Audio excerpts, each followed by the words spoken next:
Good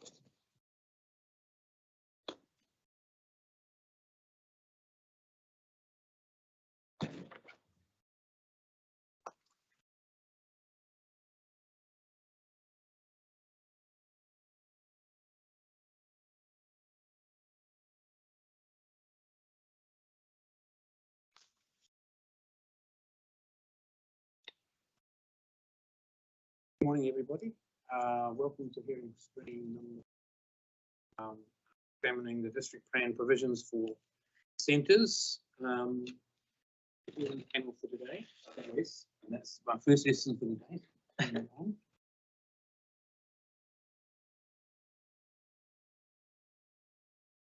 Yeah, good practice for me.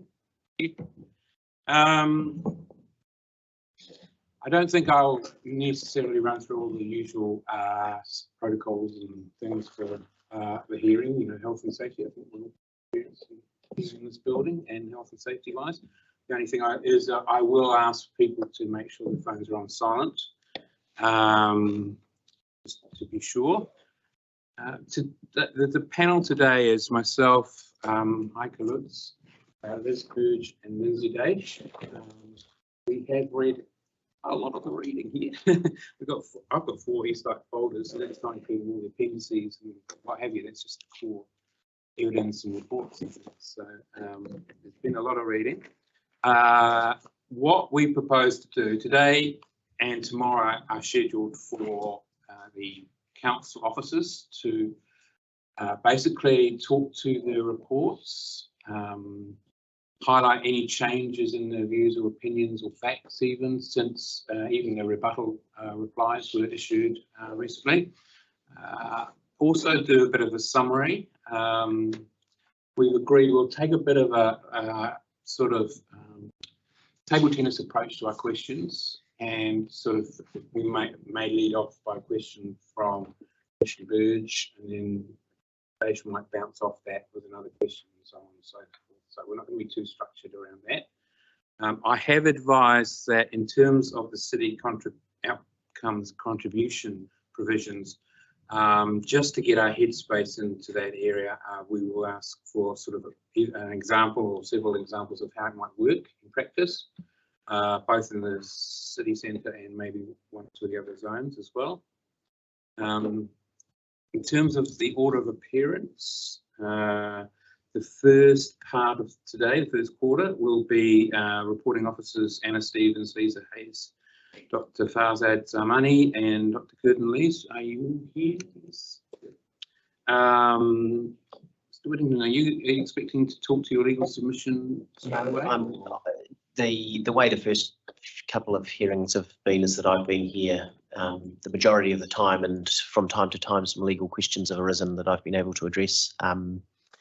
I wasn't actually going to address you on the city outcomes contribution, which is the only matter I've addressed in my legal submissions, unless you have particular questions about the ultra vires issue that's, I think, raised in one of the planning witnesses' evidence. But I think we might do, actually, because it's all tied up together. Yeah, so I'm happy to do that as and when you like, or I can start it off if you like. It's up to you.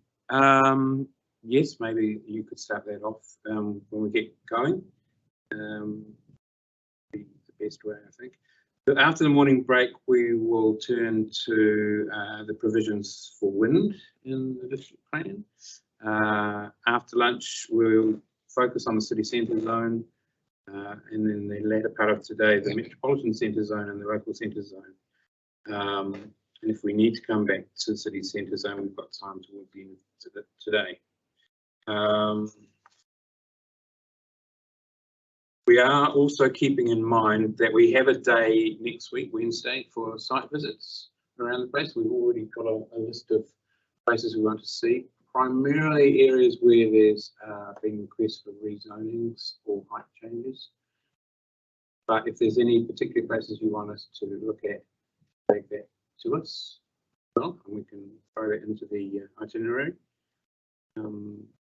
Other than that, I might hand over to the officers. Any other procedural questions?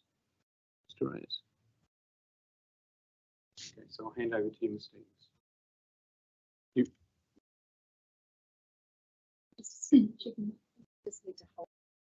Yeah, there's a neck to it. I think we got there in the end. I see a green light, thank you. Good morning, Commissioners. Kia ora. I'm Anna Stevens. I am a team leader in the District Planning team. I'm author of the City Centre Zone Section 42A report, the Wind Section 42A report, and co-author with Ms Hayes of the Overview and General Matters Section 42A report. I've been at Wellington City Council for 4 years, and my work experience and qualifications are set out in my evidence. I'm the reporting officer for City Centre Zone, Wind, View Shafts, and the Stadium Zone. If I may, I'd like to take a chance to introduce the officers and the experts for Hearing Stream 4. To my left is Ms Hayes, a principal planner in the district plan team, who has a topic lead of all the other centres, so metropolitan, local, neighbourhood, mixed use zone, and commercial zone.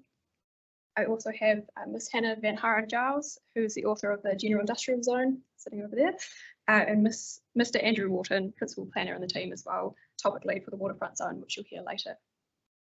In terms of experts, I am supported by 4 experts who I will pass over to briefly introduce himself. So Dr Fazad Zamani to my left, who's the Tanakau Program Manager at Wellington City Council and also formerly the Urban Regeneration and Design Manager at Wellington City Council. Dr Curtin Lees, who's a partner at Sense Partners, who's provided economic advice for Hearing Stream 4. Dr Michael Don, Associate Professor for Building Environments at Victoria University, and Mr Nick Locke, Principal Research Engineer at WSP New Zealand Limited, who will speak later for the wind topic. Don't know if I want to pass over to the experts to introduce themselves briefly. Maybe Dr Zamani.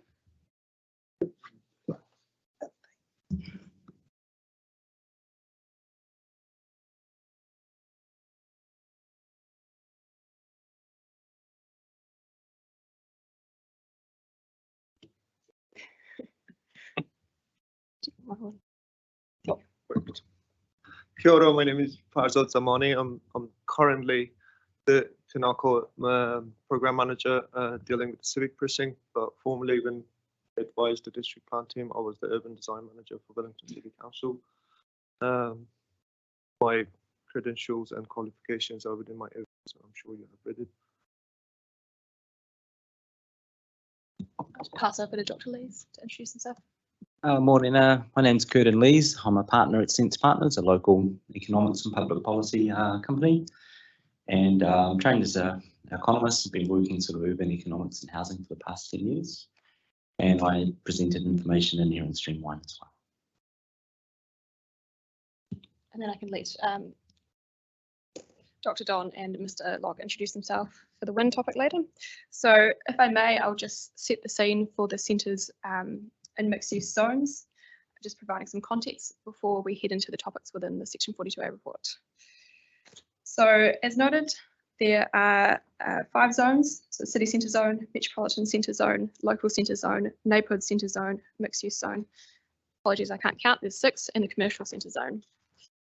So the Hearing Stream also covers the Waterfront Zone, General Industrial Zone, Appendix 9, 8 and 14 as well.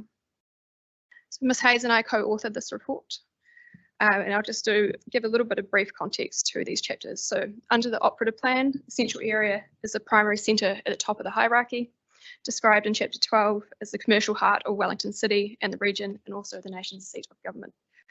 It includes the Lambton Harbour area, the Pipitea precinct, which includes the port, the stadium and the port redevelopment precinct. The centre zones have multiple functions and activities, but their core is providing localised shopping and services that complement the central area. So in terms of sub-regional centres, so next in the hierarchy is Johnsonville and Kilbirnie. The town centres include Karori, Miramar, Mount Cook, Newtown and Tawa. And the district centres include Brooklyn, Churton Park, Crofton Downs, Island Bay, Kandala and Newlands. And then the remainder of centres are neighbourhood centre zones under the operative plan. We also have the Business 1 area and Business 2 area business zones as well, which include the like of the Curtis Street business area, for example. In terms of approach to height in the operative plan, Central City has a cascade of heights.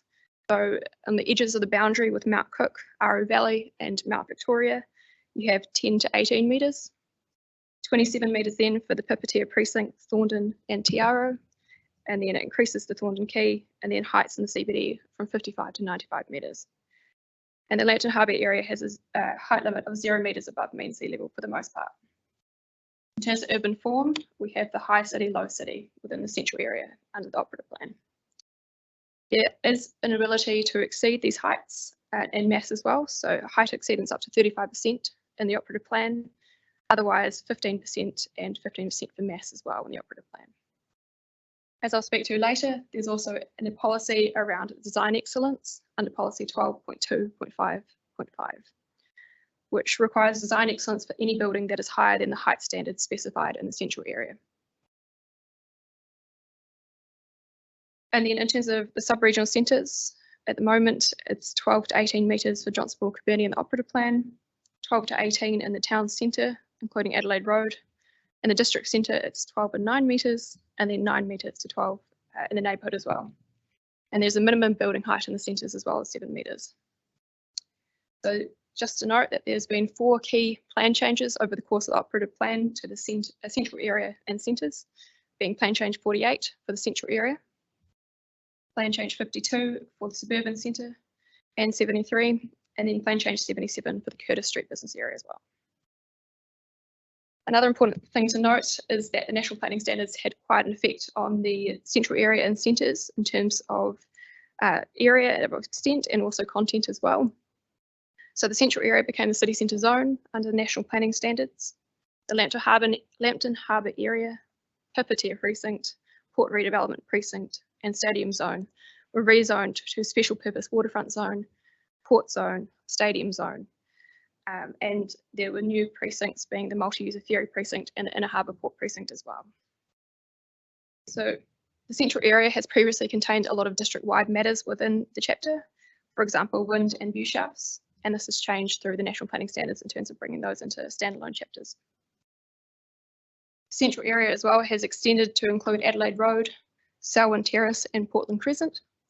In the draft plan version, it included Hobson Street and Hobson Crescent. These were reverted to residential zone.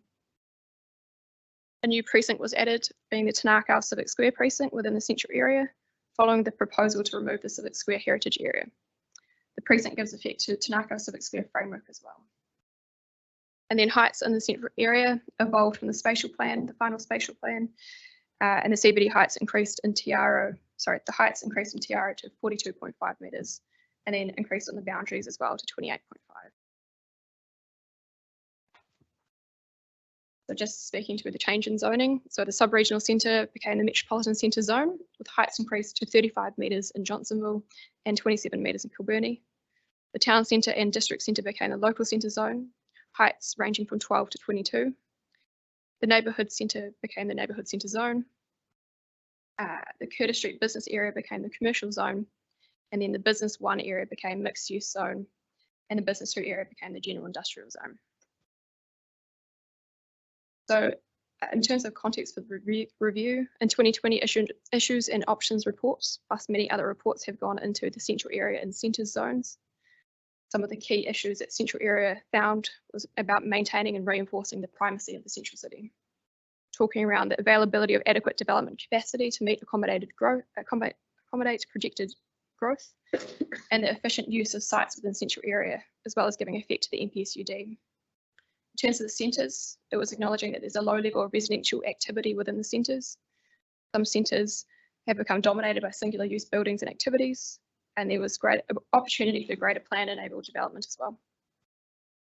Then just turning to the overview in general matters section 43 report, which I will talk to with Ms Hayes.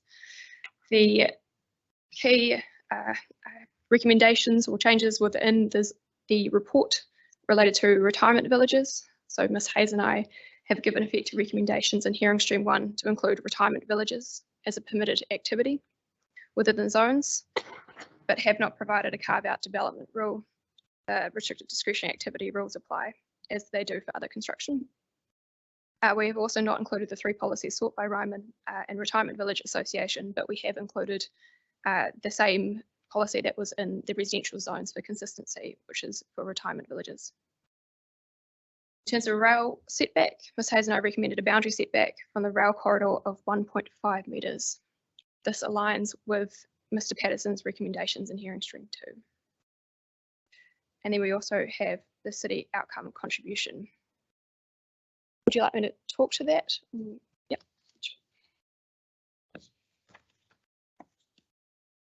So the city outcome contribution, turn into my notes, was, I guess, born out of policy in the central area, which gave allowed for design excellence above the height limits. And the focus particularly was on architectural outcomes in terms of design, noting that large developments would have an impact on design and also the visual effects within the city, and looking particularly at the townscape. So the change to city outcome contribution, this was included within the proposed district plan. It was included within the Centres and Mixed Use Design Guide and within the Residential Design Guide. And then there was matters of discretion and also policies within the central city, so city centre zone, the neighbourhood zone, the neighbourhood centre zone, the local centre zone, metropolitan centre zone, and the high density residential zone.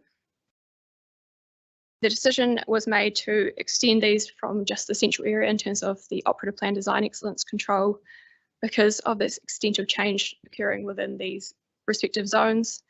But the key difference being that for these other zones, so not city centre zone, the threshold is higher. So it's where there's a 25% or more exceedance in height. So a rather noticeable change beyond the maximum height limit in these zones, that we felt that it was appropriate to incorporate the city outcome contribution. But where there has been a tall building, there's an opportunity to give back a public citywide benefit in response. So speaking to the outcomes, well, firstly I'll speak to the thresholds. So in the, I should just have my notes from the city centre, so I might speak to that.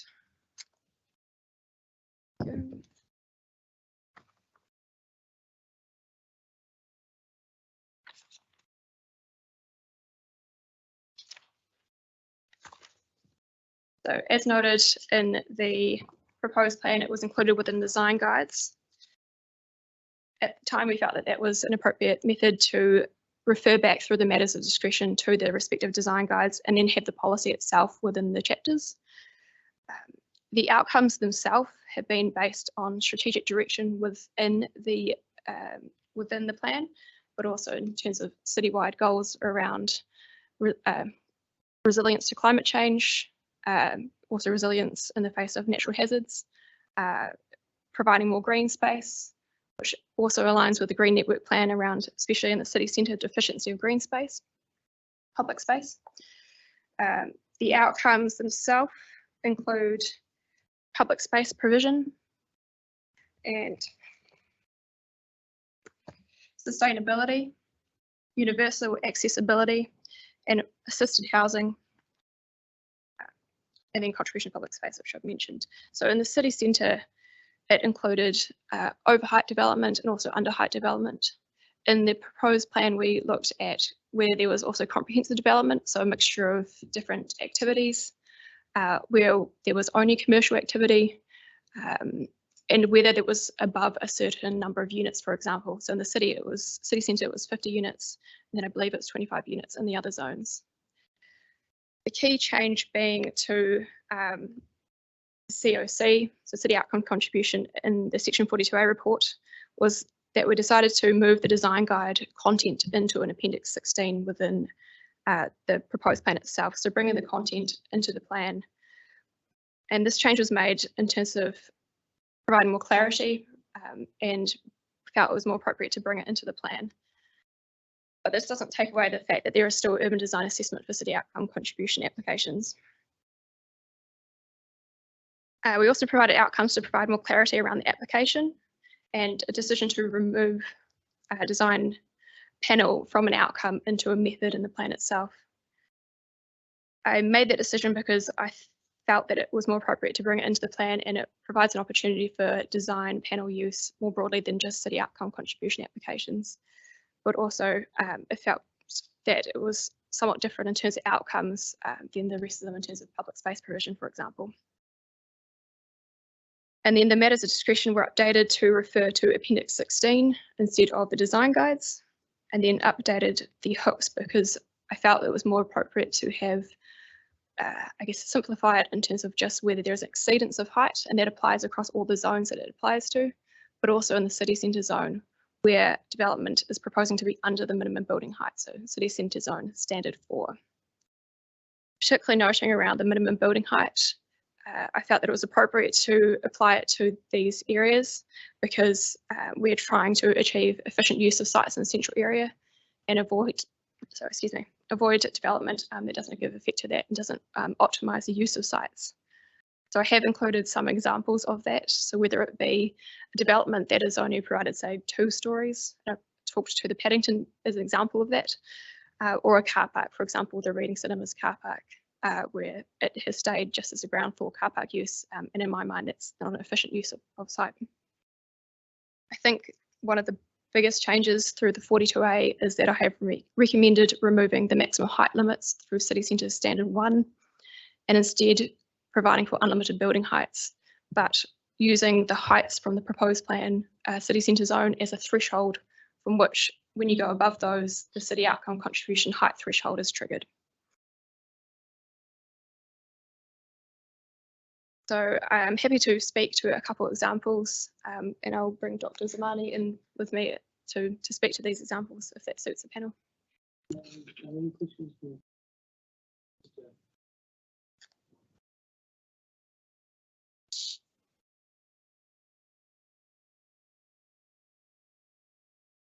Sure. So in the overview and general matters recommendations, so I have the changes to city outcome contribution on page 65 to 68 of this report in terms of what was recommended to change in the 42A. So the table 3, so table 1 is the thresholds to which it applies to the zone in terms of which city outcome contribution is required.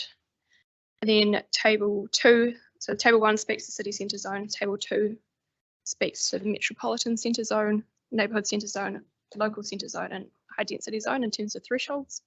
Just to make sure we're on the same page, literally. Yeah. Are you talking about the section 42A report? Yes, the overview section 42A report. So pages 65 to 68, I believe.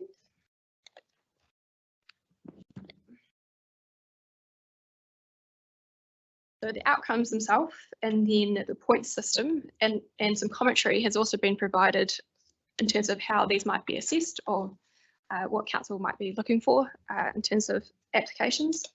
That's included in table 3. So I decided to choose 2 sites to talk through with you.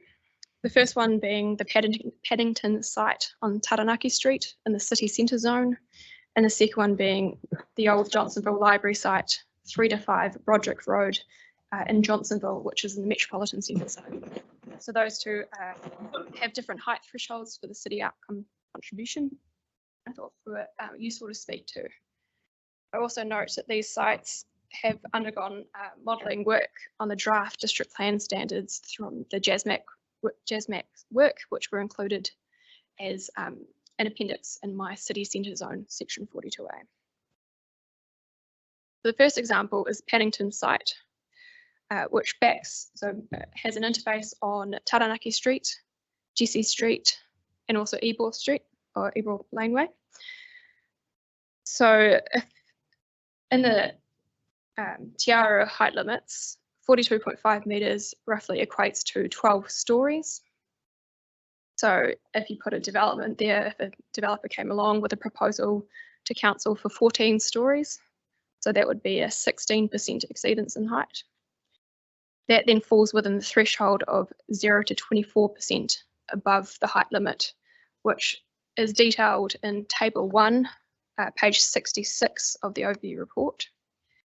So that then states that if there's an exceedance between 0 and 24%, then 20 points are required to be provided by the development in terms of then meeting the city outcome contribution. So a couple of examples could be if the developer came to council with a proposal to meet that 20-point requirement, the developer could put in a laneway from Taranaki Street to Ebor Street. This would be a good use of pedestrian access between a busy street of Taranaki Street to Ebor and potentially providing a thoroughfare option to Tory Street as well. If it was done well, and I'm happy to pass to Dr. Zamani to elaborate on that, but 10 points could be provided. So for a laneway in table 3, in the outcomes, you can meet anywhere between 1 to 10 points, depending on the quality of provision of the laneway. So the points range, as a comment section note, on the quality, extent and level of amenity that each solution provides. So if a laneway was provided that met the 10 points, then that would be 10 points given by the processing consent planner. And then another example of what they could provide, because a key point to note with the city outcome contribution is that 2 outcomes are sought. And the main reason there is to provide a mixture of benefits to the city from that exceedance in a taller building, particularly 2 outcomes just to ensure that points aren't just given for one outcome. For example, if they only provide a green star, it's opportunity to provide different outcomes and then balance the point system that way as well in terms of providing that through the development. So if the laneway was provided for 10 points, and then, for example, if on page 67 or 68, sorry, if they provided life mark, oh no, 67, apologies, 67, so under universal accessibility, you can get up to 10 points. And if the developer came to council, sorry, and said 5-star life mark and provided that certification through the design, then that would give them 10 points. So that is 10 points for the laneway, 10 points for life mark, which would give them the 20 points needed for an exceedance that's below 24% for the city centre zone. I also think an example of a laneway is a good example in terms of also we would want ground floor commercial activation, particularly on a busy street like Taranaki Street, where you would expect active frontage and a mixture of uses at that ground floor, and I think the laneway would help to activate that.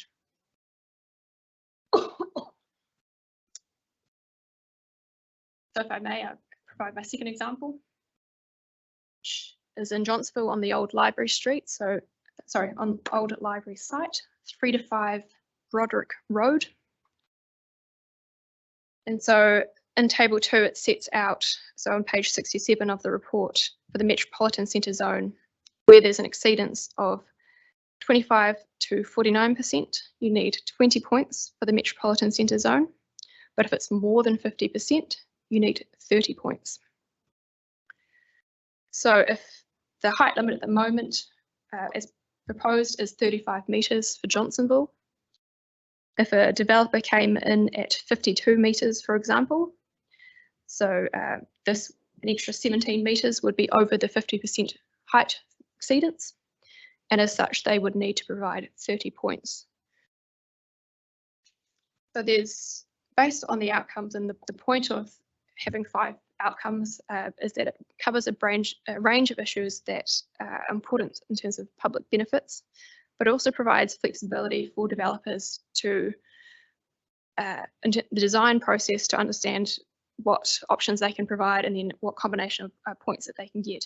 So, for example, if getting 30 points that was needed for a 50% exceedance in the metropolitan zone, for this site you could provide public toilets, which would get you 5 points if they're well designed, and that's within the contribution to public space on page 67. You could also provide Green Star certification, which on page 68, if you provided Green Star 6 or Home Star 9 or an equivalent standard under sustainability and resilience, this could give you 10 points. So that's 15 points so far. And then a suggestion is that they could also seek to reduce the carbon, not only through the Green Star, but through building material. So for example, a mass timber building. This would get you 10 points under the outcome of reduction in embodied carbon in buildings. So the description, which has been amended through the Section 42A report, notes for this outcome that the range in points depends on the proportion and quantum of reduced embodied carbon that each solution provides. So that then gives 25 points out of the 30 needed to provide, and the last 5 points could be given, for example, through a communal garden, which is included as an example in the contribution to public space outcome on page 67. So that's an example where you could have a mixture of outcomes provided that would meet the 30 points needed for that height exceedance above 50% of the maximum height limit.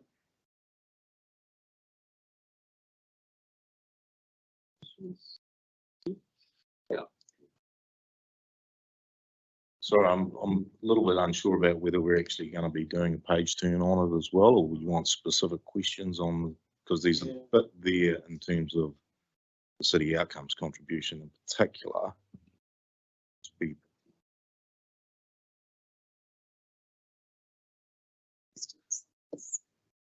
Yeah, I suspect we have quite a few questions on this topic. And I was just looking at the schedule as well, because there are the questions we need to be asking at overview level as well. Maybe we'll start asking questions here, because I think somehow we'll ask more questions coming out of that. And then if needs to be, we'll stop that conversation. Maybe we can return to that. I think just a question to pick up on, start the ball rolling. No. Yeah, it's green to go. My first question is around the chicken egg issue that some submitters have raised, as to when a developer knows how many points they've got, because they kind of like have to design it first, know how many points they've got to know whether they can get the extra height they would have had to build into the design in the first place. So can you lead us through how that issue would work its way through in terms of the developer coming in? Because it's a fairly expensive process, because I've been involved in that side of the fence too, to do a lot of design work, just to start the ball rolling for them. Dr. Zamani support me with this, but I would imagine that in terms of working out number of points and having that certainty around design and meeting city outcome contribution, this would be discussed at the pre-application stage, which would be not only the resource consent team, but also urban design advisor, in terms of talking around the options that the developer is proposing to meet based on table 3 and the points that they are considering that they have met or they're proposing to meet. There are some commentary in the table which we have expanded upon, particularly, for example, the base isolation and meeting requirements beyond the NBS. But that very much would be a useful stage at the pre-application stage to discuss that.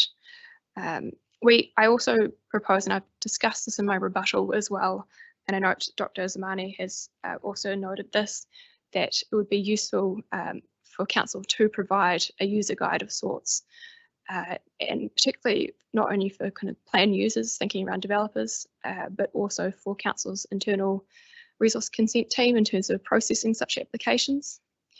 Certainly, because there is a wide range of outcomes sought, whilst it would sit with the resource consent planner in terms of processing the application, I consider that there is a wide variety of expertise in council that could provide advice on it. So urban design is an obvious one, but there's also our climate change and resilience teams that also could provide advice based on these areas as well. But I might pass to Dr. Zamani if he wants to elaborate on that one.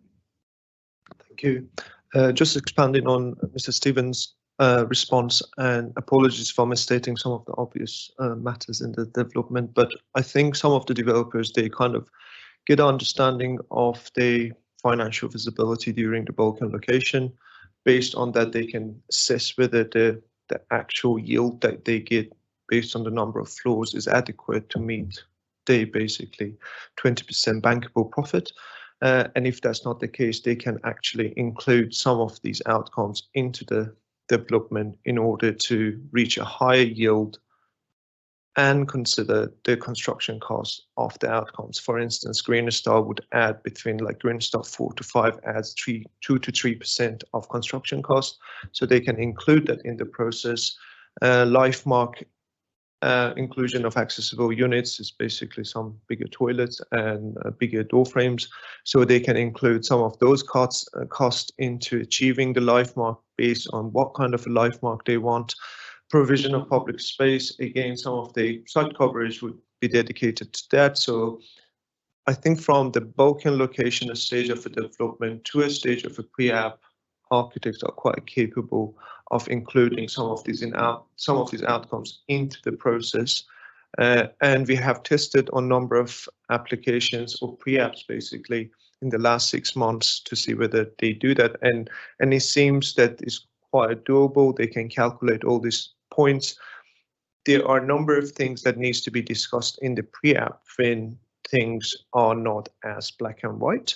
For example, whether they get 10 points for the laneway or they get 8 points. And I think that those issues can be easily resolved during the pre-app process. So do you see it as a iterative process? Come in once, get it and go away. But do you see, particularly for those grey area matters like the quality of laneways, what have you, places? To some extent, I'm not too concerned that it will be a long process. I think there will be a bit of iterative process between the architect and developer before they come into the pre-app to ensure that they achieve the outcomes they want for the yield that they desire. But when it comes to the pre-app stage, I think there will be some aspects that needs to be discussed. We suggested to add a user guide basically to clarify some of those grey areas. They don't necessarily need to be in the plan, it can be an operational thing. In terms of the laneway, what kind of a laneway would be 10%? There are very kind of easy to understand urban design principles. For instance, if you're improving like the Taranaki Street case, the Paddington case, the block is really big. So if you want to walk from Taranaki Street to Toria Street, you have to walk quite a distance unless you walk through a car park. So that's quite an easy case to argue that provision of a laneway would improve walkability, activation of that laneway, lighting, safety, safety issues. These kind of matters can be included into a user guide to say, if you provide a laneway considering all these matters, you would get the 10 point. It doesn't need to be paved with golden pavers, but if you consider the basic matters of urban design, you would get a 10 point, and that would provide the clarity for matters that they are a little bit subjective, like with Green Star, LifeMark, embodied carbon, they're all quantitative measures. You can calculate them and get the points that you require. One point that's submitted raised is things like the Green Star and things are really known at the final design stage in terms of detail around what you need to do stars. And I think the response was that it could be positioned into the Absolutely. I think the only matter that is not fully you can't fully commit to it is the Green Star. The rest are actually you need to change the design, and you can't say that I will achieve LifeMark without really designing it from the beginning. The Green Star is one. Some aspects of the Green Star you need to include that from the beginning. Some detail will relate to the selection of materials. They all can be conditions, and the example that I always use is the other conditions that we have in the resource consents. For example, landscaping condition. Do we have 100% assurance that they will do exactly as they said? No, but if they don't do it, they required to change of conditions for the resource consent. So it will be dealt with in a very similar manner.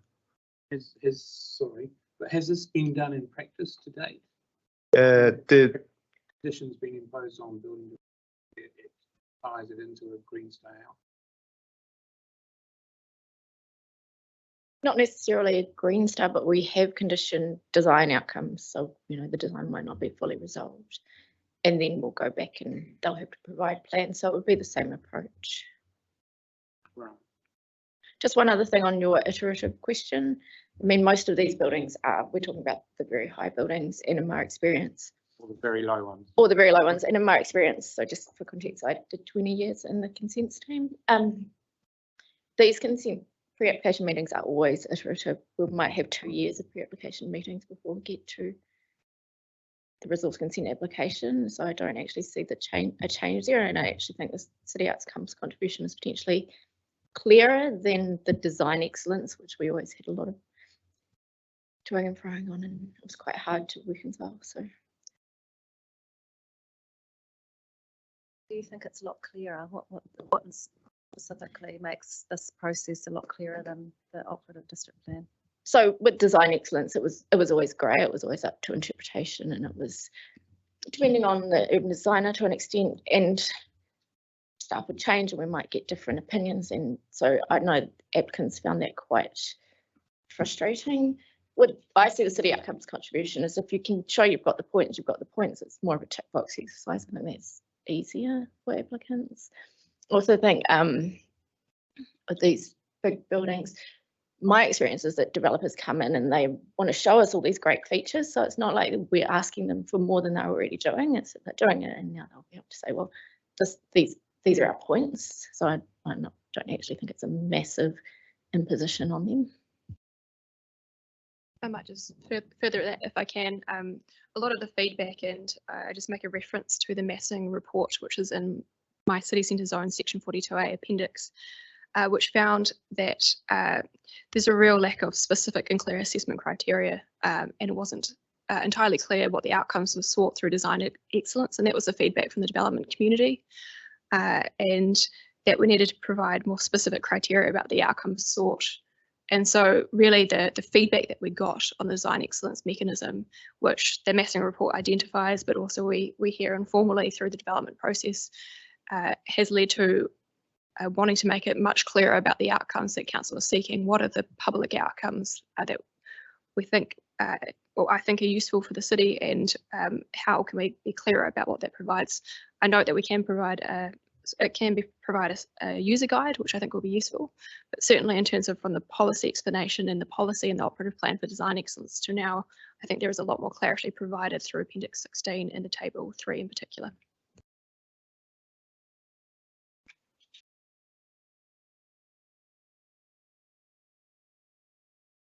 Thank you for your explanation of that. I've used the design excellence criteria before. To be frank, I agree that they were unclear and very much open to interpretation on the basis of the wording of the policy. The city outcomes contribution itself proposed is about trying to get as many benefits as you can relating to the buildings, but none of them relate to the adverse effects of height, which is a common submission which has been made. So therefore you propose a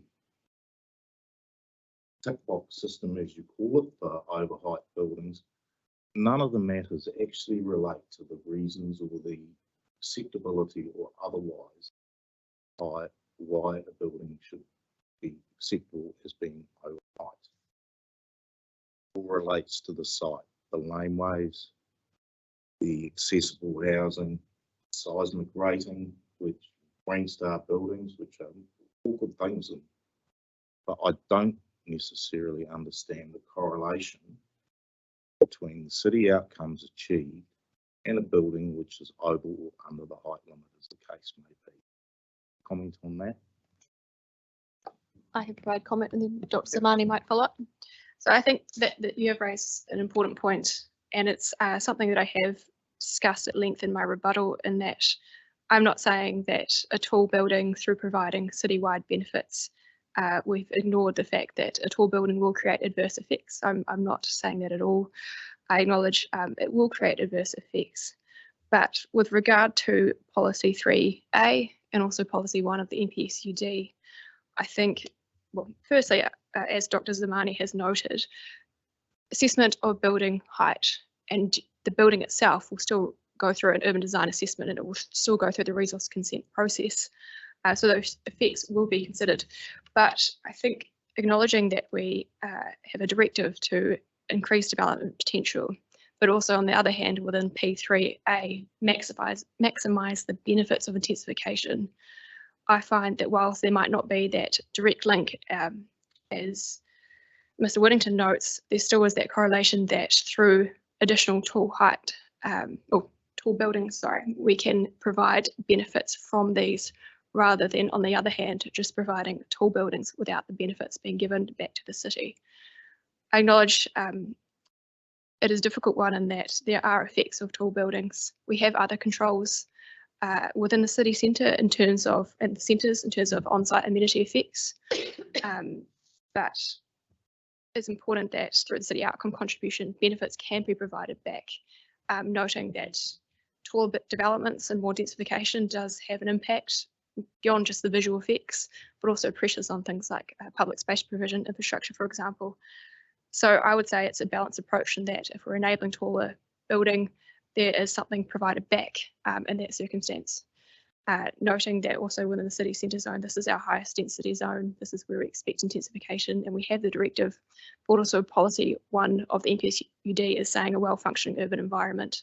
So I see when I've done my table 6 and 7 in the overview report that the outcomes align very closely with the matters put into policy 1 of the NPSUD in terms of that alignment of providing something back. But I am acknowledging that I'm not discounting for the effects of tall buildings. Just confirming Mr. Stevens' response, and I really appreciate your comments in terms of the adverse effect, but putting or relying on the operative district plan and the way that design excellence is kind of applied, most of the time when we consider the adverse effect of taller building that exceed the height limit, we are talking about the visual adverse effects of these buildings and some of the basically shading or impacts on the public amenity. In terms of the visual adverse effects, when we put the extra height within the context of the proposed district plan, if we have all these buildings up to 42.5, then the extra height may not actually be visible unless you're far away from the city. So in the new context of the city, let's say in 10 years or in 20 years, that extra height actually visually would be intangible to many people. In terms of the impacts on the shading, one of the key things that I considered when we were discussing the city outcome contribution, the difference between 42.5 and 52, the impact on shading is actually irrelevant because the building's already shaded whatever they had to shade. So adding 2-3 floors does not basically add to the existing adverse effect. And as Mr. Stephen mentioned, all these aspects will be considered as part of the resource consent process and the urban design assessment. Extra height will be again assessed in terms of the urban design assessment and the resource consent process.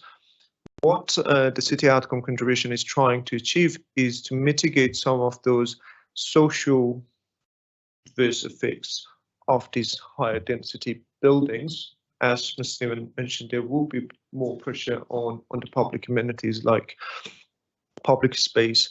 The other kind of motivation behind what we were proposing the city outcome contribution is making intensification more attractive.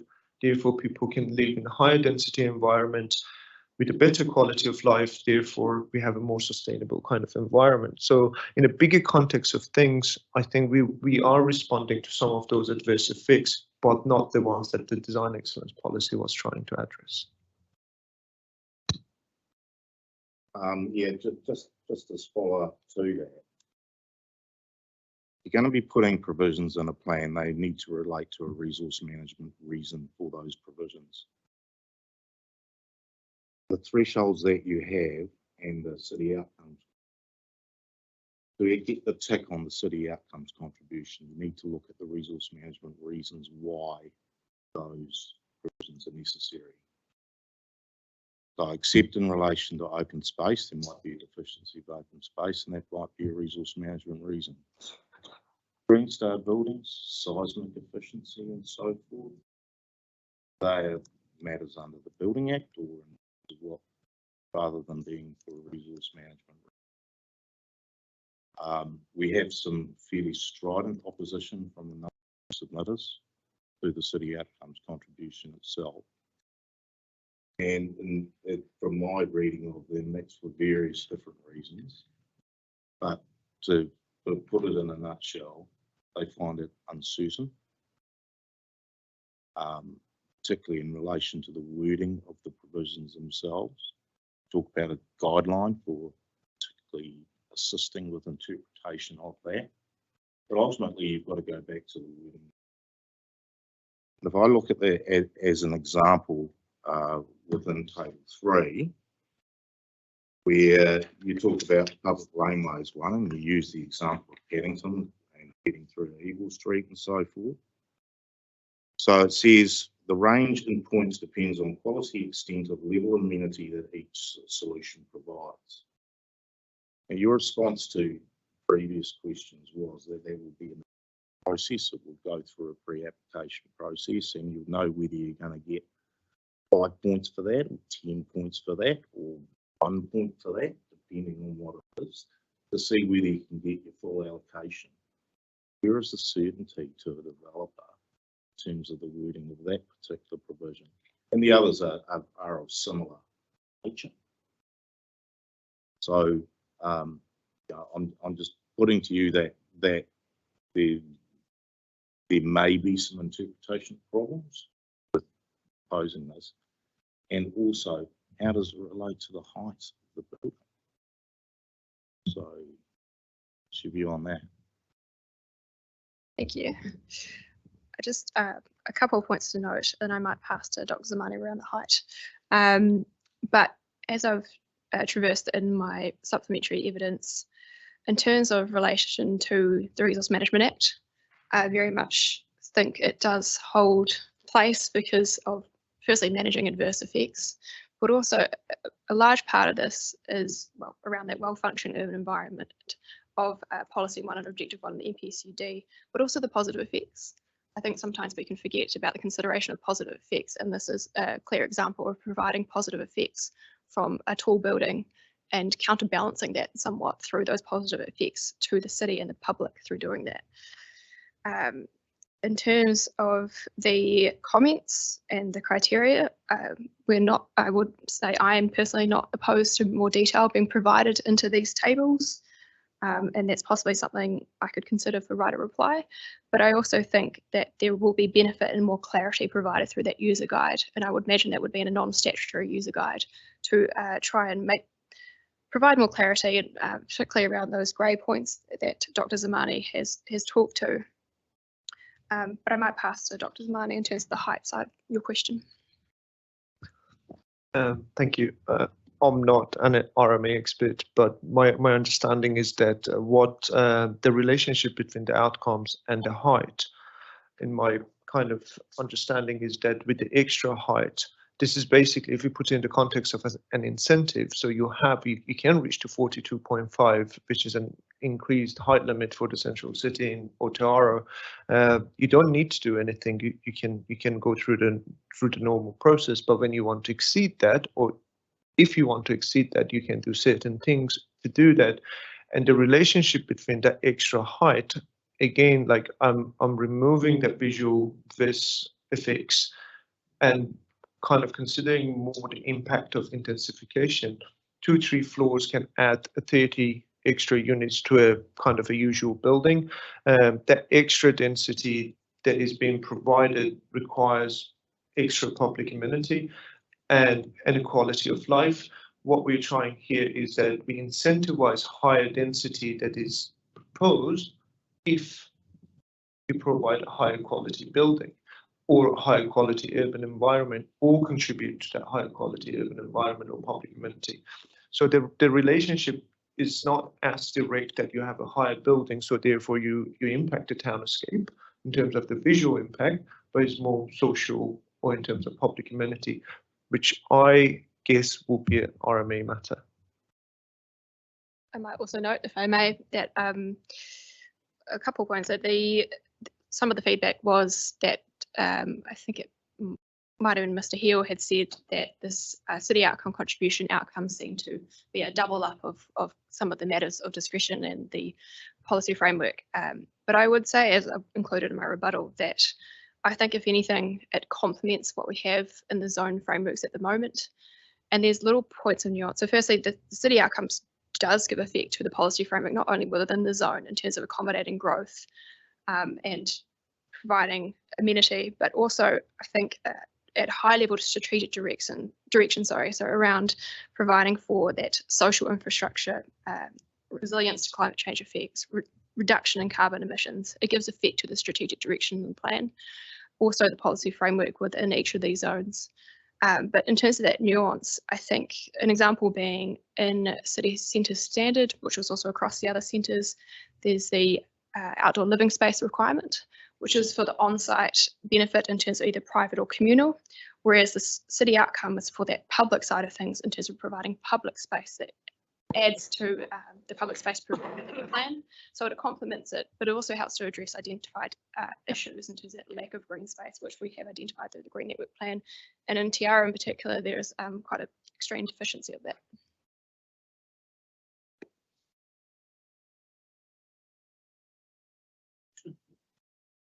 I think we will come back. We will come back to this. I think I'll probably let questions go on until about 10 o'clock, and then we might just return to the questions. And I'm just looking, I think the other big question really for us in the early stage is the hierarchy and the zoning centres. Then we'll probably take a break. Carry on questions for a little while longer. Just a question of clarification, really. If I hear you right, you're saying the building, as tall as it might be, will be assessed like any other building. Normally, you know, wind effects, shading effects, all of these things will be assessed. And the COC is just a separate layer on the side, basically, that will be assessed in addition. Is that correct?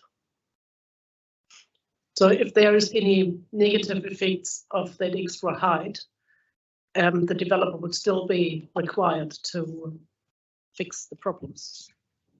What Anna's actually done in her rebuttal is recommend that it's separated into two rules. So you would have, under your discretionary restricted rule, you'd have one rule that looks at the effects of the height of the building. So there would be a normal amenity, shading effects. Wind is obviously in a separate chapter, and that would apply as well.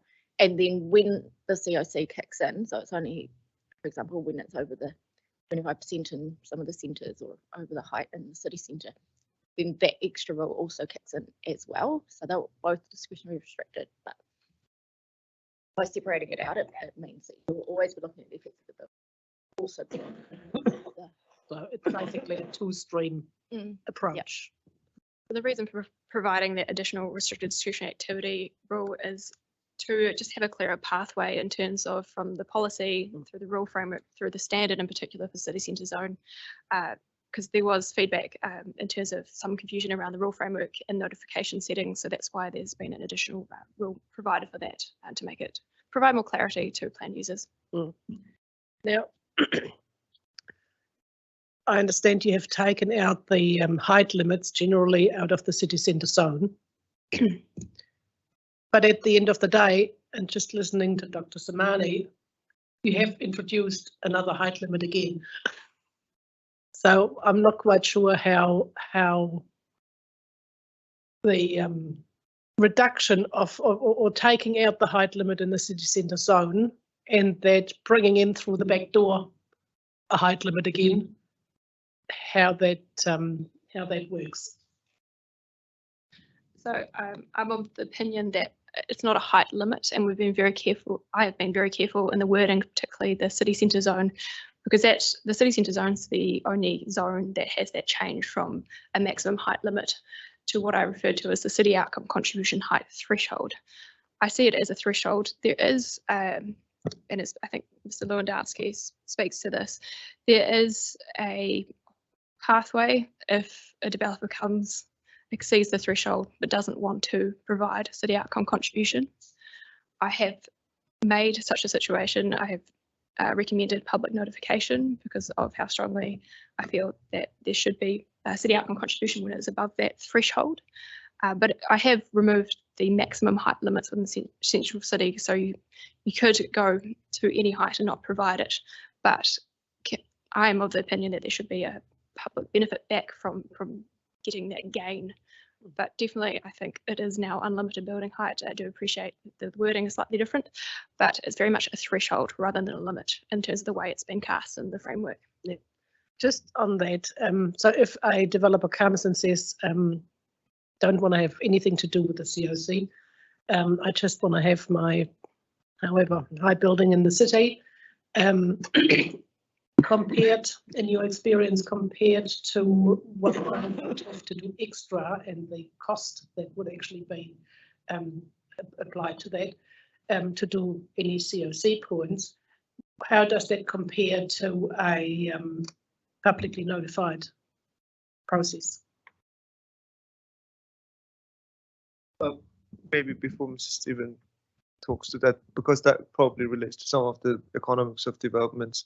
Public notification that can lead to an environment court can take up to 18 months, and 18 months of a resource consent process can kill a development quite easily, and we have seen that quite a lot with the cost escalations. While with the city outcome contribution, you have at least some kind of understanding that if you do X, Y, Z, and you get your resource consent within the time frame, then there is that kind of level of certainty in terms of, from my experience, public notification is probably the last thing that that the developer would want, especially on those larger projects. I'll just add 2 points there. So giving public notification, and if I take one step back, actually, Mr. Lewandowski identifies that it wasn't clear within the Section 42A changes what the notification setting was, or that separate rule framework. So that was why I provided a restricted discretionary activity and spelled out the public notification statement. When I was considering what notification statement to give, in my mind, there was 2 options I could go down in terms of I wanted to be very clear about what the position was if a developer went above the height threshold but didn't provide city outcome contribution. In my mind, it was either through public notification or a non-complying activity status. I consider that a non-compliant activity status in the city centre zone in particular, but more generally, doesn't align with NPSP 3A in terms of increasing the development capacity potential within the city centre, nor does it align with maximising the benefits of intensification. So I felt that the public notification was a better setting to provide rather than a harder non-complying activity status to be kicked to. I think in terms of the public notification, I understand your points around that, and I have explored that in my supplementary evidence. I think it gives an opportunity where there is being a tall building provided above these thresholds, and where in situations it could have provided public benefits, that it gives the public a chance to, I guess, let us know if there is, they do have concerns with such a tall development not providing benefits back to the city. But I do still consider that as a better outcome than going through a non-complying activity route. So that's just my context there. Thank you. I think I'll stop here and do the rest. Should I just say one thing? Even if they don't get the city outcomes contribution, they're still going to go through the urban design assessment process through the first part of that rule. So, to know.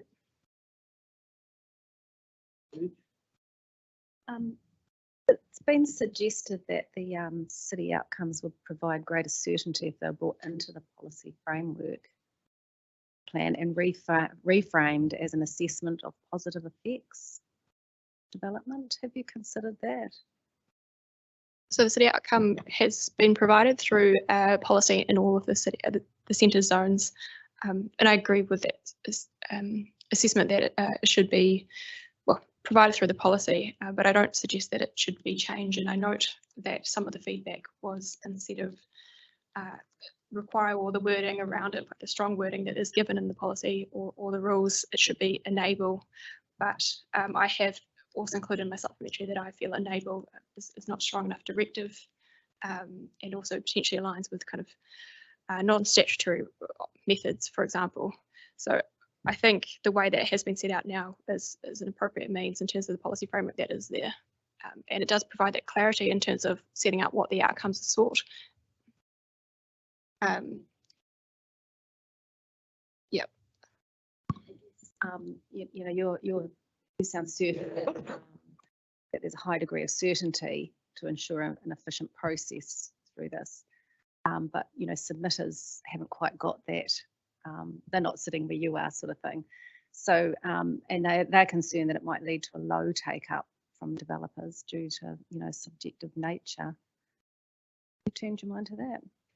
Yeah, so I have, that's a good question, and I have turned my mind to that in my supplementary evidence because I understand there was a feeling from submissions that it might deter development. Personally, I don't think that the scale of development that will be deterred, I think is the chance of that is quite low. And I talk through a couple of examples, particularly in the monitoring report done for the central area in the last 10 years or so.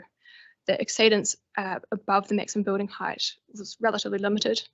So I think it might have been up to 20 resource consents or so.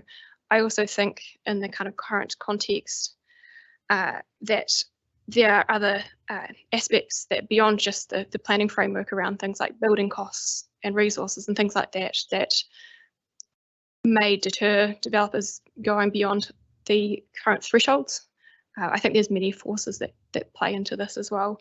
I don't think that it'll have a strong deterrence. I do understand that it provides additional costs, but I think a point that was raised irrespective of the city outcomes, I think by Argosy, was that developers are always looking to make attractive developments so that they can get people to lease their buildings or buy units, for example. And I think another point to make is that it will make the development more attractive in terms of providing city outcome contribution benefits in terms of the recognition and the things that it provides, whether it be public space or base isolation, for example.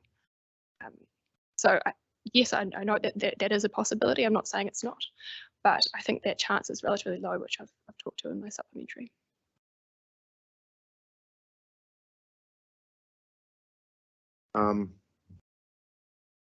You had a scenario where there was a proposal for a 10-story building, which was up to the 12-story building, exactly the same, but it's 12 stories instead of 10. That triggers the city outcomes. In terms of urban design and the way the building looks, it's all good. There's very little marginal difference in between the two. But the higher one requires the city outcomes contribution to be considered through a resource consent process, and the developer says no. But how would a decision maker actually decide whether or not it is acceptable, getting back to the objectives and policies of the plan relating to the function of building, whether or not the 12-story building is acceptable? So, in terms of road testing these, the views on that particular scenario, particularly in a decision maker, whether it be council internally or whatever, will be looking towards the objectives and policies to determine the acceptability. The difference between the two scenarios is one through the city out doesn't provide, and one doesn't require it. Get to that, and then Dr. Samani might want to follow.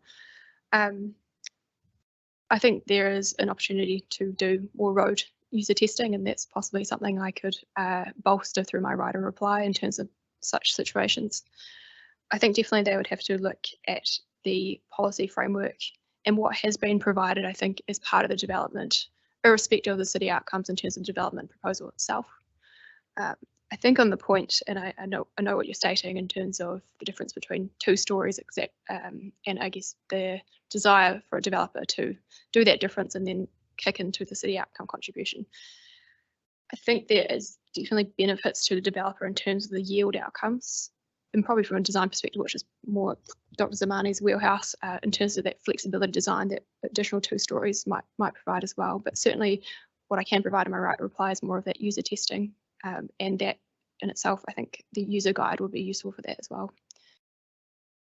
Yeah, I think it's more in terms of the words that are there in terms of certainty to decision making.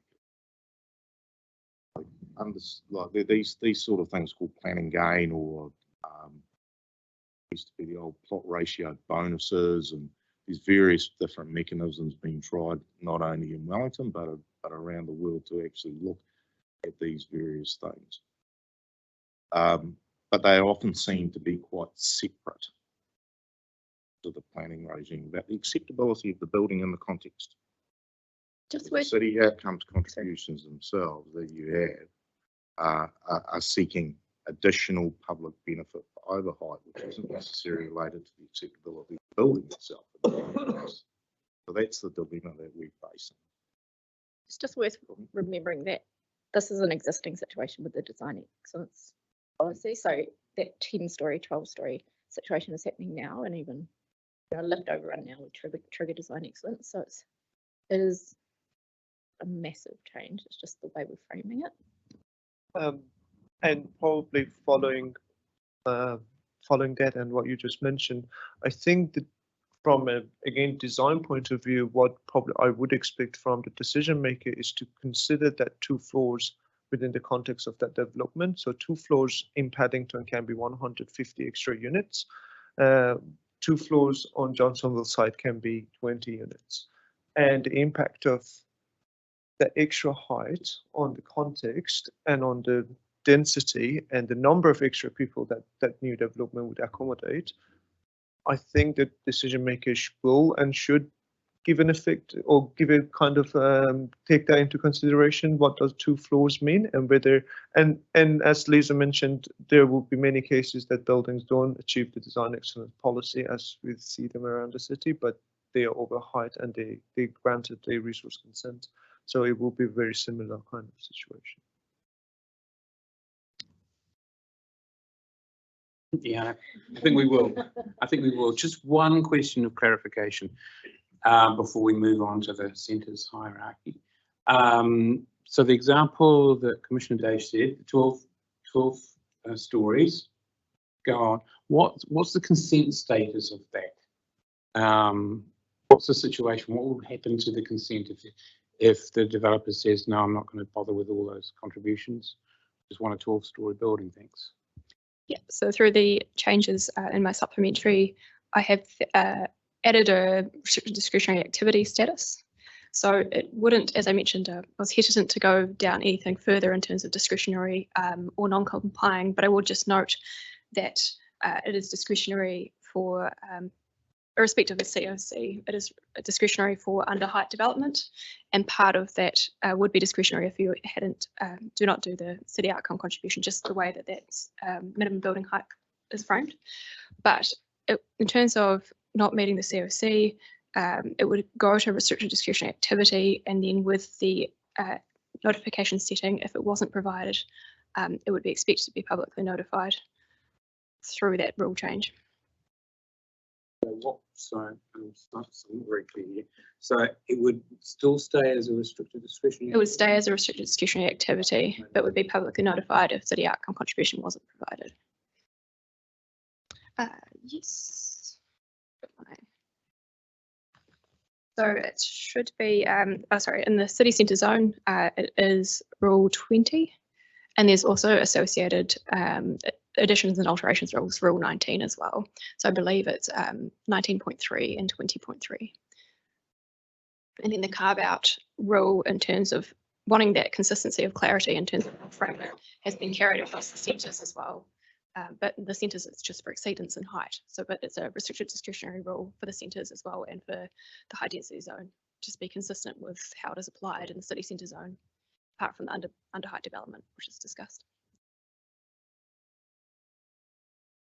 Well, I think we'll pause that discussion in a moment, and turn to the discussion. just looking at the section 42A report, most of the remainder of that report focuses on the hierarchy and the zoning. Do you want to talk to that point now? But We can answer questions, Ms. Hayes and I. Yep. And if there's a question as well for Dr. Lees as well, if there's anything. I might kick off the question on that one. As you are aware that most of the submission points, other than specific rezonings, cover the town centre zoning issue question. Now looking at the evidence of Mr. Cullen, I think it was, around the stats of different centres, and I have a few questions around those. There does seem quite a bit of variety in the kinds of centres that we've got. In some respects, for instance, Karori looks like it functions as much as Miramar does, for instance. So can you just sort of reiterate, again, I know there's a lot covered in the reports, but the reasoning why town centre zones were not chosen for this plan? I'll just start by saying that all of this work happened before I was in the team, but I do have a little bit of background. So a few things. First of all, the operative plan does have the different zones. It has the town centre zone, the district centre zone, and the neighbourhood centre zone. I don't think that it was ever intended that the zone framework would retrofit to our existing zoning. So we have done a more broader look at what should go where. And the other thing that we did was look at if we had a town centre zone and then we had a local centre zone and then we had a neighbourhood centre zone, what would be the difference in these zones? Basically the rules, because of our plan, different to say Auckland's plan, which has different parameters for different activities that can occur in these zones. All of our zones, similar with our ODP, very permissive of all activities. So we decided that the town centre zone and the local centre zone would be the same rules. So there's not really any need for that extra zone. It would just be an extra level of, an extra chapter, an extra level of complexity in the plan.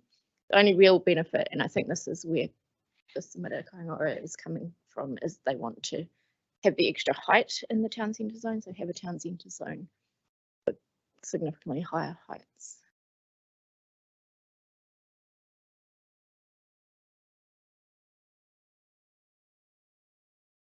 Just a question. I think it was the evidence of regional consistency of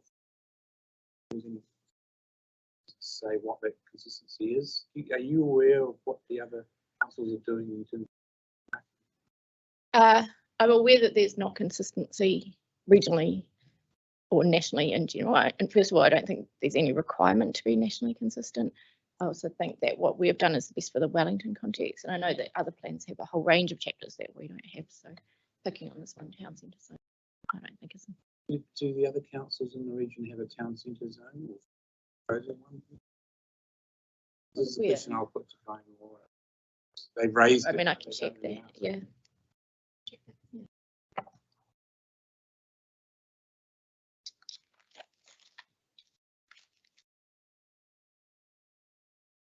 Zone?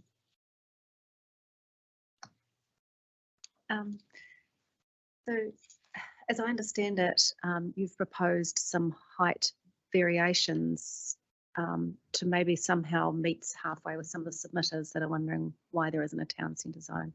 Could you just explain that? Yeah, I mean, that's the exact reason. So Kaingoa has asked for Miramar, Newtown and Tawa to be town centre zones and to have, I think it's 36 metre maximum heights. Personally, I don't think that that height is necessary, but maybe Dr. Lees would want to comment on that as well. Just in terms of the development capacity, I don't think it's required in Wellington. I think that what we are providing for already is enough. So the difference between like some of the other towns, local centres, what would be a height? So I think what we've applied a blanket approach of 22 metres, and I think going through the section 42A and looking at some of those centres and seeing the variance and then maybe a more graduated approach.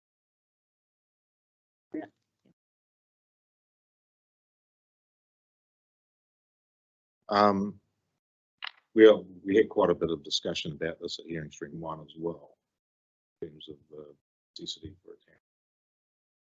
My understanding of the council's position is notified that there is a recognition in the local centre zone that there's some variation in terms of scale and level of activity.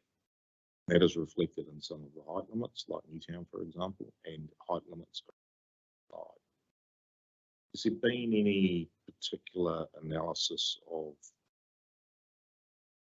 retail activity? What is the sweet spot, if you like, for being a town centre as opposed to a local centre? Because you've got a large variation. You've got the really small ones, Kandala, Island Bay, for example, small. Then you've got those which, being a Wellingtonian myself, considered to be slightly bigger, have a bigger range of offerings. So, in terms of the policy and then the rule, do you not feel that there is a need to have that distinction between something which is very much focused on those who live around the outside of it to those centres which may bring other people from slightly wider areas into them? So acknowledge that. I think the issue is, like I said, if we had a town centre zone, the rules would be the same. So because we don't have limits on activities, you know, for the most part, activities are a permitted activity, then we only have restrictions on the buildings, which is same with the operative plan approach. Could we impose more limits? I don't know that that would be in line with the NPSUD. So the general thrust of your argument is there's no difference in terms of the planning framework and what would be a town centre zone. In the Wellington context. But obviously if it's town centre zone, the NPSUD is slightly different. In terms of wider catchment. In terms of catchments and so forth. Okay, thank you. Question. So the national planning standards, do they require a town centre? No, they don't. They have a lot of zones and they don't require each and every one of them. And it's an individual council's decision what centres they choose to apply to what areas. Thank you. Just a reminder, please, in terms of the process leading to the PDP, what process occurred in terms of examining the spatial extent of the centre zones for it? And I'm looking at Johnsonville at the moment, for instance, because we've got quite a lot of submissions on the extent of the zoning for there, the MCZ. What was the process the council went through to examine whether the existing zoning spatially was sufficient capacity? So I can try and speak to that, noting Mr. Hutchinson was the original author of the centres, who has gone on a 6-week holiday. But I would just note, so within the issues, and so first and foremost in terms of the beginning of the review process, there was the issues and options papers, which we can provide the panel if they'd like for the centres in the central area. I note one of the issues was consideration around the spatial extent. So there was a lot of ground truthing that went into that in terms of council officers going to these centres themselves, and also looking at pieces of evidence like the market and retail assessment by Sense Partners and CVRE, and then also looking more generally, I think, at, so there was the Becker report done as part of assessing the, I guess, scale of density going into the spatial plan itself. So there was connection between the density levels in the spatial plan and also looking at a quite thorough assessment of what amenities and services are provided in each centre, which also helped to reinforce the different centres and in terms of scale of retail and services provided across them, which then had an impact in terms of density provided in terms of access to these services, as well as things like walking distance. So it was thoroughly reviewed in terms of the extent of these centres. I couldn't speak from the top of my head right now in terms of what small tweaks were made, but certainly it was a very thorough assessment in terms of what needs to be extended, or is this the right zoning type for this centre in particular. The survey of services and amenities, the council has a good picture of where the deficiencies are. I believe part of the Becker report included. I can follow up and check that for you, but certainly it was very thorough in terms of a range of things: access to services, amenities, proximity to public transport, for example. So it was very thorough in terms of that Becker report that then influenced the density levels within the spatial plan, and also the centres provision. But I can look into that open space. I can speak from the central area that certainly the Green Network Plan has, I worked closely to try and give effect to the Green Network Plan, but there hasn't been an equivalent done in the rest of the city in terms of a Green Network Plan. I know it's something that council is considering extending beyond the central city, but certainly I believe the Becker report looked at a whole range of factors for their centres. I'll just add to that Plan Change 73, which was in 2014, so that's when that became operative. As part of that work, which was a full review of the centres, all of the centres boundaries were reviewed then, so that was considered quite recent work. Now it's 9 years, but I suppose the difference is that we've now got different kinds of zonings and things under the standards. Do you think, I know this is off the top of your head, sorry, but would that have made a difference in terms of Plan Change 73? Or do you think it's a fairly transition or whatever from those zonings to the new zonings? Doesn't really affect. I think the Plan Change 73 work was looking at where the centres boundaries weren't particularly including, for example, neighbourhood centres that have kind of grown up over time but were still zoned residential. So those boundaries were all changed then and centres were expanded then. So I think the more recent review was more about applying the new zone framework to the existing centres rather than expanding the boundaries. Basis that work being done. Yeah, the kind of the definitions of each zone within the national planning standards, and then working out what zones in the operative plan carry through to these new zone frameworks as well.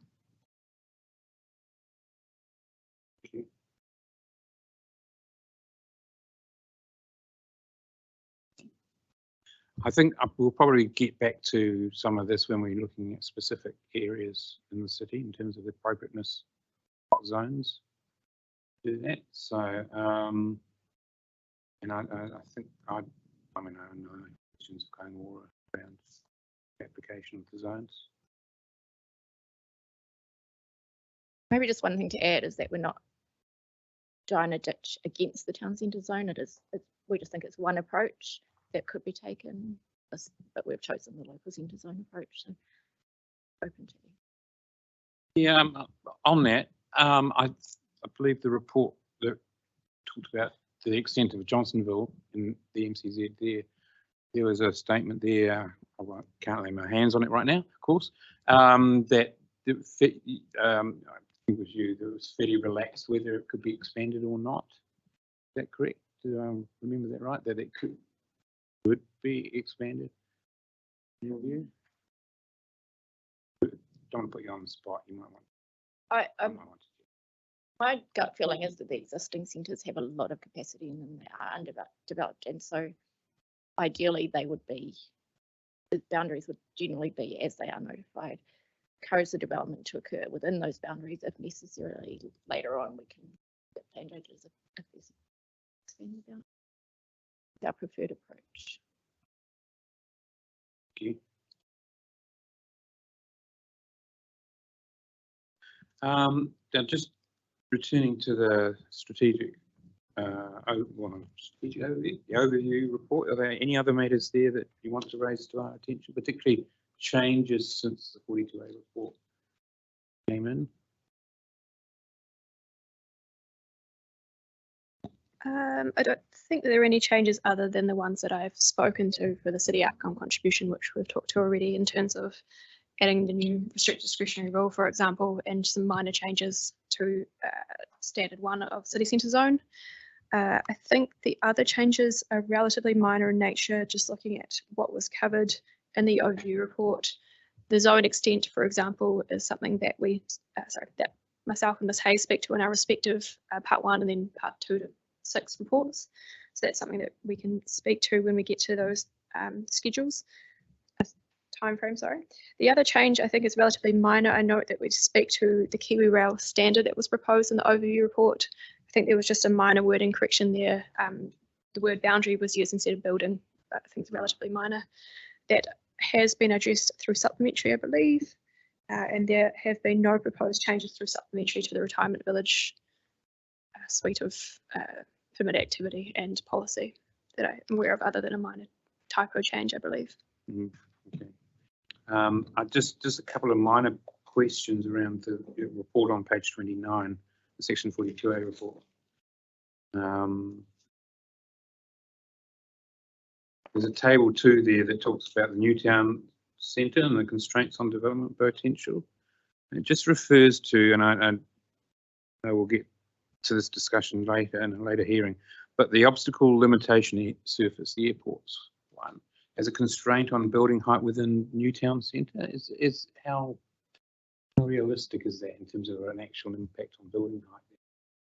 Good question. Probably it's worth noting the obstacle limitation service applies to most of Wellington. Yeah. So potentially, I think the higher you go, the more of an impact it will have. So the more interested the effort will be if you go super high. I'm just thinking of the hospital buildings there and things like that, which are not small. True. In the hill. Yeah. Okay. There's also an error in that table I've just noticed. So the Newtown, Ms McCutcheon has recommended that the Newtown heritage area is increased to 18 metres. No, it's instead of 12. Just note on the airport, I understand that Weil will be giving evidence in stream 5, which probably will traverse this, and also that more thoroughly will be traversed in the airport zone hearing subsequently. Yes, I'm sure we'll have some questions for them.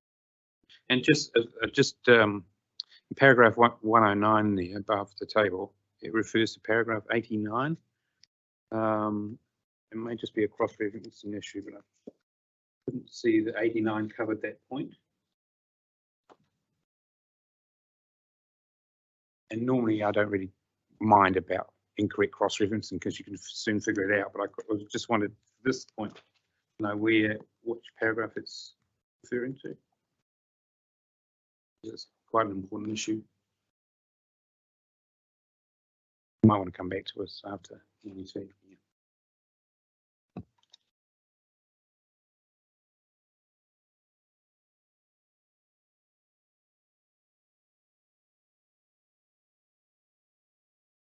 Okay, is there any question?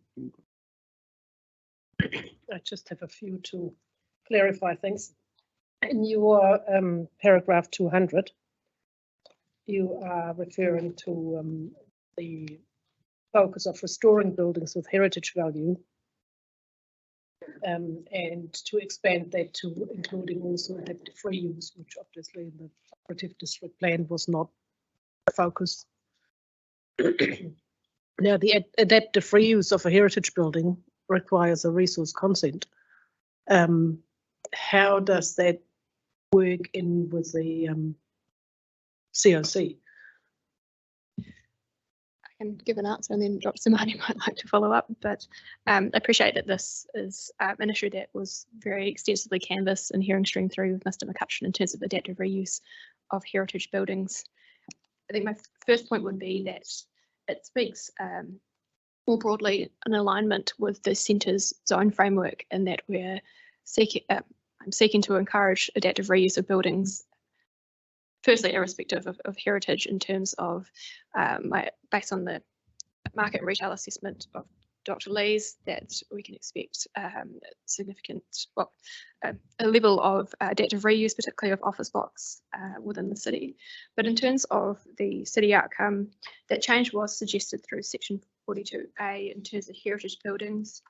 There have been a couple of examples of adaptive reuse and potentially it was seen as an opportunity as part of city outcomes contribution that this could be a good avenue in terms of providing a benefit back to the city of adaptive reuse of heritage building.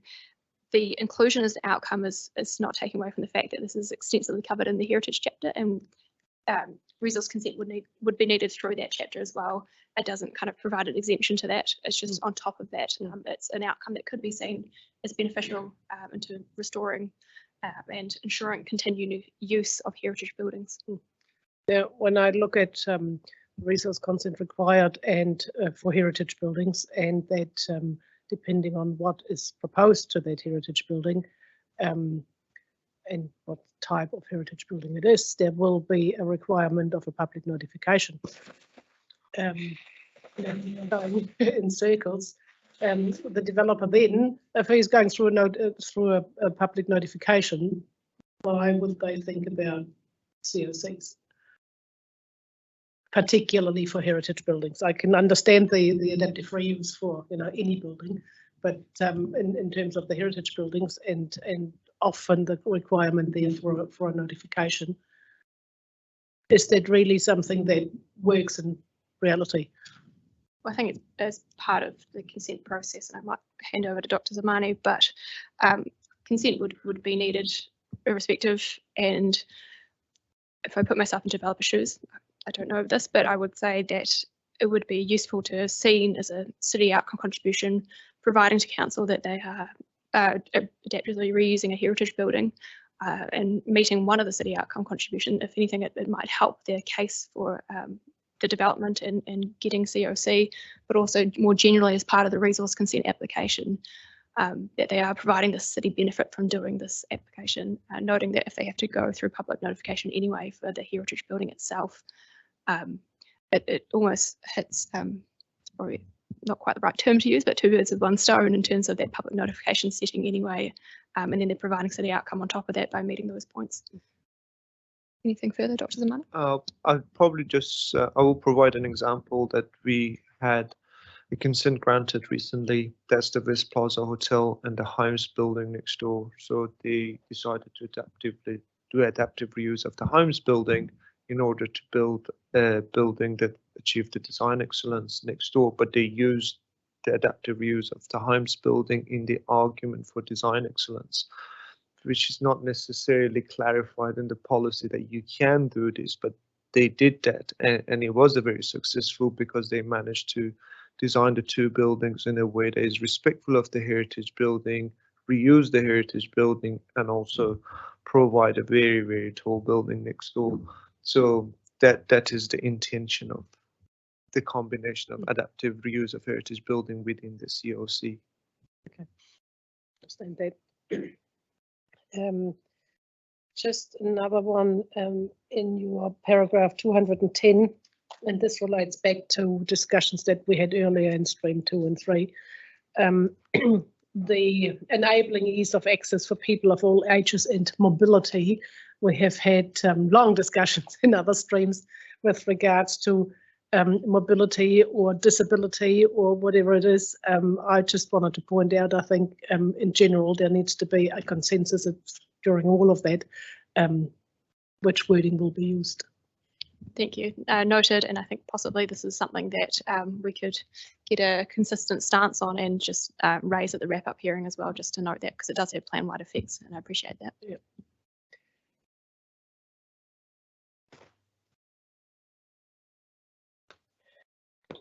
Other point of clarification at 213 in your city centre zone standards, CCZ is 1. There is your height thresholds, and you have under F no trigger, no threshold. Is that something that is on purpose, or is that just something no, that has gotten lost? Not on purpose. I believe it's got lost. That's interesting. Just check my chapter one moment.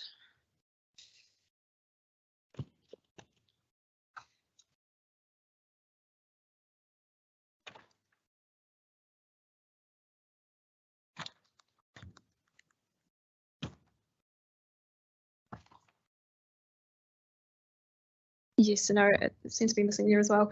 I believe, I think that error was picked up and fixed in the E-plan. It was purely an error in terms of CBD West, but I can provide the panel with that. I could just check that on the break. What would that be? What goes in there?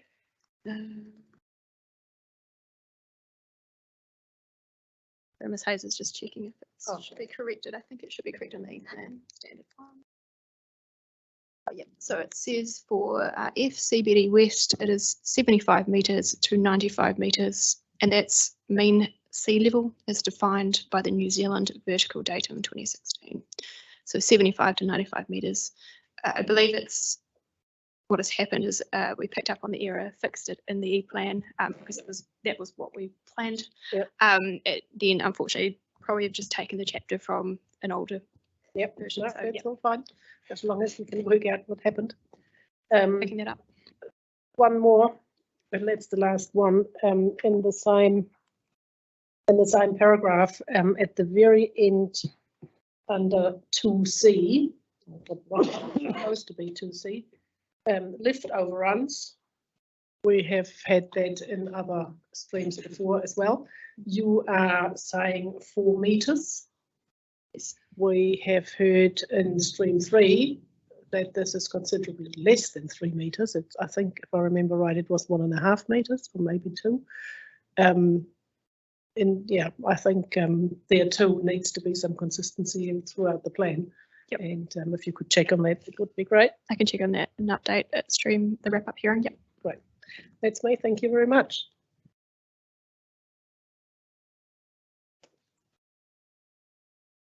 Just one, and we may be covering it later on. And it's again getting back to the city outcomes, and particularly the provision of expectation about assisted housing. That term used anywhere else in the plan? So assisted housing was just to set some context. And I also have Ms. Wharton who can assist me if need be. But assisted housing was the name of a chapter that was proposed and taken to councillors before sign off of the proposed district plan. There was a consistency element there, and I may hand over to Ms. Wharton.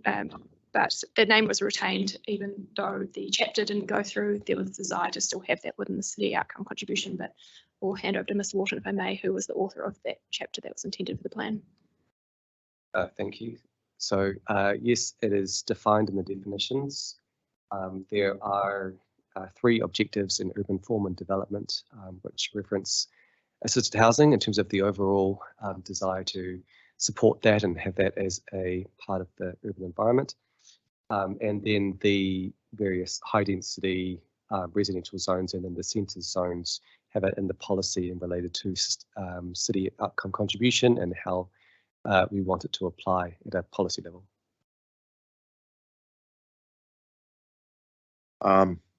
Is it for a resource management reason?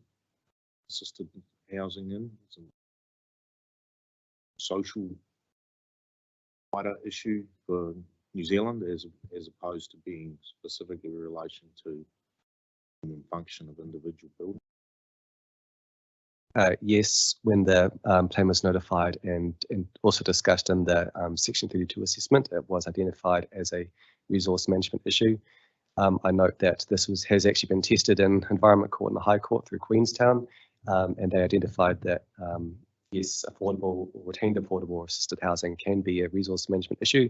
Of course, it then left open the question as to whether how it should be managed in the plan. Of course, that's always up for debate, but at least that question was answered from a legal perspective.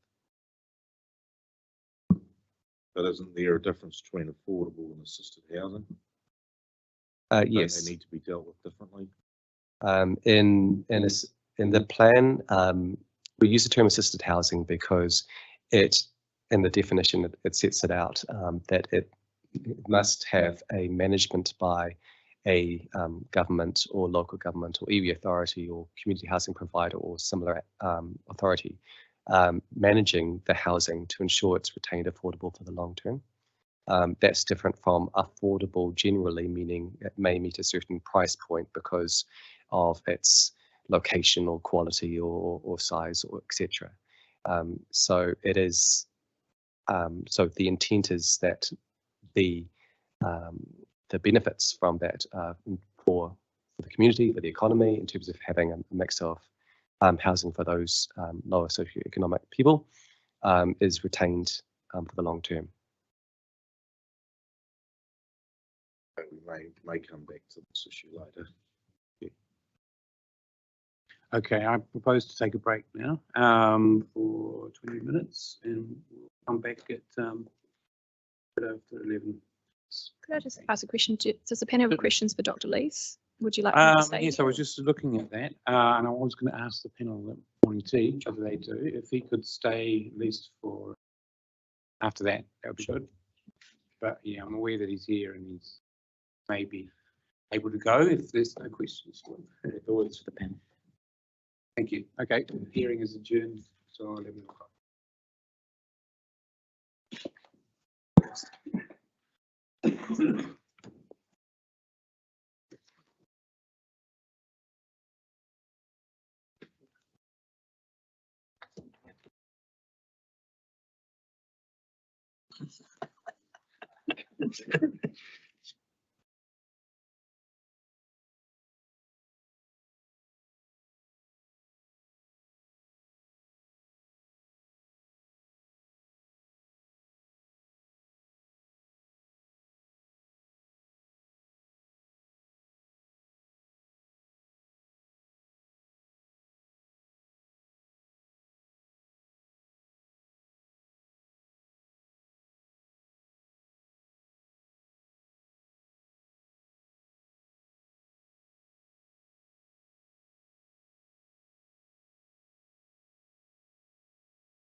we doing wind now, or is the centre still? What we're going to do is just see if there's any questions for Dr. Lees, so that he may go if he's done those questions, and then turn to wind.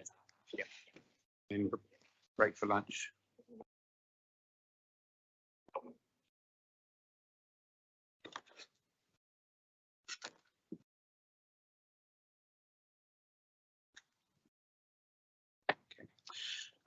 Good morning, everybody. Hearing stream number 4 has resumed. As I outlined just before we adjourned, we will just see if there's any questions for Dr. Lees from the panel. And then when we've finished those questions, let him leave if he wants to.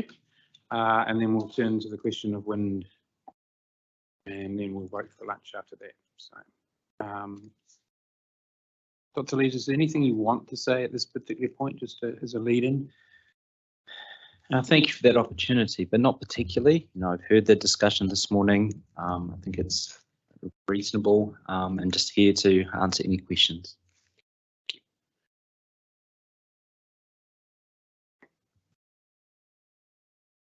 I don't have a lot of questions, so I was just interested in the table below your paragraph 7 in your evidence, which is in relation to wind projects across the and the four the dotted lines, if you like, and why the top 2 dotted lines heading off in significant upward direction.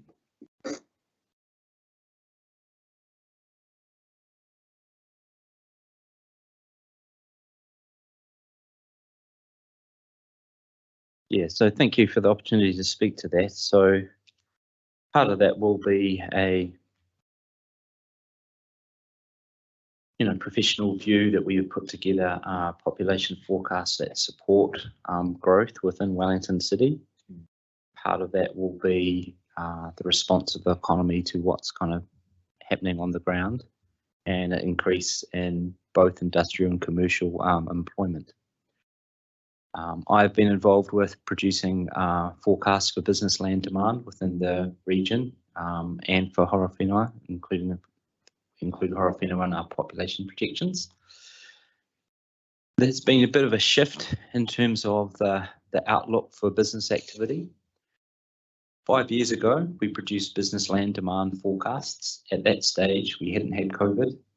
And what we saw in the data was a decade-long kind of movement and reduction in kind of industrial activity, particularly across Wellington City. We also saw kind of a move away from heavy industrial towards kind of lighter industrial activity.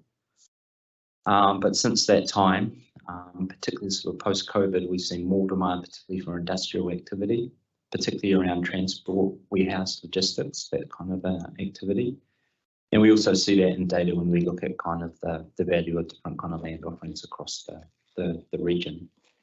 And so at least in part, some of those lines that you see reflect that kind of change in the data, as well as our kind of view of what's kind of happened. And I guess some of that relates to, COVID was very disruptive. People changed their behaviours in lots of different ways. So much more kind of, shopping online, getting parcels and packages delivered rather than sort of shopping in person. So some of that is reflected in that change and that dotted line in terms of commercial and industrial activity that continues quite strongly into the future. So in terms of the future employment projections, the top line in your figure 6 is commercial. That's right. Yes. So you're projecting that there could be upwards of 140,000 commercial jobs in Wellington City. Yeah. And similarly, the one below it, which is government, approaching 80,000 in 2050 for each of those.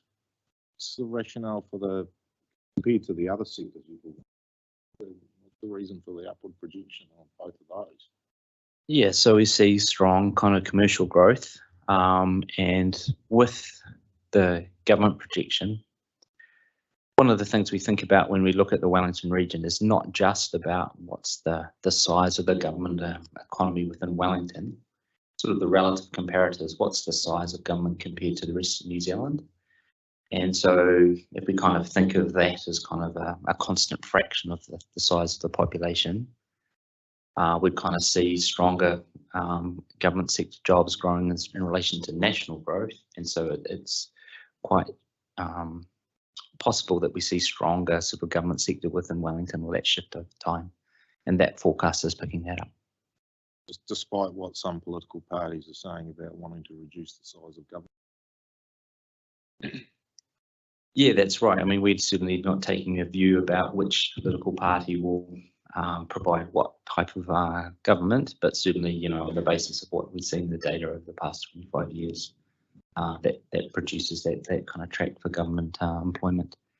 It's worth also bearing in mind that that includes local government, but of course that's a far smaller fraction of those jobs in central government. So just in terms of the centres that we have in Wellington City and the expected growth, you consider that there is sufficient land and capacity to be able to provide for the, let's see your conclusion of these increases. So certainly when we look through the business land demand work that we recently completed for, we contracted to Greater Wellington Regional Council for that work. We are seeing a large shift compared to what we saw 5 years ago. So that puts some pressure on particularly industrial land because it's a much larger footprint than say commercial or government employment. And yeah, so the message from that work is council should plan to accommodate more business land than we had expected in the past. That would be our kind of core message. Just in terms of industrial land as a percentage of the whole, it's quite small in Wellington compared to other regions, for example. Yeah, sure. So within Wellington City Council, it's smaller. You know, we know where that land is, for example. I mean, part of our message is also how do we think about accommodating that kind of demand and at what kind of scale? So do you want to accommodate that industrial demand across the region? Or do you want to accommodate that demand within each specific council? It's kind of one question that forms that body of work that we put to Greater Wellington Regional Council. So in terms of industry, though, it needs to be looked at with a regional lens as opposed to a TLA.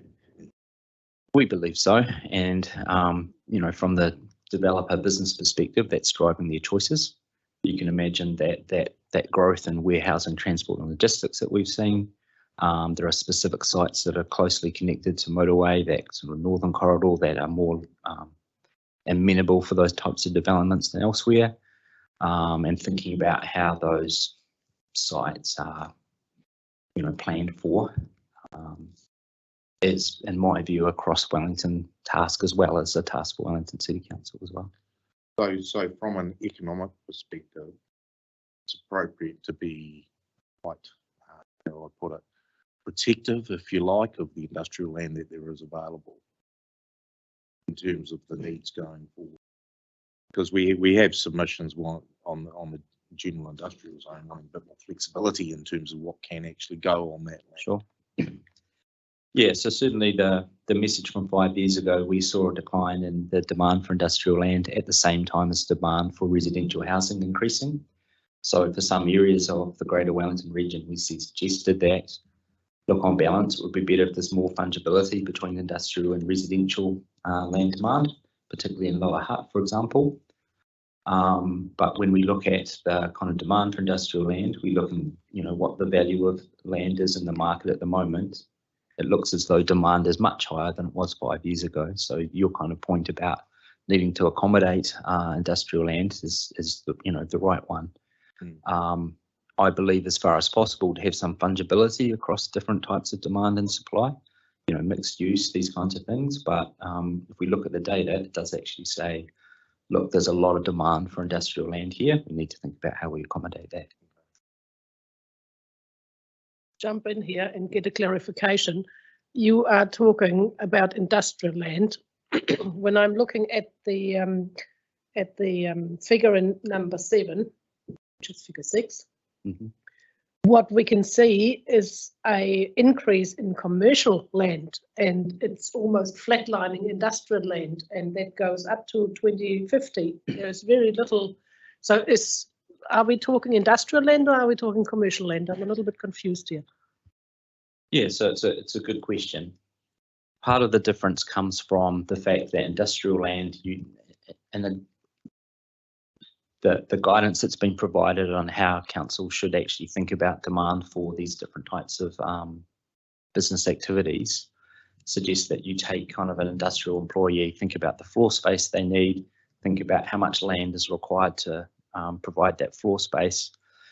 And so even relatively small changes in the number of industrial employees can translate to quite large changes in demand. And as I mentioned earlier, in the past, we saw actually decline, 20, 30, 50-year declines in demand for industrial employees, and we're not seeing that. So we've gone from a declining industrial employment outlook to one where that's actually increased a little bit. So that changes quite rapidly the demand for land that sits alongside that. Yeah, my question is more with regards to if you look at your figure 6. Yes. And that was how Commissioner Daish had actually started off his questioning, that the light brown or orange or whatever you want to call that colour on top is actually the commercial, not the industrial. The industrial is a light blue at the very bottom that is hardly moving in any direction, even up to 2050 that's not moving. But the commercial goes up quite drastically to 140, almost 140,000 new jobs. So I'm a little bit confused between what's in your figure here and what you have just been explaining. Yeah, sure. Thanks for the opportunity to clarify. So one thing that's not shown in that evidence is the comparison between the forecast we provided recently and the forecast we provided 5 years ago. And that change in kind of the outlook for industrial employment is quite different. At that time, we certainly expected commercial employment to continue to grow quite rapidly. And we see that again in the recent data. So there's a little change in, say, the commercial forecast, but quite a change in the industrial land demand forecast. Okay. I'm not quite sure that I get it, but yeah. Just one comment. You used fungibility quite a bit.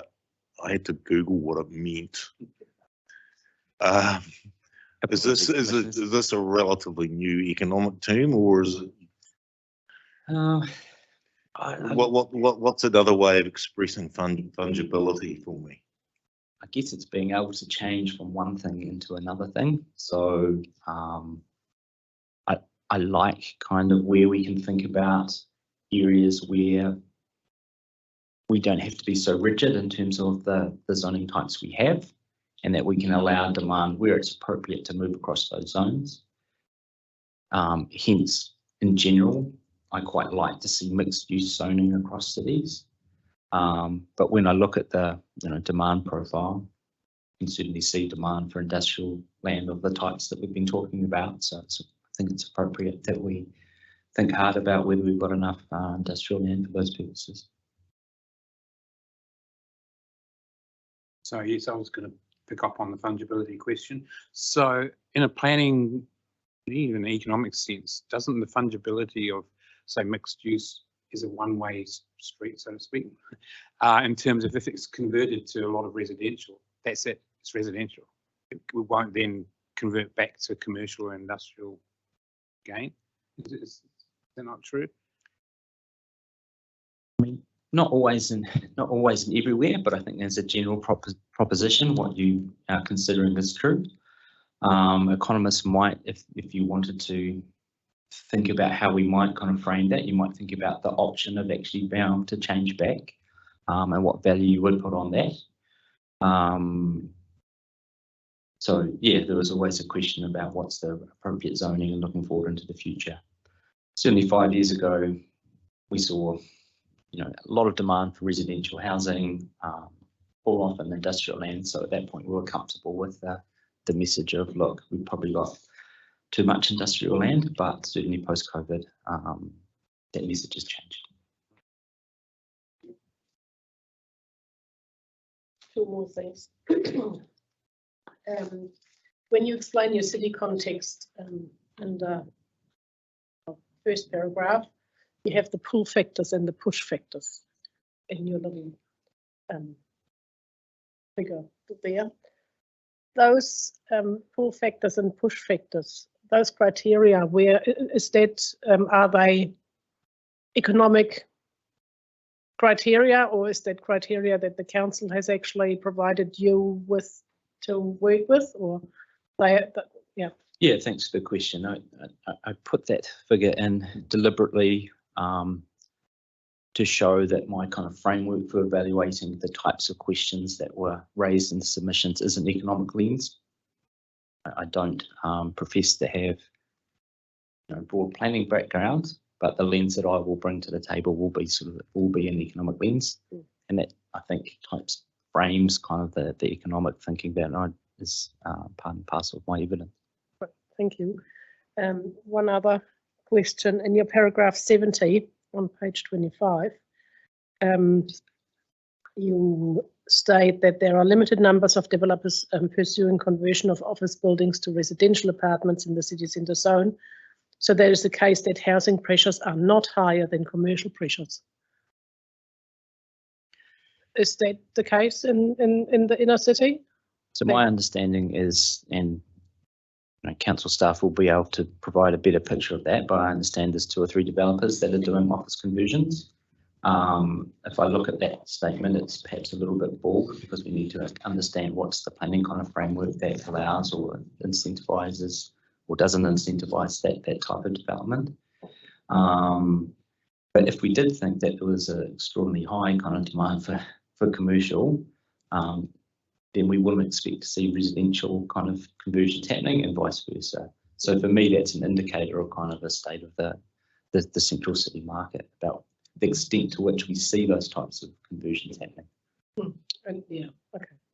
And you think that there's not enough happening to actually justify that the housing requirements are actually greater than the commercial requirements? I think if there was a greater extent of residential pressure, we'd see much more of that kind of activity. I need to be a little bit careful in what I say, or in terms of my evidence, because, you know, you'd want to go through and actually do a much more careful kind of study to see what is driving that behaviour. I understand. Thank you. Just a couple from me. Just paragraph 50, you talk about gross floor area, and in that section you do, but particular paragraph 50, you say that you're not sure why there is a restriction in the city, centre zone. Elaborate on that a bit more, please. Yeah, thank you. So I guess when I think about kind of what floor areas are kind of permitted, we also need to think about what else is within the district plan, and I appreciate that I've kind of brought an economic lens to this, and there might be other ways of kind of viewing this kind of evidence. But I see kind of some of the spillovers or negative externalities that we might see from, you know, larger kind of retail premises is being dealt with other parts of the district plan. So particularly the traffic management kind of requirements. And so I see fewer costs perhaps that are associated with allowing or enabling more retail activity, given that we have other parts of the plan to manage some of those spillovers.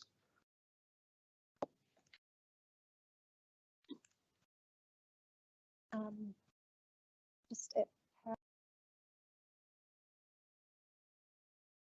note that economics literature is silent on social costs of bulky buildings, and that additional analysis would be needed.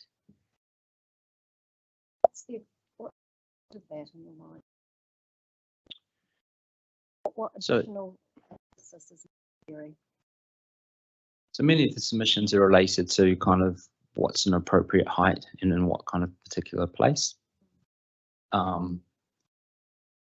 The economics profession, I'm not sure for whatever reason, has, we can look to different pieces of analysis and research to say what might be the impacts of kind of loss of views, what might be the impacts in terms of loss of sunlight. We've actually got a very good piece of research that looks at precisely that question for Wellington City. But in terms of bulk of the scale of a particular building, that evidence base is not particularly well constructed. We don't have particularly strong evidence about what the numbers or the values are, how people might trade off those kinds of features of of a particular area.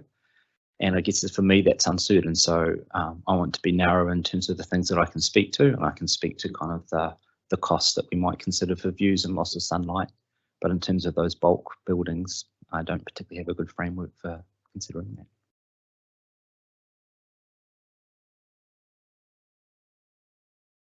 Just one other point from submitters, really. They've suggested that the plan's approach is to freeze all centres in time with no analysis for economic growth. Sorry, no allowance for economic growth. Ultimately, they want centres to grow in capacity along with commensurate increases in catchment, additional density provisions. Do you consider that the plan freezes these centres in time? So I think this question really goes to how we think about town centres. And one set of submissions suggests that a town centre within the district plan would be would help to manage growth in the future. When I kind of look at and I think that's a reasonable approach to think about how to manage growth. When I look at the Wellington City Council's proposal, that doesn't have a town centre, but manages kind of growth through height limits and where that might be applied spatially. I think that's an equally reasonable way to manage growth. When I examine kind of the content of what a town centre might look like relative to a local centre, I see a lot of duplication and kind of likely policies across those. So on balance, I'd favour kind of not having a town centre, but I can't hand on heart say having a town centre would be I think it's a reasonable kind of approach. It's just for simplicity, kind of favour not having a town centre. I don't think it's timely. Certainly wouldn't stymie economic growth, no.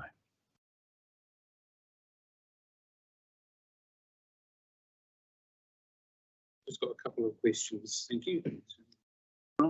Just in relation to that, I was going to ask you a question around that. So, when you talk about town centres in paragraph 35, I wasn't quite clear what you were saying. You said without town centre zones, there's a question about where town centres might appear within the hierarchy, and then you talk about Karori Tawa as local centre zones, and then Miramar Newtown, which is this sort of hanging, the local centre zones as well. Is that what you're saying? Yeah, so I guess when I looked at the submissions, I tried to think back about what was driving my view around town centres. I wanted to ask myself the question about whether that comes from a particular view about town and local centres, or whether that's actually coloured or informed by the centres that I know, living and working within Wellington. And I guess in part of my mind, I think of Karori as being restricted, as I understand it, from the infrastructure that's required to develop Karori further. So that's kind of a view that perhaps comes through in thinking about town versus local centres. And then I look at the other kind of centres, knowing what I've kind of written before in the retail market assessment, and kind of Well, no, I'm left with the view that a local centre policy is fine for managing the kind of growth and outlook I see there. That led to another question, just more broadly in general principle, the current proposed zonings of the centres outside the CCZ. You're quite happy from an economic perspective in terms of what you just said? Yes, I am. Okay, I'm just trying to catch up. In paragraph 22, you refer to the Woolworths submission around threshold of 100 square metres, and you're saying there's pros and cons, but the scale suggested by Woolworths, and I was just trying to track that down and couldn't, of course. What was the scale that you would be comfortable with increasing it to in the CCZ? Do you remember off the top of your head? No, I can't recall. But you were fairly comfortable with that as a threshold? No, I don't believe I was. I believe I was advocating for a larger threshold than what was mentioned there. I think this is for a new building though, so I was just trying to what that scale was, that larger scale was. I would.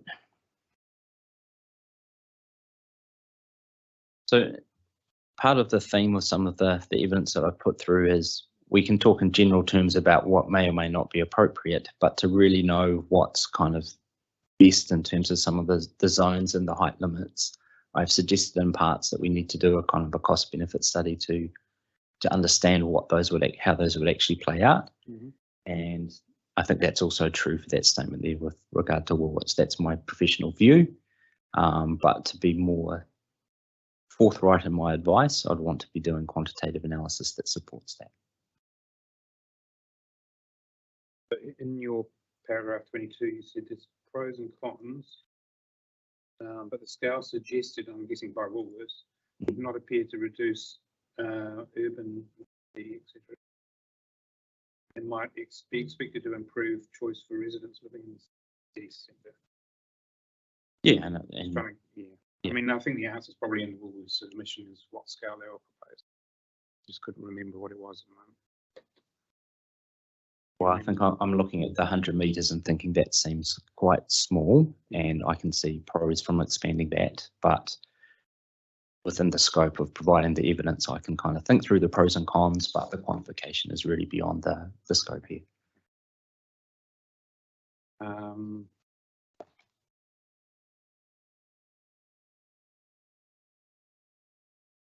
Paragraph 44, you talked about the push-pull factors around height restrictions and them being different, but you're saying a time-limited qualitative assessment by yourself, I presume, suggests the height restrictions are appropriate or may be appropriate.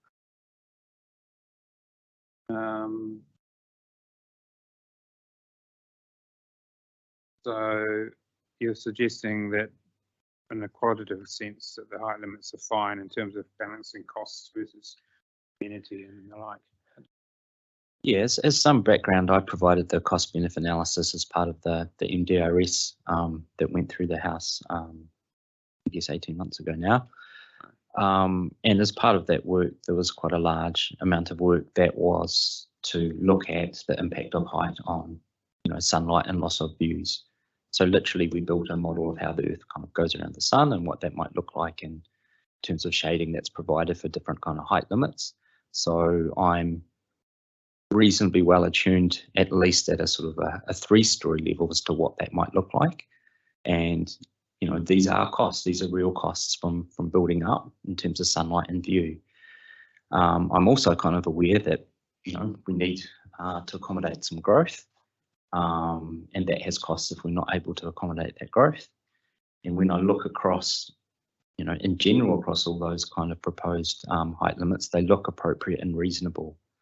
I would always want to do sort of more quantitative analysis to support that, and I think you can see the tone that comes through in the words that I've chosen within that paragraph.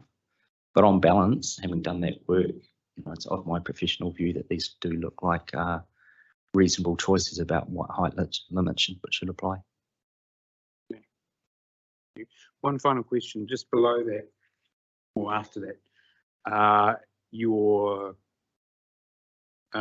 assessment in regard to neighbourhood centre zones and rezoning, you said to help gauge vibrancy, which is a question we'll be dealing with later on in the hearing, no doubt. The council may want to consider expanding the set of traditional indicators, and you've got a list there. Is that more a longer term nod to the council that it should be doing the sort of monitoring, or rather than for us to do anything about it at this point in time? Yeah, it's certainly not a direction to the panel, but it is a comment on, you know, vibrancy is kind of a key element of, you know, the district plan, and what do we mean by that, and we can kind of formalise that and measure that objective over time. So that was where that suggestion comes from. So I suppose what I'm asking is there, because it is a question where we face later whether that word is appropriate in the district plan to use, because we have a submitted or more who want to get rid of it from the plan. But you're quite comfortable from an economist's viewpoint that it can be used in the plan because it can be measured or monitored or tested. So when I hear vibrancy, I also think about you know, putting this economic lens through. There's also a lot of benefits that come from a consumption side of things, from having well-functioning urban environments. So I might benefit from a variety of kind of retail choices that are offered to me. I might, you know, benefit from different events that are kind of offered to me by living within a city. And I kind of see vibrancy as part of kind of measuring that kind of concept. But I guess it's, I think the viability term, I think, is perhaps a little bit more interesting, and I've raised a view about that, but, you know, unless commissioners have particular questions, then I can leave that be. Thank you. That's all my question.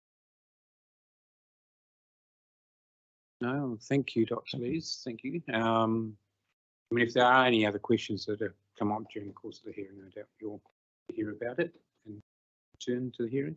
Okay, thank you for your time. So thank you, that's useful. Wind.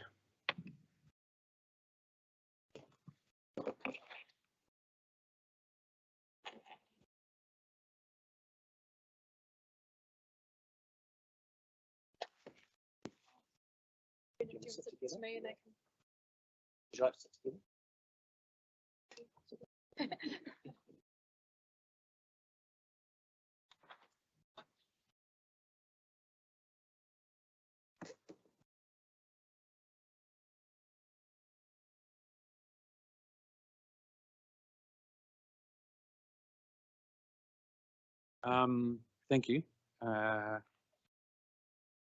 We have read the Section 42A report, and it's supporting technical advice and also the rise. I may just hand over to you to talk through any key points. Sure, thank you. So now switching to wind. So I've been fortunate to have two wind experts at my disposal, and I will just hand over to Dr. Michael Don and Mr. Nick Locke to introduce himself before I do a bit of scene setting about the wind topic, if that's okay. Scene setting. Okay. Oh, I see. I was assuming that the red light meant I was actually live. There you go. Okay. I should admit to the history that I've been involved in this since 1979, when the City Council first approached me to advise them about the black building we can see out the windows here. I should admit one other thing before we start, and that is I have advocated since the beginning that a height limit, such as I've been hearing about for the last 2 hours, is immaterial in terms of wind.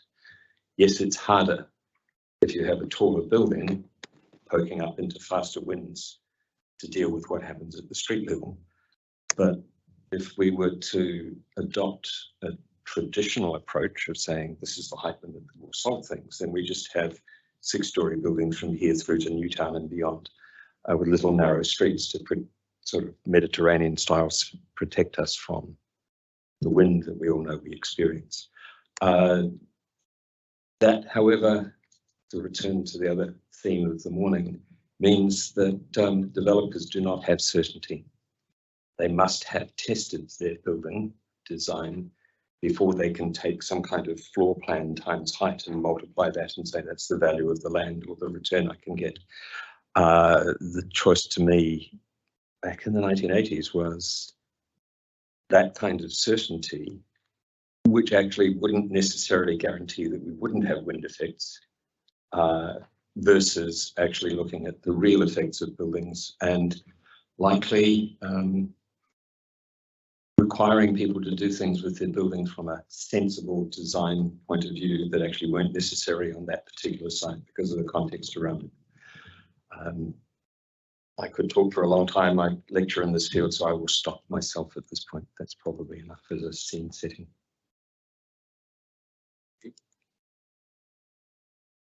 Connect to it. William, for just long enough. There we go. Morning, Commissioners.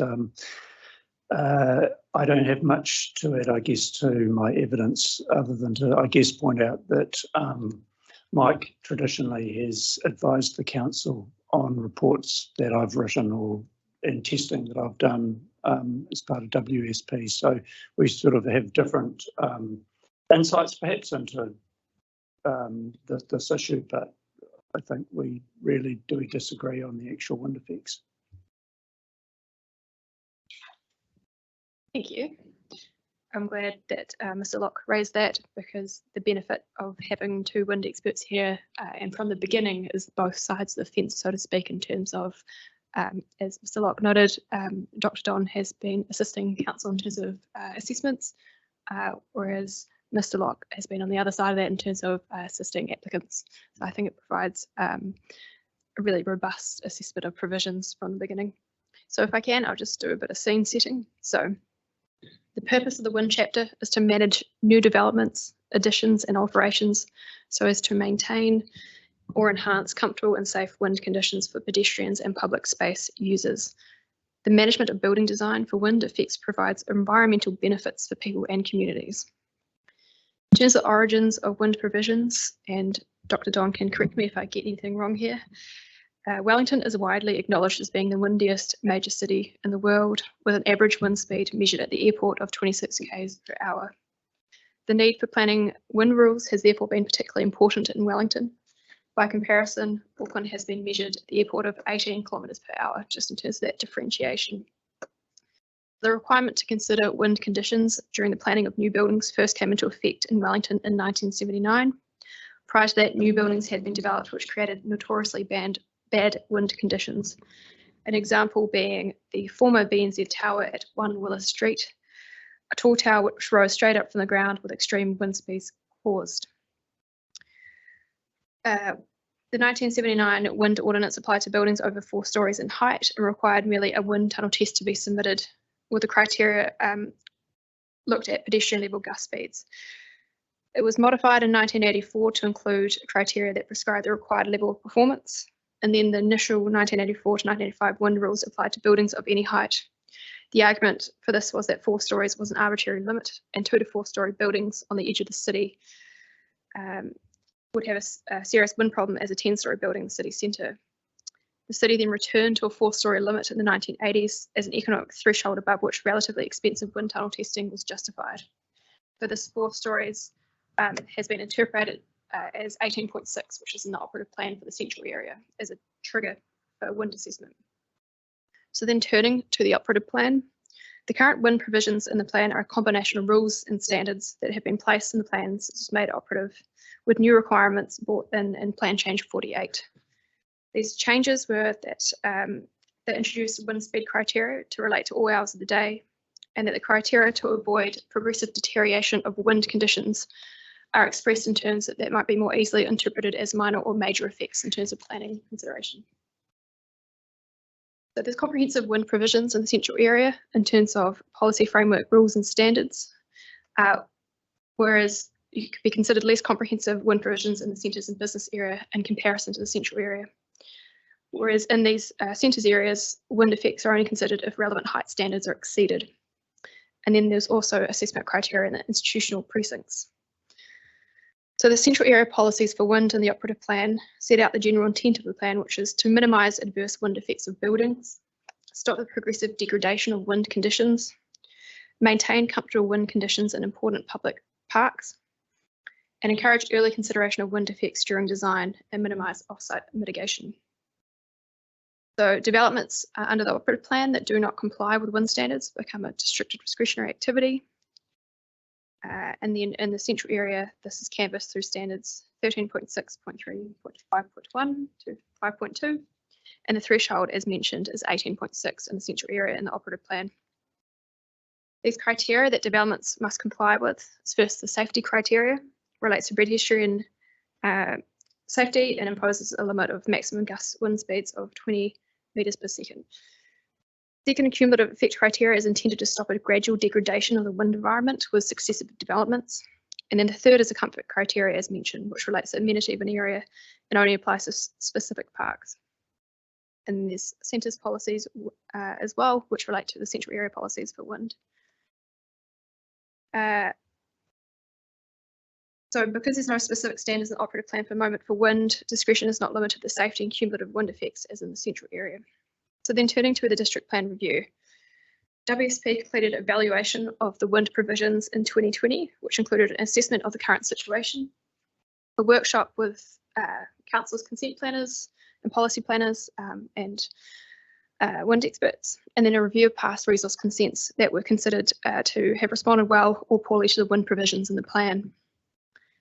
Just noting some of the main issues there. So poor wind outcomes only occur when non-compliant developments are approved, which makes the discretion and decisions in the resource consent process a most critical factor.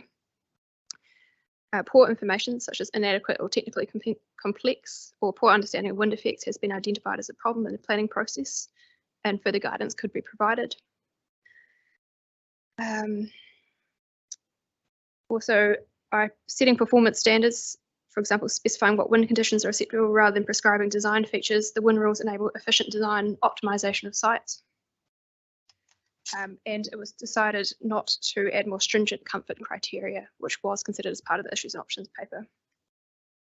So then turning to the proposed plan. The proposed plan wind chapter marks a moderate change from operative provisions.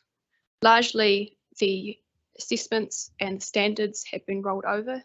Just further consideration has been given to wind policy because it's now a standalone chapter rather than being in the central area or centres alone due to the national planning standards. Some improvements have been made to safety in terms of defining the probability, duration and thresholds. I will just note that I'm not a wind expert, so I will be giving technical questions to Dr. Don and Mr. Locke. It also looked to simplify the cumulative wind effect criteria.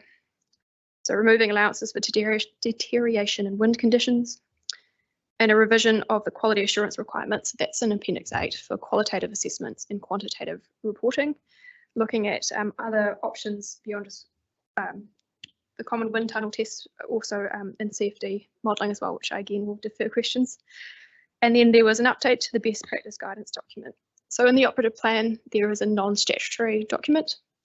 It was decided that whilst a lot of diagrams and concepts within that guidance document have been carried through, more information has been put in terms of how a developer could look to consider wind in the design of buildings. So more, I guess, user-friendly guide that I think complements nicely the provisions that we have in the standard, that I've got in the standard and also in appendices as well.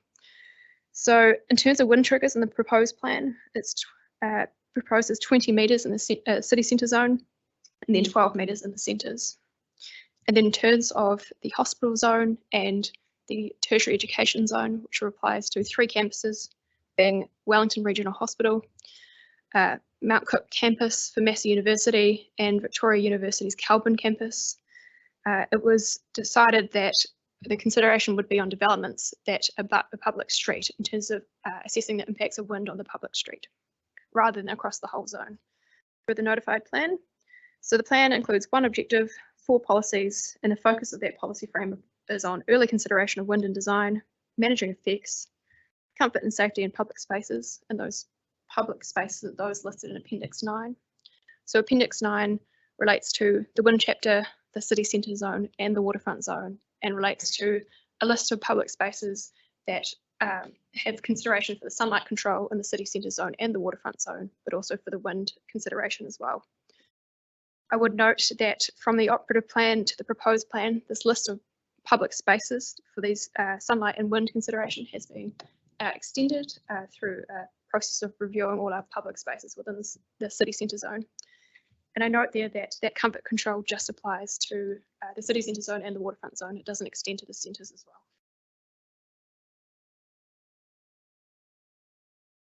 So I think I've covered and spoken to the rule framework in the proposed plan, but I would just note that there's been the use of Section 88 information requirements to identify information needed. In the proposed plan version, and I'll speak to the changes since, there was a focus on for the centres generally. So when I say that, I mean neighbourhood centre zone, local centre zone, local and neighbourhood. It was that in the first instance, a qualitative desktop assessment would be considered, but it was up to the planner who had the discretion to decide if the wind effects were considerable, a wind tunnel test could be done, so a quantitative could be done. It's quite important to note those two types of assessment. So and this is set out in Appendix 8. The qualitative desktop assessment is different in terms of information requirements versus a quantitative reporting requirement, which is the wind tunnel testing, in terms of more complexity and more input needed. And I won't go beyond that in terms of technical remit, and also a difference in costs there as well. So the way that the proposed plan I set it up was that centres in the first instance would have a qualitative assessment, and then in the city centre and the waterfront, it would be a quantitative in the first place. Sorry. So in terms of that detail was provided in Appendix 8, is also included in the Section 88 requirements, and then was set into the rule framework in terms of if you didn't meet the permitted activity requirements, it would kick you to a restricted discretionary activity. And then that separation is set out on the zone boxes in terms of the rule framework for wind R1. Wind R2 just sets out that in other zones that are not listed within R1, the wind assessments do not apply. So it is permitted activity in terms of wind. So Appendix 8 is largely a carryover of the operative plan with updates to assessment requirements in terms of new information and just bring it into best practice. The same applies to Appendix 14, but that more information around practical advice in terms of assessment. And then turning to Section 42A changes. In response to submissions, some minor changes or minor to moderate changes have been made, particularly around ensuring references to comfort and the objectives and policies hook into that Appendix 9, so making it very clear that comfort applies to those listed public spaces. And then there's change from practical to practicable in the more minor side of things. More substantial changes have been made in response to the Kāinga Ora submission to change the wind chapter extent to also include the high density residential zone. So that was in response to change in heights and noting that there would be change, particularly in the short term, as Mr. Locke talks to in his evidence, in terms of taller developments, in terms of the current extent where it's possibly more 1 to 2 stories, but in the longer term that'll evolve as 10, 20 years, more taller developments are anticipated in this zone. I note now in the proposed plan that the high density zone, where it exceeds the maximum height limit, has an assessment criteria for wind consideration. I have proposed that the high density zone, the wind chapter applies to it, but in the medium density zone where you exceed that 14-metre height limit, wind could be a consideration beyond that within the zone's assessment criteria. So in terms of the framework, the changes made, and you'll see that there's a bit of red pen in terms of the change there, that's around trying to make it clearer around the triggers, because a few changes there and on the back of submissions, Kāinga Ora sought that the centre's height, which in the proposed plan is 12 metres, was more akin to the height changes that have occurred in these zones. Upon discussion with Dr. Don and Mr. Locke, we have landed that it can be 15 metres across these zones, and including high density zone for a qualitative assessment in that threshold. And then any development beyond 25 metres would trigger immediate focus on a quantitative wind assessment, wind reporting, which includes wind tunnel testing. That was based on comfort with height and the scale of effects you'd anticipate based on the height trigger. And then the wind rule changes just focus on those different situations where you might go beyond 15 metres, so you get a qualitative assessment, but you don't need a quantitative because you haven't reached 25 metres, for example, or when you have triggered 25, then you need a quantitative assessment. I would just note that the qualitative and quantitative is in the proposed plan, it's also in the operative plan in terms of consideration, so that the assessment hasn't changed, it's just the point at which it is required there is based on that height trigger. It is 20 metres for a qualitative assessment trigger in the central area in the waterfront zone, and that reflects the different setting in terms of heights, but also reflects the height trigger that's in the proposed plan as well. And then just lastly, rebuttal changes. So 3 pieces of expert evidence responded to the wind chapter. Mr. Hill saying that he's general comfort with it through Kāinga Ora submission. Retirement Village Association and Ryman seeking more references to comfort is excluded from the chapter, which I do not support. And then also Mr. Coop on behalf of Victoria University wanting to provide more clarity in the chapter at the extent to which development within these tertiary education zone and hospital zones are impacted and thus need to comply with wind rules. So the change there has been from the use of adjacent to a public street to adjacent to a legal road in terms of providing more clarity around that. In response, I have made a change to have a new policy which just speaks to how development is assessed for hospital zone and tertiary zone, and then just a minor wording change to the existing PDP rule there.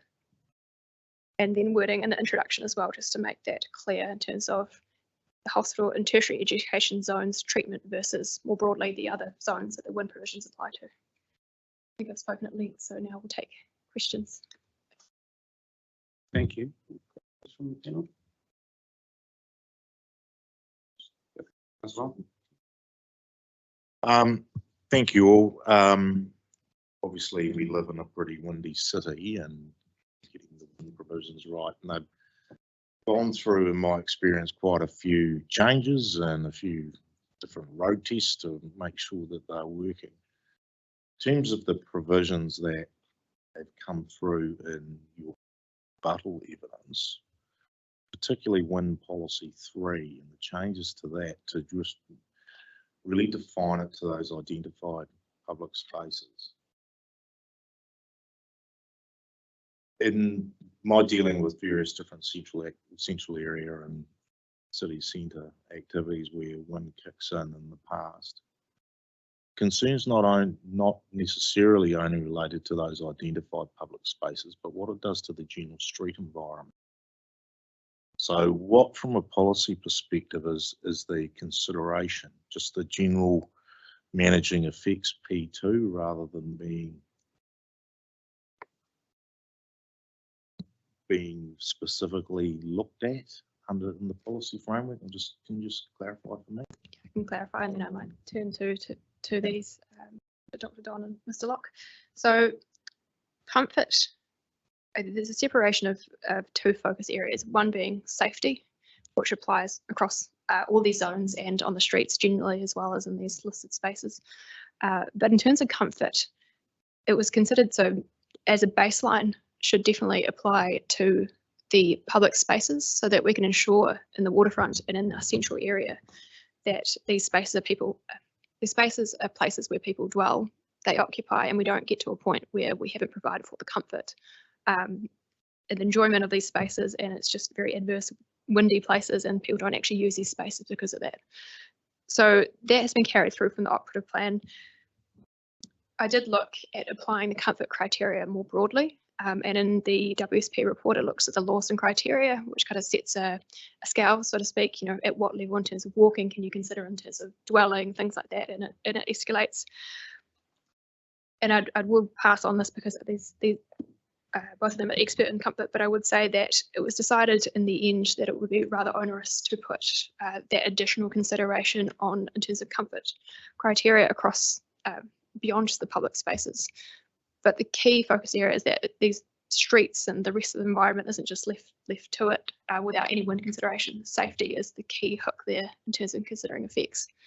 But I might just pass over to them to speak further to that.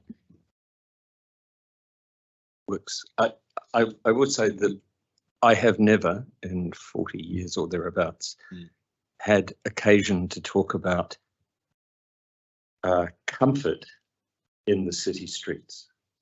I have been told, and the rules clearly apply, never apply comfort criteria to the city streets, the footpath. So all of our conversations are about that.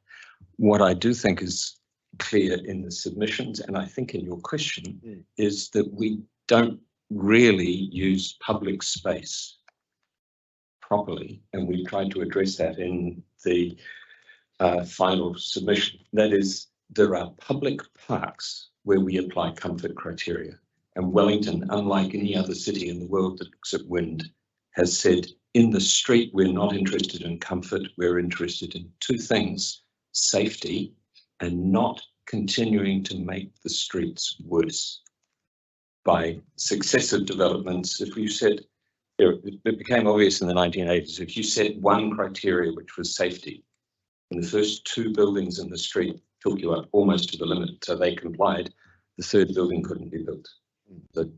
So we've had those two criteria forever. Now they do the steady creep, the avoidance of deterioration has often been interpreted as you're focusing on comfort. No, we're not. We are only ever concerned about never getting to that safety limit and never steadily accepting that we will approach that over a series of developments. But I do agree with you that the definition of public space is what was behind the Victoria University's submission. Yeah. In my mind, I won't speak for Nick, but we were only ever talking about the areas where Victoria University or Massey or the hospital zone was under our purview, which is on the edges of those campuses. I do think that we're at complete variance with what the general voter in Wellington thinks we're doing when we apply wind. And that was clear in Peter Coop's submission, that he thought it was about the whole of the campus. Well, it had never occurred to me that it could be. I think it should be. That's a personal opinion, not anything to do with this process. I've spoken enough. I think the one perhaps useful comparison with other cities that have the Lawson criteria is that there is a decision by planners when you use those criteria which standard you really want to introduce for a particular area. So they cover, the Lawson criteria cover a range of activities from, comfortable sitting down, long-term enjoyment, right through to safety. And really, to apply those criteria, you need to make a decision about this particular part of the city needs this criteria. And so the advantage that the Wellington rule approach has is that it provides a bit of certainty up front about what rules are there. So there isn't that sort of decision to make up front. And then I think Dr. Don's outlined nicely that the comfort criteria in Wellington only apply in a very limited set of circumstances. But the consideration of the whole wind environment, that is comfort right through to safety, is part and parcel of thinking about that deterioration in wind. So when we have a criteria that doesn't explicitly think about comfort and doesn't require it, but when we sort of think about the effect of a development and how it affects the wind conditions, it comes the comfort, long-term walking, and then safety is sort of reflected in that cumulative effect or deterioration criteria. So there's a focus in the policy framework on public open spaces, but in terms of the safety related aspects of wind, that's picked up regardless in terms of quantitative or qualitative assessment of wind environment. That my understanding right? Correct. The only thing I would say that the plan doesn't apply to is private spaces. Yeah, yeah. And I guess my other main question is, looking at real world situations and so forth. I remember coming to Wellington when I was a child, and it just seemed to be incredibly windy, and saw little old ladies knocked off the street corners and so forth. And and then generally through my career, there's been looking at wind, and there seems to be to me to be two forms of consideration of wind. One is what you can do with the development on a private property, but then is potentially, if there are unacceptable wind effects, is what you can do to perhaps the street environment or the public environment. District plan can deal with the former, district plan can't necessarily deal with the latter. And it needs to be potentially a combination of the two in terms of what tools are there in the toolbox to manage actually wind effects. So I'm just wondering in terms of the provisions that we have at the moment, is there, and the focus on safety only on the street environment, is there any improvements, or is there anything which can be done, or are we left with a fait accompli to only deal with certain things? Clear question? Probably not. Yeah, I heard you say that we only focus on private spaces, whereas actually we focus on the spaces adjacent to The a development. Adjacent to a development on the street. Yeah. That's all we can control. At times it is slightly disturbing to me that building that's set back from the street and has what is argued to be a public space, adding to the amenity of the city by having an outdoor park. It is not in our purview to actually look at comfort or safety on that quasi-public space because it's on private property. I would love to see an improvement which focuses on those kinds of issues, but it seemed to me that was way beyond the scope of the purpose of this proposed district plan, to regularise the way in which the old district plan was formulated for the new legislative environment. So if we can drill down a little bit more in terms of what you've just said. Mm-hmm. If city outcomes contribution, talking about open space, presumably that's going to be provided on the site. One of those things in terms of getting a 1 to 10 or so forth is the quality of the environment that it creates. Is it sunny? Is it less windy than the other? So why in terms of these provisions can't you consider open space provided within the development? I think it's not a wind question. I mean, certainly We can. you can consider if that is like public open space provided. And I know the city outcome talks around public space provided, whereas in the city centre zone, for example, it's more that private or communal to that site. I would say is these provisions have been developed over time and are based on the operative plan provisions. In terms of certainly, I would just like to check the definition of public space, because I think that's why I made quite a clear delineation between the listed spaces in terms of that comfort control and public space more generally, because I think public space should incorporate the street if I've taken that correctly, but I would like to check that definition. But certainly, if it was a public space provided by that development, it should have the wind consideration applied, would have the wind comfort and safety application to it. I know that would be possibly, if it was a future public space provider, that there would need to be a plan change variation to include that within the list of sites to make sure that it's not missed in terms of that rule framework. But I certainly think it's a consideration going forward that with a greater focus on pedestrianisation, on golden mile changes and things like that, it may be that a more focused lens needs to be given to comfort and whether that extends beyond just the parks and the listed public spaces. It was a rollover of that operative focus on just public spaces, noting that the sheer volume of public spaces has been expanded, but it was my understanding that we can't apply it to the private spaces But I would imagine that the developer providing a public space through city outcome contribution, then the wind rules would apply to that being a public space. Okay, so 1 Willis Street, you mentioned 1 Willis Street before. The Williston Street frontage has a big area where people sit, which is not on public road, or sit, congregate, whatever. There's various different attempts to mitigate the wind environment being done over the years on that property.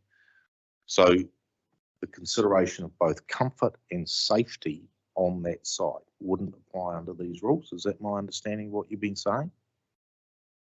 I know the space that you're speaking about, and because it's on the site, whilst the development will need to consider effects on the street edge, I hope I'm correct in saying that you cannot consider within the site itself in terms of that space because it's not a listed public space. So the first 15 metres back towards the main entrance doors of 1 Willis Street, under these rules, you don't have to consider the comfort impacts upon that space which is provided in front of the building. Correct, because it's not a carved out public space, it's within that development. But wouldn't it be an important thing for it to cover if you are providing, I wouldn't necessarily call them open space, but it's residual land after the rest of the buildings have been done. And there is an expectation that the general public can enter it. Wouldn't you expect that to be, the wind environment to be an important factor to be considered in a consenting framework? Dr. Don, obviously, I think. Having raised this issue, I don't know how many times in the last 40 years. Yes, we do advise developers that, and to the credit of the people who typically do the wind tunnel tests in Wellington, we do often get reports which are about that 15, 20 or whatever it is metre space. And my role has always been to say to the people who are the development team, you might want to look at that because my experience is the shops aren't going to be viable if you've got that kind of wind. You're not going to have an outdoor space that you think, from the pictures you're creating. But in terms of the requirement for the design of the building, it's the effect on the public pedestrian streets, the legal road edge, if you like, that we have been constrained to look at. I mean, I take your point. We could, we certainly do get the data relatively easily.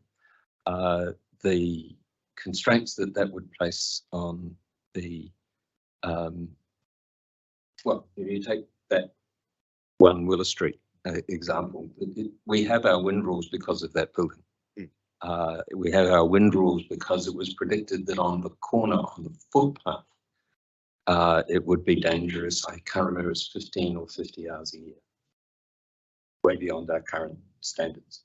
And to their credit, the developers then actually developed their mechanical trees, as they originally called them, the kind of partial cover canopies. It was clear that that was an inhospitable space, but it did solve the public street issue from their point of view. If they had wanted to, for that building, actually create public outdoor space, particularly on the south side of a 30-story tower, they should just have roofed it in. There really was no other solution in that situation. Yeah, it's probably 1 Willis Street's probably not the best example because of its history and where it is and so forth. But if you have a development at Tiaro, one of the side streets in Tiaro, for example, which is going to be maximising the potential of the land, generally going right up to the street frontage. Okay. So your rules that are in place would only look at the safety effects of wind rather than, well, cumulative. So the steady deterioration criteria is also applied. That is the one that I think gives some people the impression that we're talking about making the city less comfortable, whereas we're just interested to say, have you done the best you can? And I mean, it's clear if you take a car park, it's a recent development in Willow Street that's looking at doing this, where the wind went straight through the middle of the car park, and you put a one-story wall there, the wind now blows along Vivian Street, and there's not much you can do. Put a wall across the footpath to stop the wind blowing along the footpath is just lacks common sense. And it's not in the control of the developer to deal with that either. It has to be with the consent of the council. What I'm saying is that if you built a 10-story or a one-story building there, it makes no difference in terms of the channeling of the wind. But in many other circumstances, you're in a situation where we're asking people to have explored what would provide the best, the least worst, if you like, impact on the street. I might just note as well, it's possibly something that we could discuss at greater length and come back with our right of reply as well on that. I don't think from a personal perspective, not a wind expert, that it is outside the possible scope to consider private spaces where there is public access. And I think that last bit is the important point there, where it is publicly accessible, given that BNZ example. I would just also note, so that is something that we can talk to and address in the right of reply, but also just noting the difference between wind P3 and wind P4. So P3 speaks to the comfort of existing listed spaces, and P4 has been put in there around comfort and safety in public spaces created through new development. Mr. John might better speak further to that, but that was put in after, I think it was the Atkins Street development of the new archives. In saying it, or possibly not the right example, but consideration needs to be there around future developments that are going to provide a public space and have that consideration around comfort as well. Just noting that as well. Yeah, well, that was one thing I've got marked here is what is the difference between P3 and P4? Yep. One relates only to comfort, and one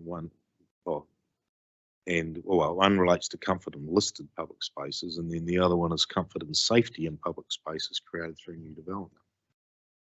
I think that's a technical omission in terms of one has been struck out and the other not, in terms of it would be comfort.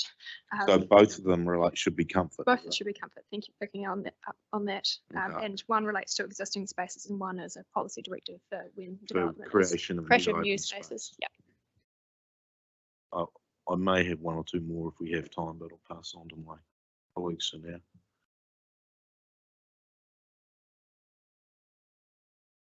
Can I just take on to that? We're talking about comfort, and is there or are there criteria somewhere listed that somebody can read that say this is what it means to have comfort there? Or is that just a nebulous thing that some people feel okay with that, other people don't? It's just if that is such a big criterion, then I think somewhere needs to be a definition of that. Do we have that definition? Just checking that. In short, yes. In short, we do. There's a number of criteria or definitions used for comfort around the world. They've been developed over the 40 or 50 years of observation, and but there is no one. There's no, I guess, one definition that would work for everyone. So just as the population, there's big variation. So there's a big variation in people's comfort, different conditions. And it might be useful at this stage when you're thinking about comfort. Wind is a small part of it, and so it's a limited definition for comfort because sunshine and all the other things come into play. But we limit it to only the sort of mechanical wind effects, so that it's so that we can assess it and it doesn't become a huge exercise in itself. Mm-hmm. Further on that, the standard S3, wind S3, does not have metrics, unlike standard S1. But it does, but through standard S3, it talks around a proposed development must not cause uncomfortable wind conditions in public spaces.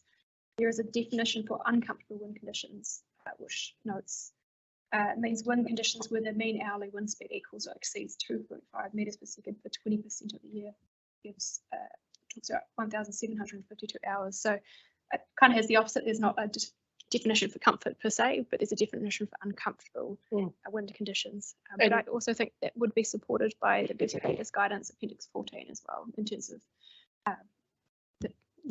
providing more best practice guidance support there around that control. So the wind speed is basically the main criterion on is it comfortable or not? Correct. And the issues and options paper talks around that, Lawson's, and we haven't gone down that route of, certain speed would be kind of comfortable to stand, but not to, dwell and things like that. We haven't gone down quite that explicit nature. It's more associated with the wind speed. So if you were to define wind comfort in a footpath, then this Lawson criteria, the one that's applied in London, for example, says business walking, not sitting for long periods of time. So it defines a different acceptable speed. And Mr. Locke has talked about the what's considered comfortable depends on what is the activity that you're planning for in that particular area, and excludes, because we're only dealing with wind, the considerations of how sunny that space is, but what time of the year you're talking about. It is possible to do those kinds of things. In fact, I'm about to start a course teaching exactly that in first year for a bunch of students, but it's not something that's under the wind rules at the moment. But I try, and I understand that, and I'm sure that there is a lot of tools and criteria out there. I just try to understand how they apply to the district plan and how they have actually picked up to be able to assess it. Right.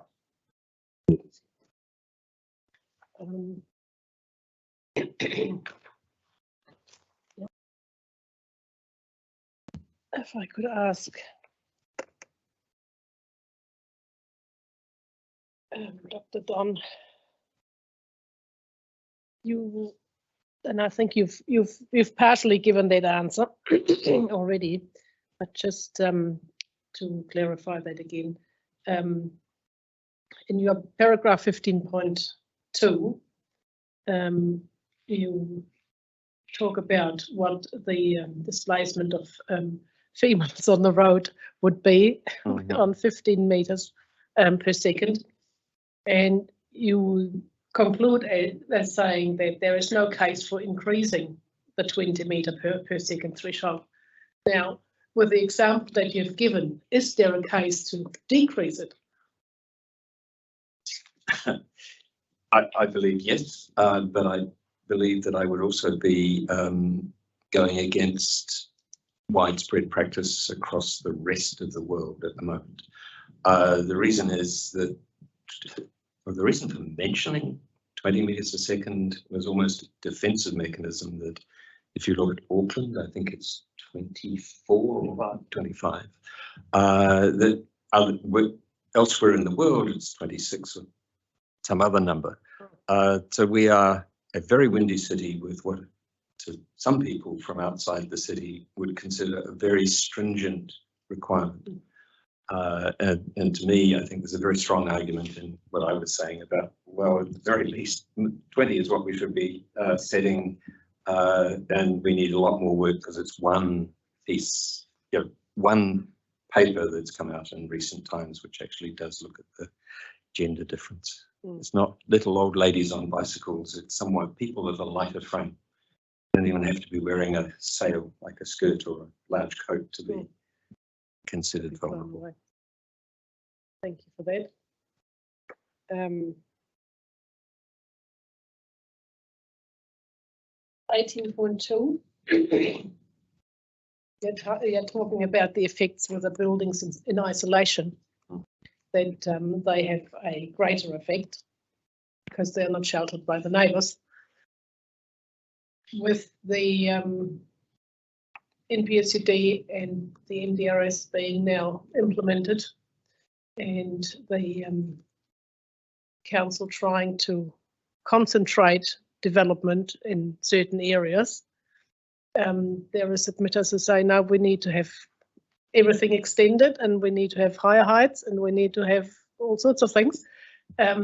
with regards to the effects, is it correct that it would be quite tricky to have those higher isolated buildings, which will be the case at the beginning at least, sitting around having quite detrimental effects on the wind situation? Yes, the simple answer. I have been heartened by the responses to the various submissions and so forth, that we've actually got a more consistent consideration of taller buildings in isolated areas across the whole of the city, rather than something which assumed that the only problem ever happened out here in the middle of the centre city. Mm-hmm.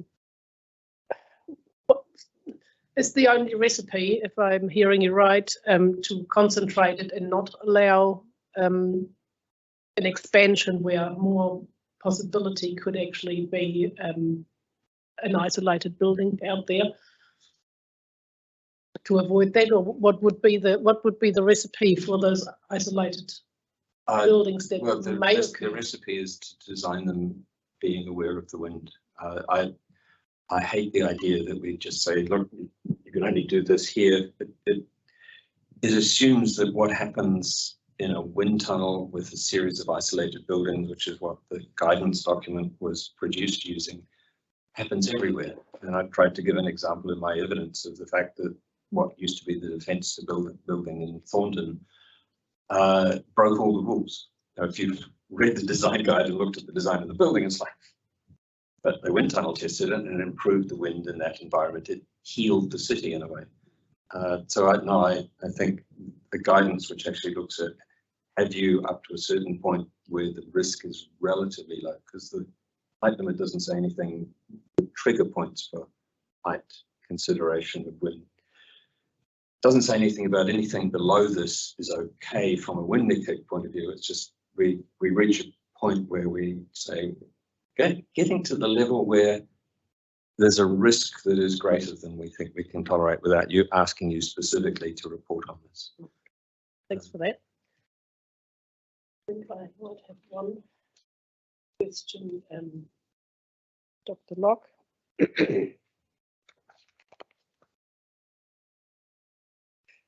In your paragraph 16, you consider that the wind chapter rules and standards should still apply to the tertiary education hospital zone. Are you saying, or am I understanding you right, that you're saying what the council is proposing you don't agree with? No, what I intend to say in 16 is that the rule should apply to developments within the zones that adjoin public streets. And so where there is a large building within one of those zones, but it impacts on public street, then that building, the wind control should apply to it. I don't think the wind controls need to apply within those zones. Within those. And that was the sort of intention of the rule. So I agree with, I think, what the council has proposed.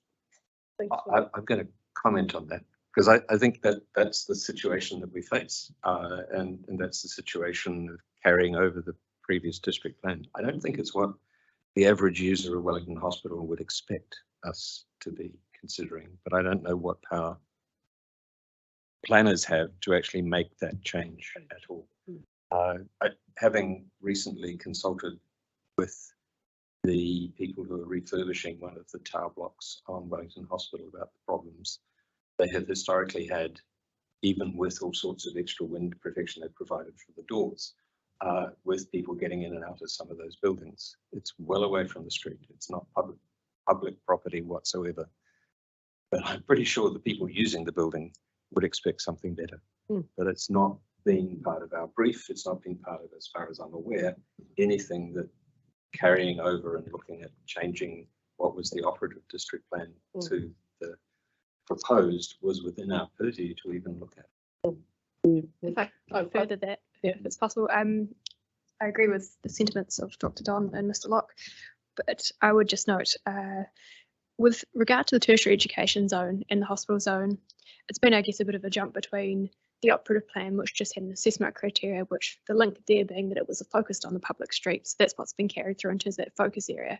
But then in the proposed plan as notified, it was actually a rule saying that development within adjacent to this public street need to consider it. So that's a jump in itself again.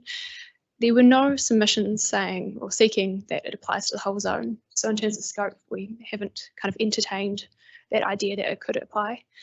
I have looked at Peter Coop's submission, and they note how proactive they are in terms of assessments for new developments in terms of qualitative desktop assessment. But I would argue that there isn't any evidence on the other hand stating why it shouldn't apply to a whole zone.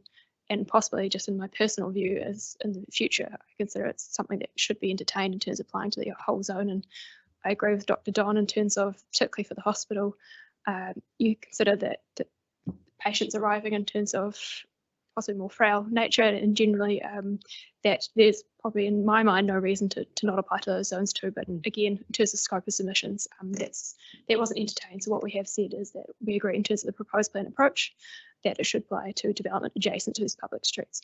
Good. Thanks very much for that. Thank you, gentlemen. Follow-on question from that. For example, the retirement villages have said that they don't think it should apply to them. So is that the same situation whereby we get a large comprehensive development? What would what wind rule would apply to them, or would a rule apply? So in terms of, so we haven't targeted the wind framework any type of development beyond just generally applying to the zone. So if a retirement village was to be built in the city centre or centres, for example, it would be treated the same under the wind framework. I have agreement, I think, as Dr. Don talked about, or generally in terms of we don't see that there's an appropriate argument for not applying to retirement villages. There's no evidence for the case, and in fact, on the contrary, I would argue it's the opposite. It definitely should apply to a population that is more frail, if I'm using the right terminology here. But certainly we would expect retirement villages to need to adhere to the wind rules like any other form of construction under the wind framework for generally construction of a building in these zones. So there's no carve-out activity for them. I don't think there should be. I think the wind provisions should apply to those activities like other, for example, construction of an office building or something like that as well. And I think in terms of the population within retirement villages, I think there's even more of a impetus to provide the managed wind effects. I don't know. But I do think right at the moment, scope is outside of the, so if you had a large campus, it's just a public street. But if we were to take the earlier suggestion about looking at public space leading up to buildings, then I think the spaces between larger developments and within those developments would become part of that consideration as well. I think inevitably. It looked to be a lot more complex to start to develop that within the scope of what we were currently looking at. So it's off property effects we're dealing with now. Yes, if you built a building in Thorndon, I'm trying to remember the name of the street, Holsworth Street, sorry, backing onto a two-storey building with a trampoline out the back, we're not at all concerned that the trampoline will blow away. Thank you. Just a couple of questions before we conclude for lunch. The changes being proposed through the 42A and subsequent report to the plan, just satisfy a little background niggle. There's scope to do all these changes because there's quite a lot of red pen there. There's scope in the submissions to do all these changes. Correct, and I'm glad that you raised it. If I can just speak to that for a moment. So in terms of just running through some examples of the changes applying to the high density zone, and then suggestion that there should be an assessment criteria for the medium density zone that's been requested through Kāinga Ora. And in terms of the height change, the trigger there from 12 metres to 15 metres for qualitative, and then 25 metres for quantitative, that's through a submission from Kāinga Ora in terms of they sought through their submission to marry up the wind trigger heights more with the new height proposed in the proposed plan for the centre zones.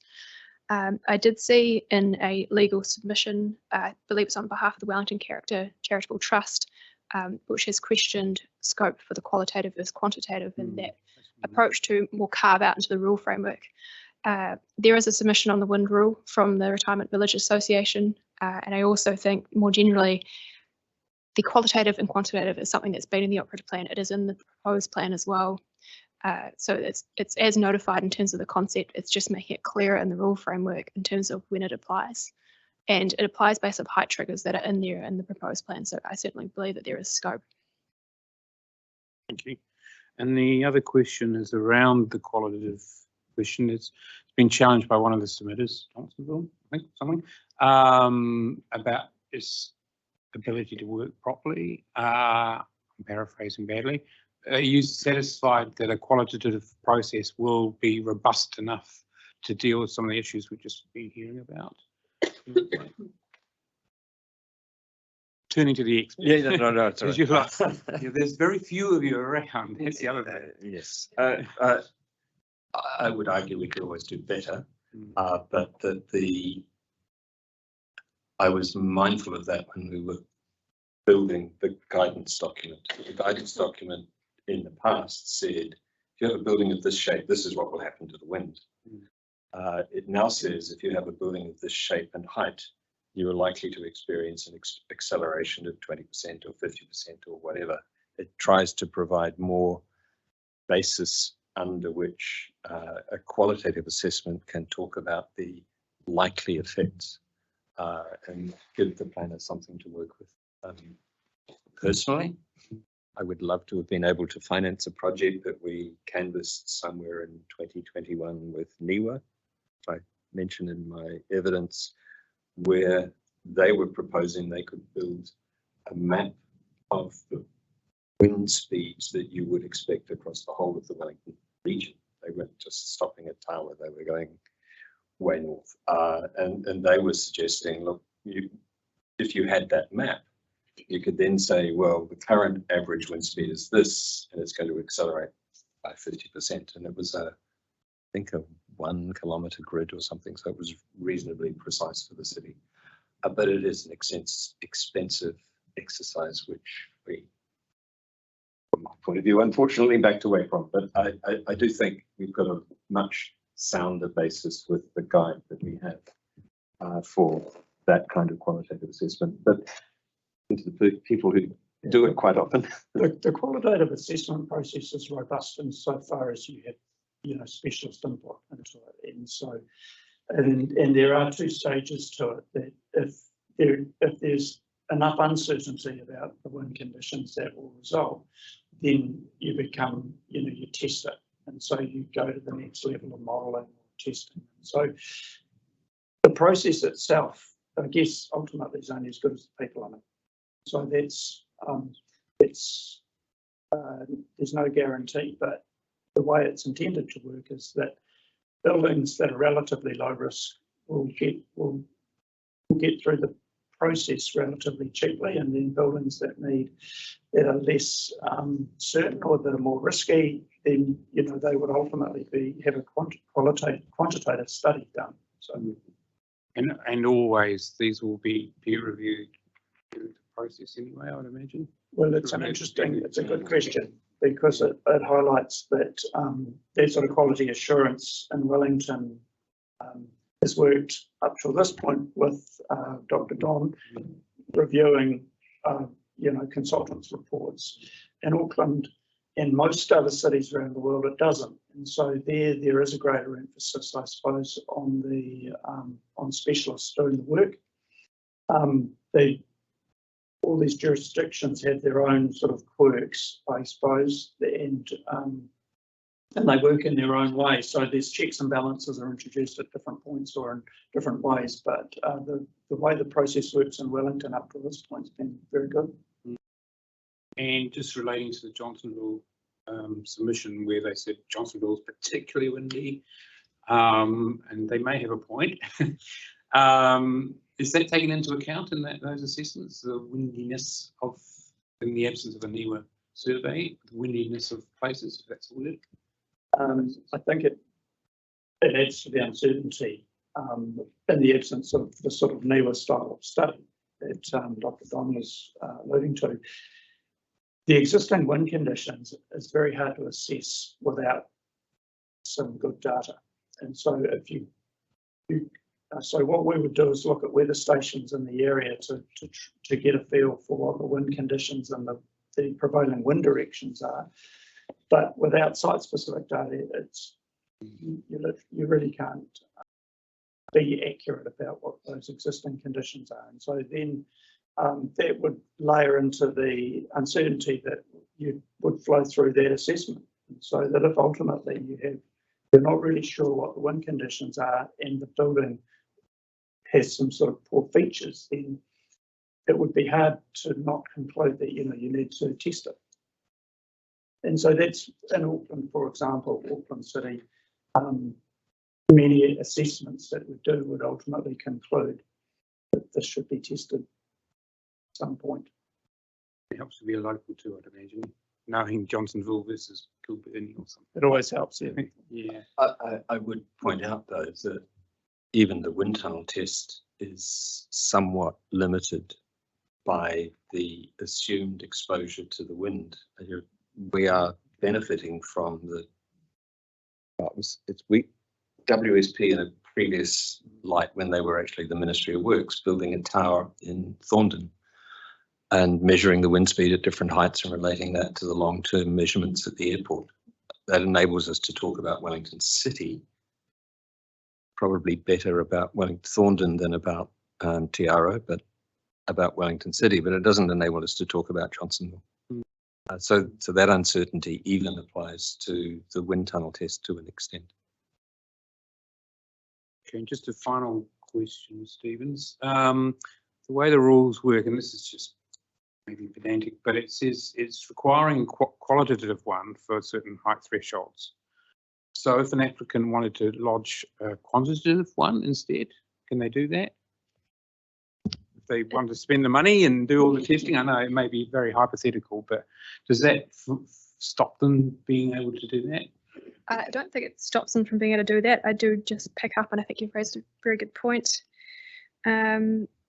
I note there so for example, turning to rule 1, number 6, for example, so 1.6, which applies to the Port Zone Metropolitan Stadium. The matters of discretion say the extent of compliance with quantitative winds assessment, and then it notes that applications under this rule must provide a qualitative. So I consider there might be some room to make more clarity there in terms of that scenario, because it just popped in my mind as well of we have directed that a qualitative assessment is needed based on the height trigger. So if they're under 25 metres, but I consider through my right of reply, I can make that clearer in terms of suggested amendment around, and it might have just been a technical omission to the hang on of the way the proposed plan framework was set up. But I can make it clearer of that situation where certainly could be an option to consider. And I certainly think, from my personal opinion, and I think both wind experts, I hope I'm correct in saying that certainly it would be a welcome suggestion that if the requirements are qualitative, but they're providing a wind tunnel test so quantitative, I think that would be welcome news given the feedback you've just heard in terms of that, getting that certainty from the wind conditions through wind tunnel testing. So definitely the framework is intended that should you want to provide it, but you're only triggering qualitative, you certainly can. But I'll look at that in terms of right of reply, in terms of options. Yeah. Minor thought scheme of things. Okay, thank you. Any further questions? Yep. Just one, and it's not really on point, but it's something I have been thinking about as a Wellington resident for a number of years. Is Wellington getting less windy? I know that there was a newspaper report the other day which said that it's getting less windy, but to me it sort of feels less windier than when I first arrived in the 80s here. So there's a part of me that wants to say that's just the wind regulations actually working for the last 40 years, but seriously, well, we do seem to be sitting outside a lot more than we were 40 years ago, that's for sure. And downtown, I think we are doing better at avoiding the worst problems. In general, I have to say that I keep reading different reports about what's going to happen with climate change, whether this is an El Nino or La Nina current wind condition, and I give up at that point in terms of long-term trends. I agree with you. It seems that I'm able to be outside more often than I used to be. But I have no empirical evidence one way or the other. Yeah, no, I'm not a Met guy, but I have seen, I've been involved in studies where the long-term trend is trending down, but they're very small trends, and a trend over 20 years could be just a blip over 100 years. So I think, I'm not sure I'd go on your own personal experience rather than any particular thing in terms of. Okay, thank you. That point, thank you very much for attending and answering our questions. Very much appreciated and helpful. We'll adjourn the hearing. It's 12:45. We will schedule back at 1:30. Is that still good timing for most people? 5 minutes shorter. Okay, we'll reconvene at 1:30. Thank you very much.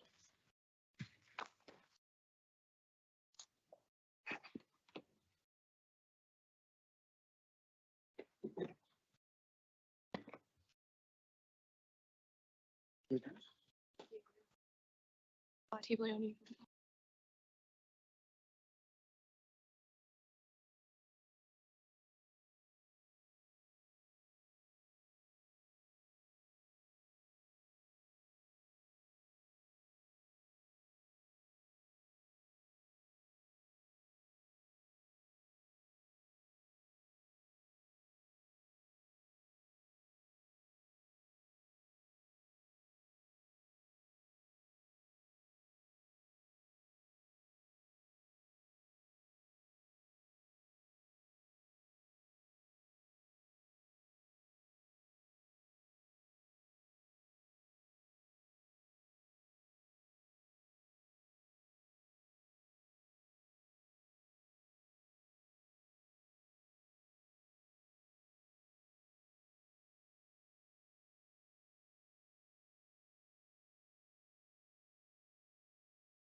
Good afternoon, everybody.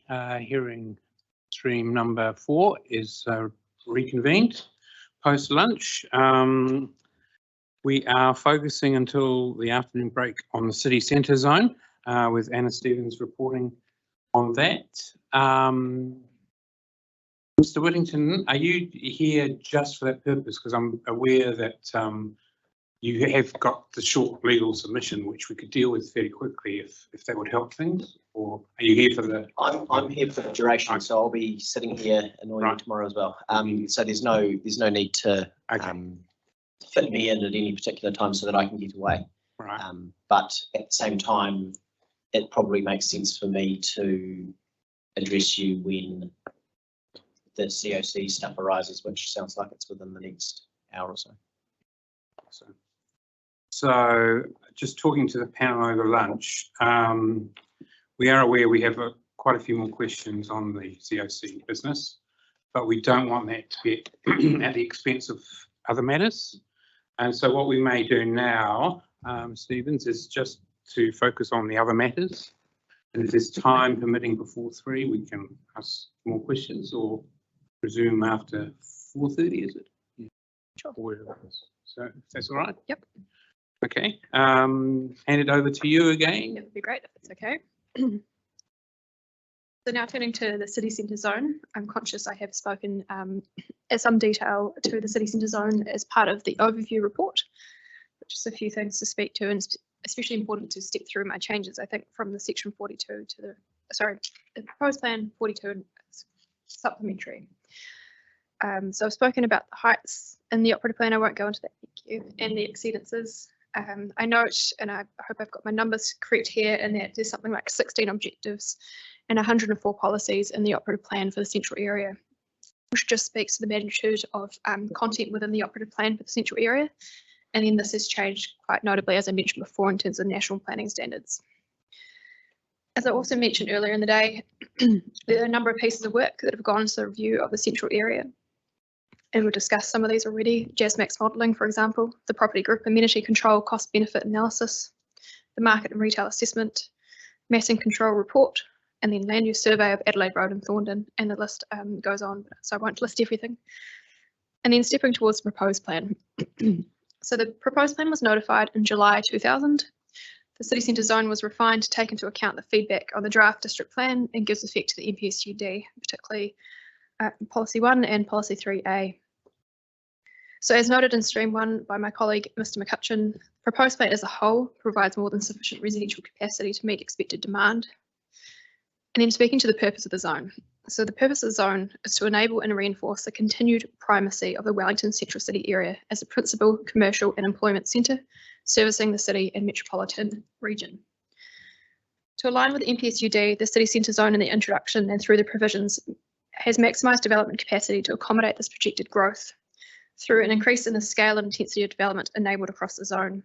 This includes building height, density and urban form tailored to align with the outcomes sought in the NPSUD and to reflect the higher, denser nature of development within the zone. However, it also contains measures to ensure buildings and spaces are designed to be accessible and good quality, positively contribute to public space and built form, and offer a suitable level of amenity, as well as mitigate adverse effects. The zone seeks to enable comprehensive development, particularly around mass rapid transit stops through the policy framework.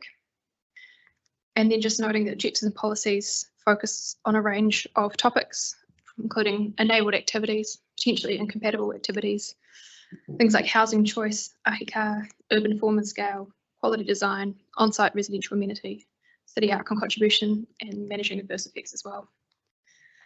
I won't go into the rules as set out in the proposed plan. Happy to take questions later on that. But in terms of the standards, it's just important to identify ones that have been carried through from the operative versus new controls. So that in the proposed plan, there are maximum height limits. I'll talk to you in a second about that change. Some are operative and some have been increased, particularly noting Tiara and then the periphery of the zone as well. There's the old St Paul's Church adjoining site-specific building height has been carried through the operative plan.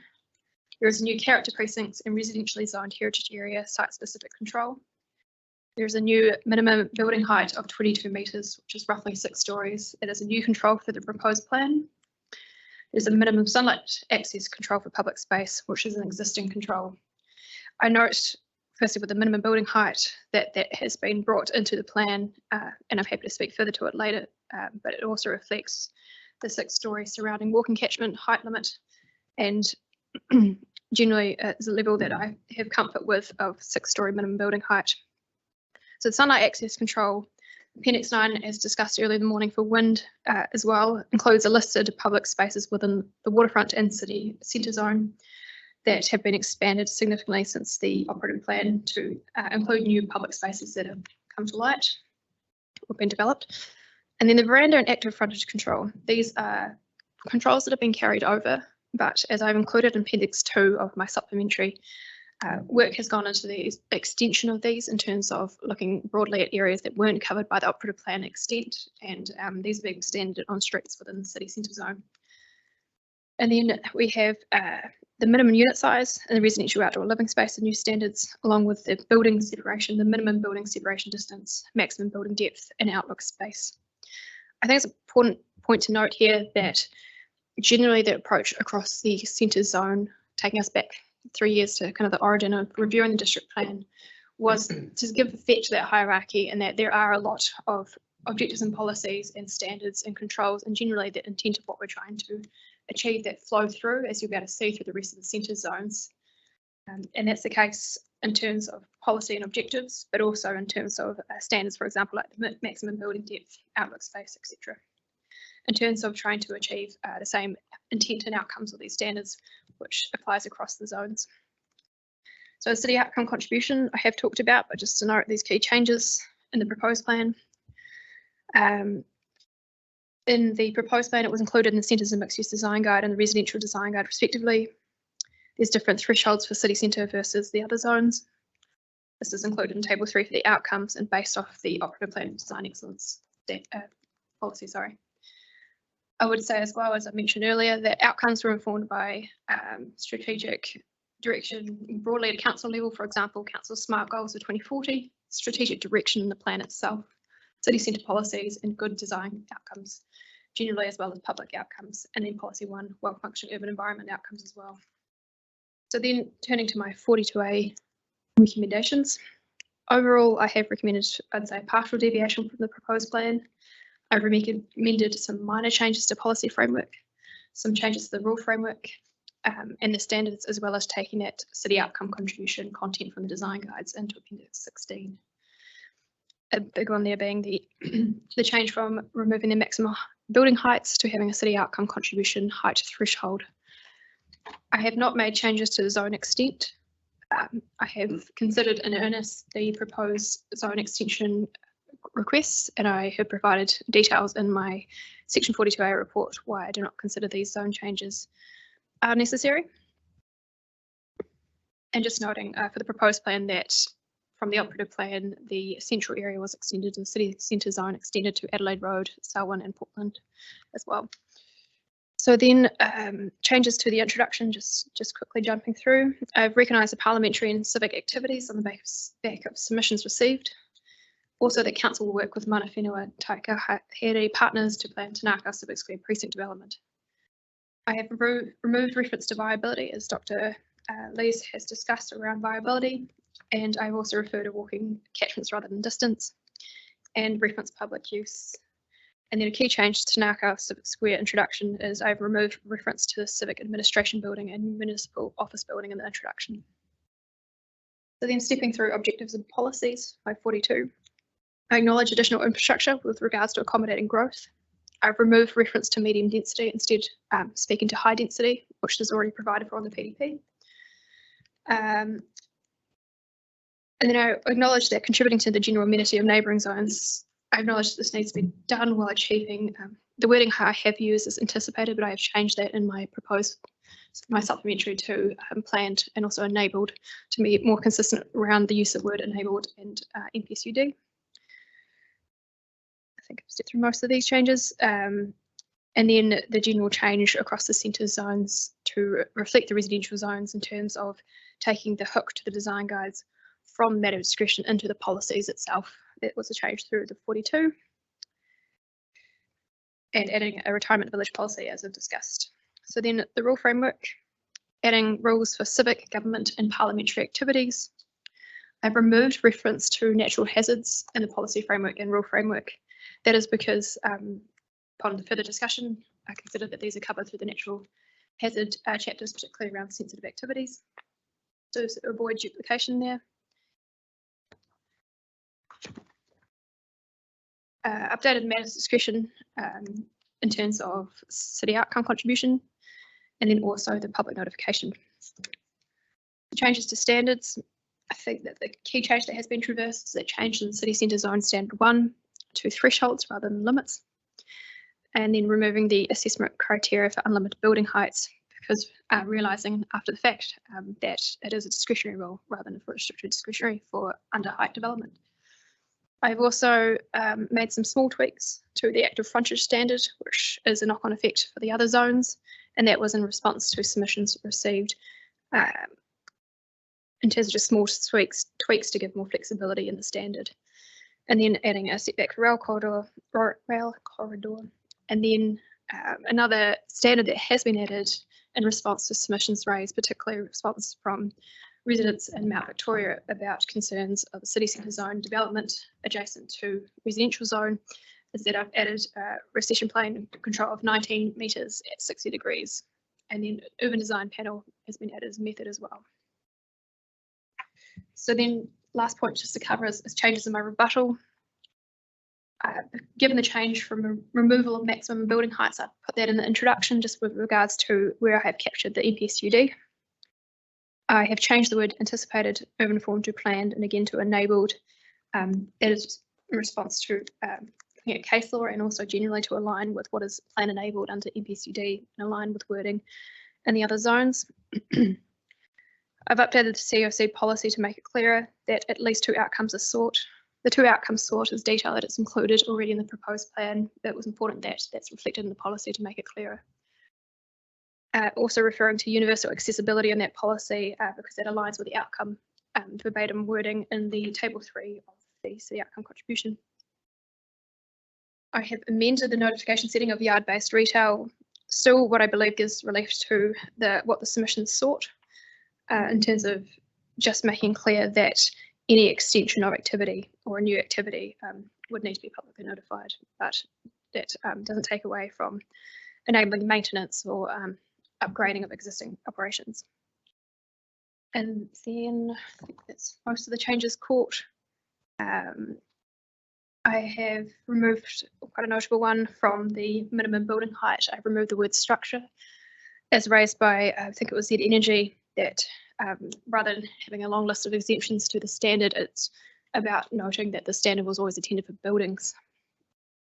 And then the changes to the active frontage, I provided more clarity in the standard, and this cascades across the other zones, that the standard only applies to the ground floor.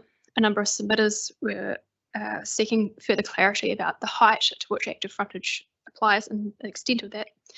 And so I've clarified it's just at the ground floor, and also in response to expert evidence raised, I have suggested it could be a minimum of 90% of street frontage rather than the whole street frontage because of concerns raised and around flexibility and being able to meet that whole frontage, as well as in the 42 there was the changes to exclude pedestrian and vehicle access. I think that's everything. Thought I'd just step through the changes, but happy to take questions, and we'll receive support and questions from Dr. Zabani as well. Okay, thank you, Ms. Stevens. I think what we'll probably do is try and work our way through your report method.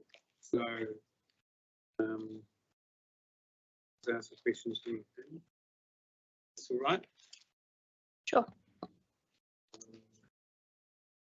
Might kick off and talk around the parliamentary activities and things. I've read and understand what you said about the reason that you put forward for why it shouldn't have its own precinct.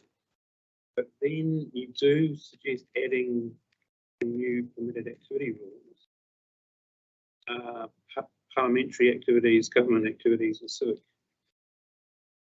The planner immediately says, do they need to be defined in the plan? Because they're not. Are they clear enough?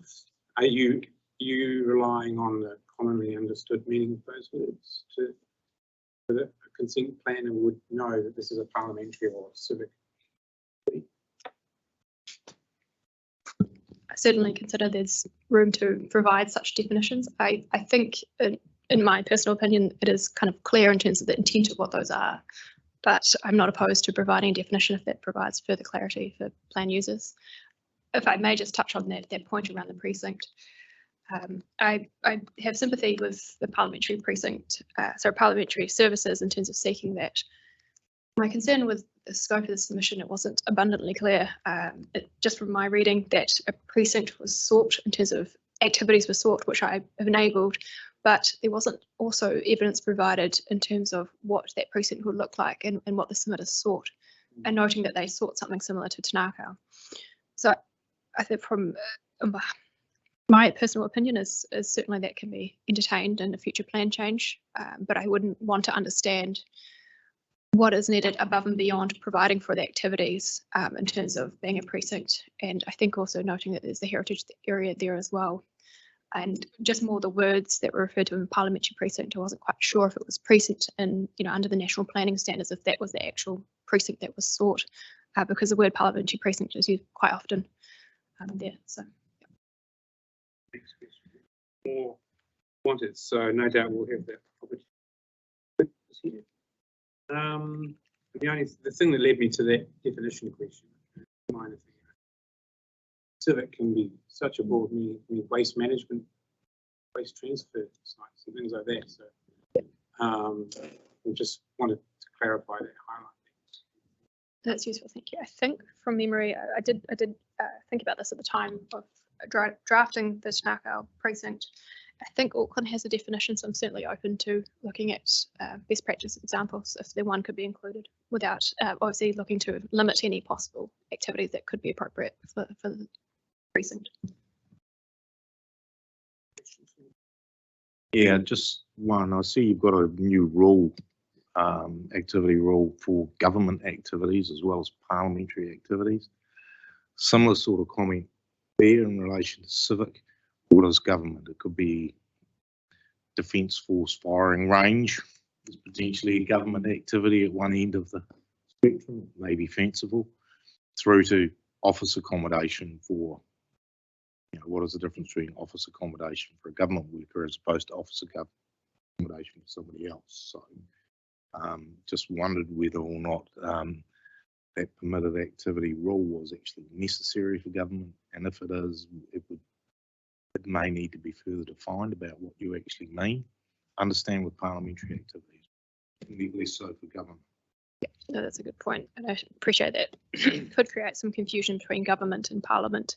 Certainly, just noting government was listed as an activity in the introduction in the proposed plan, but I take your point there in terms of, in my mind, it would benefit from a definition clarity between parliament and government. Certainly, I think I have just kind of anecdotally, there was desire, and I was pleased to see Mr. Coop's submission around parliamentary activities, because we have had developments, for example, the more recent developments behind Parliament around, and the proposed plan having not spoken to parliamentary activities. I think that was a gap, which I'm pleased to address that through Section 42. But I appreciate government. We speak at a high level, and also Dr. Lee speaks around government activity and the changes that happen in terms of market. But I think it would be useful to find a definition or come up with a definition to separate those two activities. But certainly, I think Central City is an evident place to have permitted activity rule for both government and parliamentary in terms of the activities we see.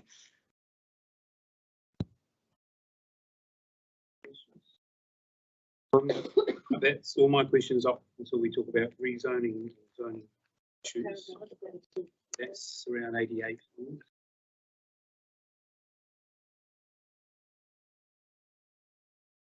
Ms. Stevens, no. I just want to clarify Are we doing before para 88, are we? Yeah, just wrapping that up now. Okay. In your paragraph 39, you talk about CCC standard 6 with regards to minimum sunlight access. I'm just wondering, you're talking about public space, and I noticed that in several other areas in the report. Is it public open space, or is it any public space that you're talking about? I do appreciate that's a good question. So I hope I'm correct in saying that I think we just have a definition for public space, but certainly I think more clarity is provided on that point with regards to the mapping and the E-plan. So the approach was in the central area zone in the operative plan, there isn't a open space zone for those central area sites that are listed. The decision was made to zone these spaces open space, just to identify the open space provisions apply to these, but certainly still in terms of impact from adjoining development or more generally zone development on these spaces, that would be within the city centre zone. So probably per definition it's public space, but it's that is zoned public open space and identified through the control. There's a control, specific control in the E-plan as well.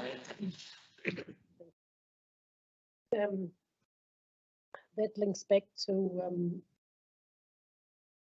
paragraph 65 and onwards, I think, with regards to that sunlight excess.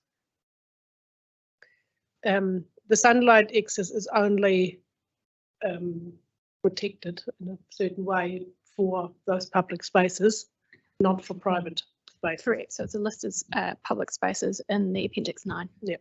So with regards to the private places, thinking about health and well-being of people, how much sunlight does a person need in a day to get at least the minimum level of vitamin D or whatever else they need?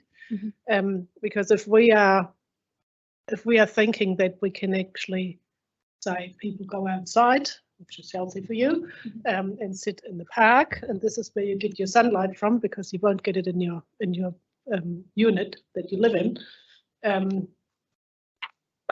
I could see some serious health and well-being issues there, because people might not have the amount of time to sit outside and soak up the sun, or the sun might not be out anyway when they do have the time.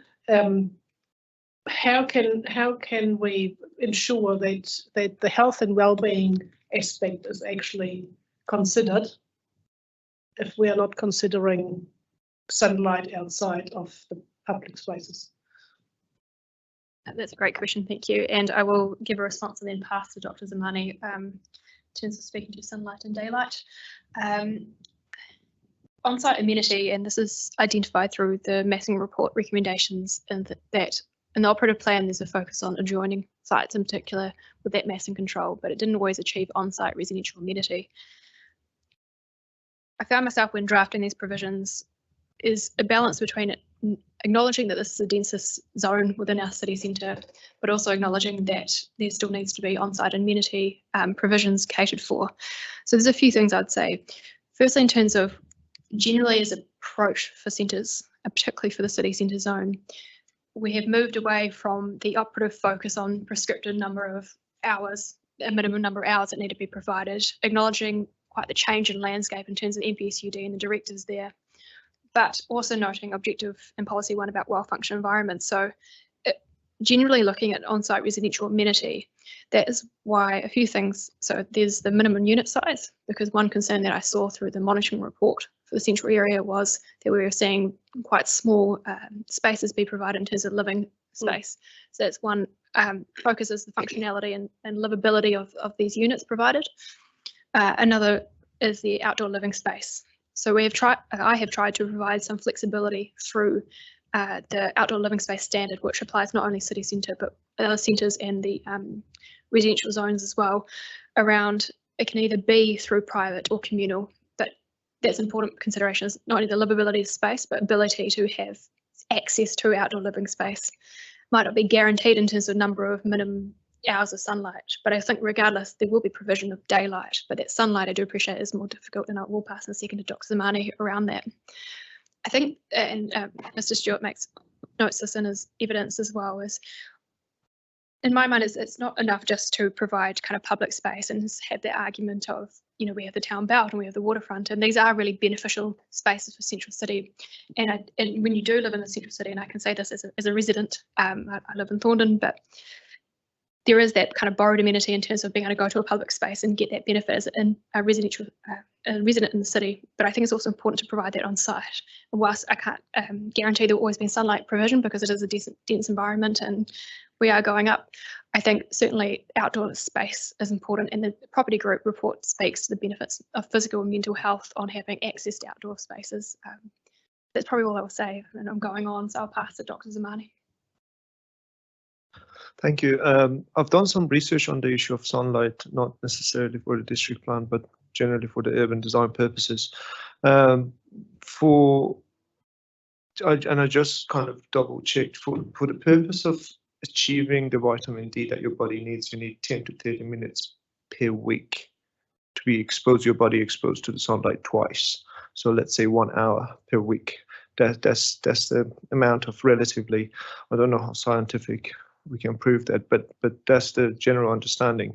In Wellington, there is a common understanding between GPs that there is lack of vitamin D in people's bodies during winter. So, and that's regardless of where you live, generally because it's cloudy and grey. But addressing the complexity of exposure to sunlight and the issue of well-being, which I turn into a medical kind of term in terms of vitamin D deficiency, I think is beyond the planning controls, because it's a very complex issue in terms of how people live their lifestyle, in terms of sitting in offices most of the day and not being able to actually see the sun. But access to daylight is quite crucial, that you don't feel that you live in a dark environment. So that's quite manageable through RMA matters. Sunlight will be very difficult, and Mr. Stevens mentioned access to other public amenities that affects your well-being become quite important. So it's not that access to a park or waterfront will make up for vitamin D efficiency, but it will help the general kind of well-being of people. And then some of those things needs to be relied on the personal choices that people make. So the vitamin D was an example. It was not the only thing. I think more than the vitamin D that you can actually fix with a tablet is the mental well-being of people. Do I hear you say that the mental well-being, for example, is more influenced by daylight rather than sunlight? I can't scientifically prove that, but I think it's a combination of things that will lead to a better mental well-being. Daylight is something that we can control and ensure that people access to daylight. Like currently we have daylight in this room, but we don't have sunlight, and this is something we can control. Especially in dense urban environment, access to sunlight on all levels has actually become kind of an equity issue, because people who live on the lower levels will definitely not have any access to sunlight, but people who can afford higher floors of an apartment would have access to sunlight. So that's why I see the sunlight is way harder to control or regulate via daylight. We can provide standards or provisions to make sure that everyone would access to some level of daylight, so they don't feel that they're the prisoners of the kind of built environment. Mm-hmm. Which means, coming back to your outdoor space, that outdoor space in form of maybe a balcony or something like that, that equally lacks the sunlight. So the two examples that you gave me, the minimum unit size and the outdoor living space, does not really address at all the lack of sunlight. Yeah, I take your points. I think my response, and as I think Dr. Zamani has talked about, is it's a little bit of, I'm not saying a trade-off in terms of living in the city centre, not having amenity, but it's about looking at the other ways of while sunlight and the access to sunlight might be not so readily available in the central city, particularly if a tall apartment building next to another one. But there's other forms of amenity that can be gained, which I would argue that city centre residents have more ability to than others. For example, access to services, entertainment, access to better active transport, public transport, proximity to work, for example. Whilst it doesn't address the sunlight access, it certainly provides not only the benefits, I think, of outdoor living space, fresh air, ability to leave one's living space to go to an outdoor space, whether that be balcony or in communal, it could be something like a rooftop garden or courtyard, but also provides social benefits, I think, which can't be discounted in terms of providing that in the city centre. It's different to outer residential areas where you have greater access because of the density levels. But I think there is that trade-off. There are benefits on the other side. Likewise, it might not be available in outer residential areas. So it is a personal choice, as Dr. Zamani has said. All I can speak to my personal example is that I think there's great alternative options for amenity, and it is coming down to what you prefer in terms of where you live. And I say that not lightly, because I know that there isn't always choice, and it is a tricky one to balance. Thanks for that.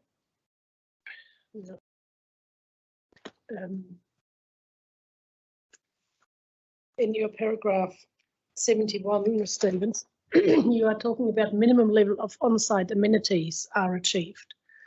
How do you measure that? What's the minimum level? I think in terms of minimum, and I appreciate I have to be careful because I don't want to go to a permitted baseline or any argument down that line.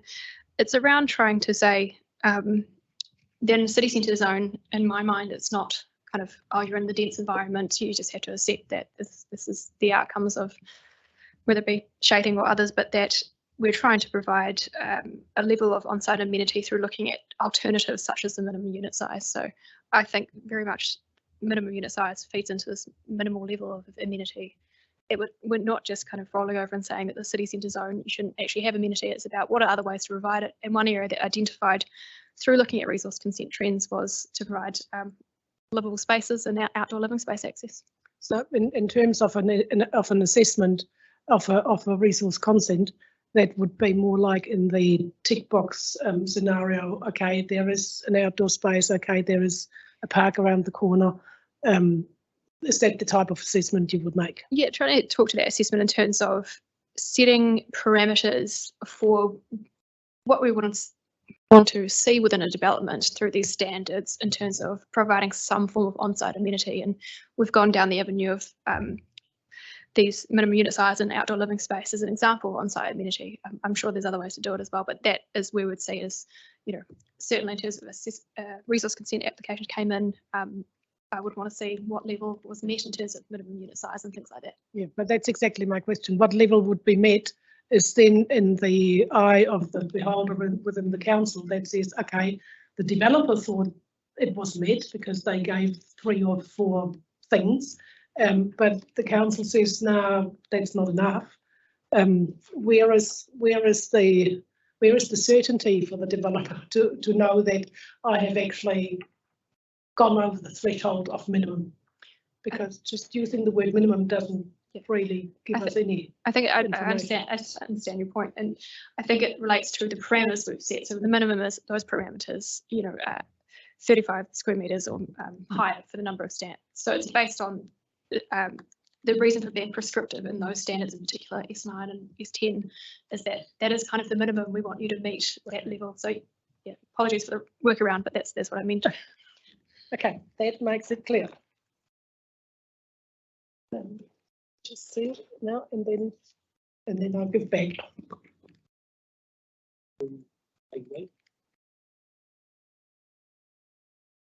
Well, actually, here as well. Just having a look at your paragraph 80, where you say that it's potentially be a mix of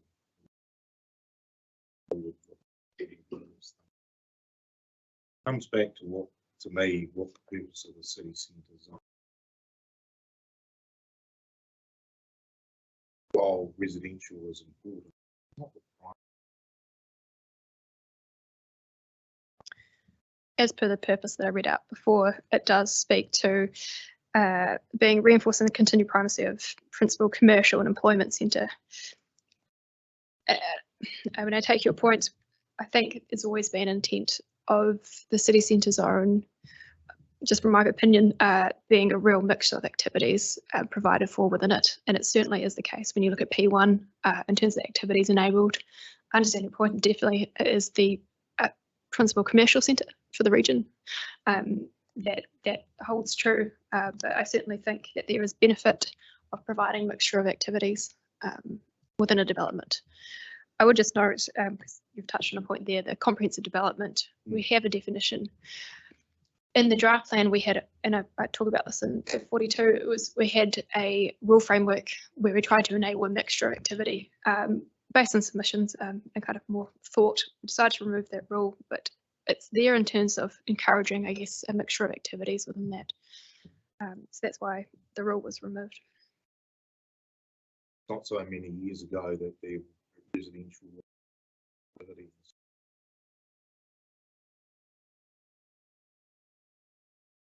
Just note on that, if I may, that's a very good point, and we have been careful, and particularly thinking around, that focus on commercial, retail, etc. That's why the CCS R12, I believe, has been carefully crafted so that residential activity is not enabled as a permitted activity where there's active frontage, and more so active frontage than the veranda control, because we are trying to have streets that are activated, have streets that have commercial retail as well.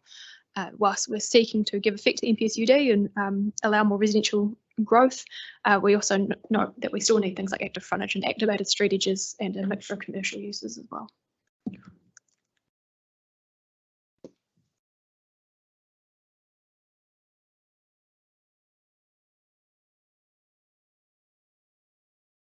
Into the rezoning.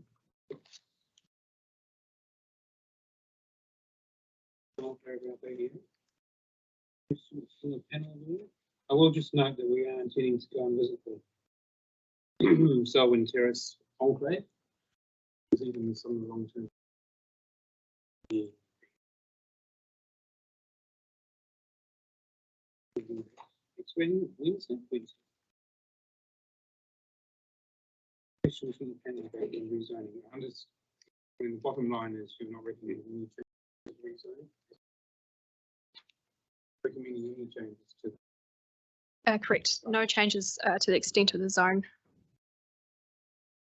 Just in terms of Selwyn Terrace, was that what was that zoned in the operative? Yep. So that was a residential zone, and it's I think it was in a residential. Sorry, I think I'm correct in saying that. It's quite an interesting one, I think, and I'm happy to take questions on it. When you look at it, kind of, I guess, geographically, it's an interesting one in that it's a small pocket of residential within or adjoining the wider central area, and there's a hard barrier, I guess, of the motorway. I have, and I just point to my supplementary where further evidence has been provided. I think it was Mr. Lamberson on behalf of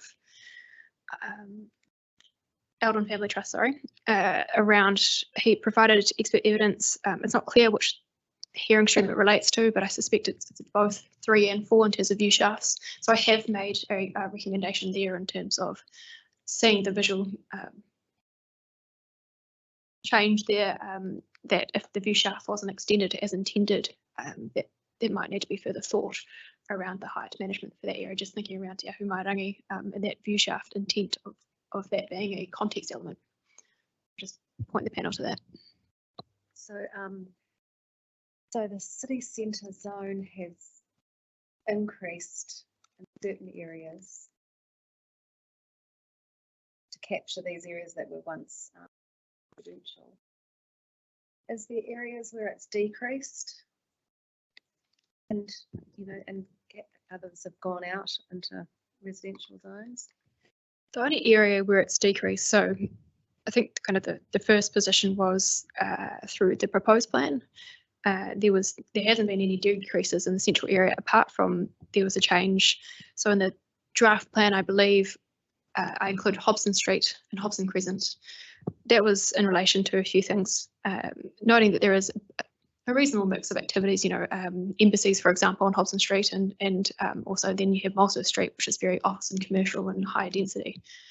but based on submissions, well, two things, based on submissions received on Hobson Street, a high volume of submissions against changing to a city centre zone, and also the fact that character controls were added back to that area, decision was made to change it from city centre zone to high density zone.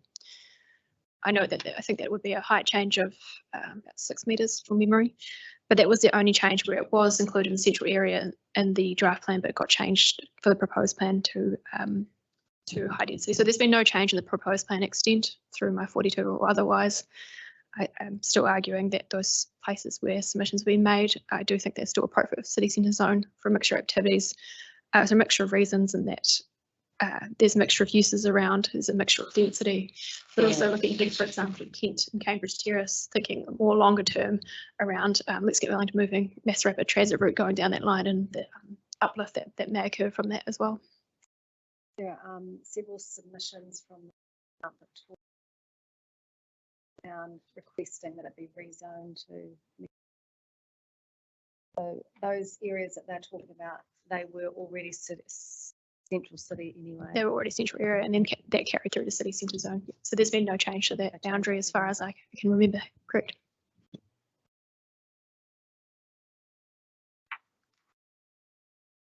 Issue there is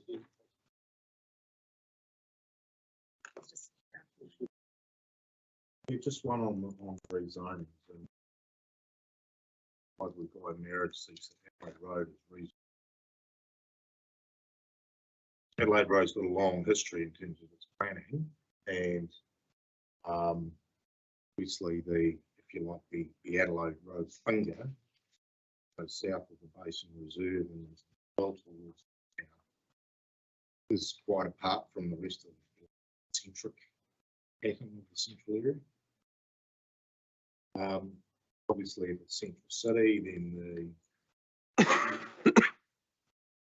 C3 or SUD is clearly in play, but it is quite a different character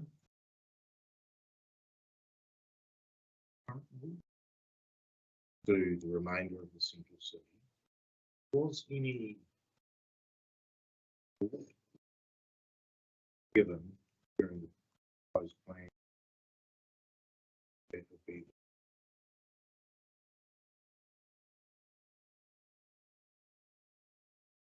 considering those factors that I mentioned, long finger and of land and relatively like the core central city. I'd be interested in your perspectives on rationale for including that area as central city. Sure. So there's, I think, a couple of points to unpack with that one. Just kind of maybe answer things back with state is that I believe that if it wasn't city centre zone, it would be, because it is now a centre, I think under the operative plan is a town centre, I believe. So myself, I looked through the options of what it would be if it wasn't city centre zone, and the answer there being that it would be a centre zone. I believe I'm correct, and Ms Hayes can correct me, but I think that would be a local centre zone based on the fact it was a town centre zone under the operative plan. I note that I think it was Mr Marriage and a couple other submitters have suggested that it would be high density residential zone if it wasn't city centre zone, or that they are seeking it. I personally don't think that is the correct zoning when you look at what it is now and you look at the land use activities. So I walked all the suggested change areas, particularly looking back at the proposed plan stage, where looking at the land use and the form of density there now, but also kind of what could be enabled in the future. And I think it is quite a different argument at the time, looking back at Hobson Street versus Adelaide Road, for example, and also this part of the reasoning was the market and retail assessment from Dr. Curtin Lees noted that Adelaide Road would get a lot more uptake of development, and already starting to see through the, I think it's the Monarch developments and other high-rise apartments that are going along that stretch at the moment, that you'd see a bit more uplift in Adelaide Road, and also signalling around let's get Wellington moving, and the changes there than you would because of the more singular ownership nature of Thorndon. But I think definitely in my mind it wouldn't be high density residential zone. It is a centre now, as in the operating plan, which I think is a bit of a base level in terms of considering other zone opportunities. And it is really a mixed use area. It's a mixture of residential, it's a mixture of light industrial, commercial, retail. And in my mind, that lends itself more akin to the city centre zone in terms of that mixture activities, being both residential but also commercial, and that intent of the city centre zone. So I think there's a few pieces of work behind it: land use survey, sense partners, advice, and more generally looking at it in terms of what is there now versus what other zones could it be. And in my mind, city centre zone, it is a natural extension of that. I appreciate what you're saying. It's not the CBD of city centre zone, but I certainly think there's a change at foot, and there has been signal change. And I also hear what you say in terms of the Adelaide Road framework. Anecdotally, it might be noted that the kind of development uplift from that hasn't possibly come into fruition now, but I think it is changing. And I think given the changes with Let's Get Wellington moving and the route, I think it should be city centre zone to enable that uplift. For that question. So you used the term mixed use several times. So why not the mixed use zone? All right. I mean, that is another possibility, mixed use zone. But I think it would be less enabling than the city centre zone in terms of possibly more the level of development that could be enabled, in terms of also enabling more residential development. So in my mind, it's more akin to city centre zone, which joins it now presently, than a mixed use zone.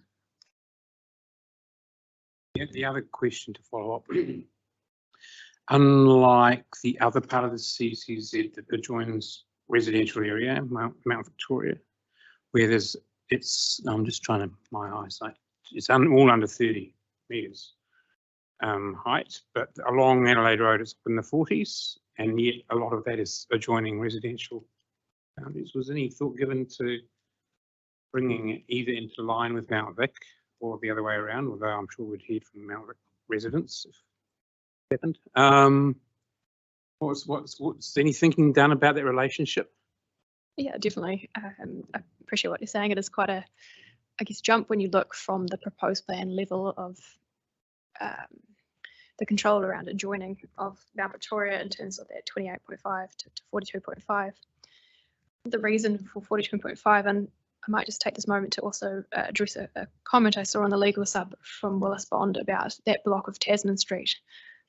Tasman Street itself, and I will speak to Adelaide Road, the reason for that decision making is surrounded by heritage buildings, also surrounded by the National War Memorial, and then it felt at the time that 28.5 was an appropriate height as opposed to 42.5. For Adelaide Road, I appreciate that there might be some concern in terms of adjoining residential development, but at the time it felt that it was appropriate to have 42.5 to enable that uplift in development down a key transport spine.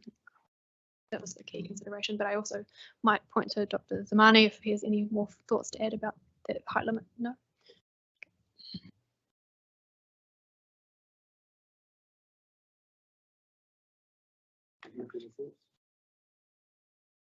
Questions on the rezone? Otherwise?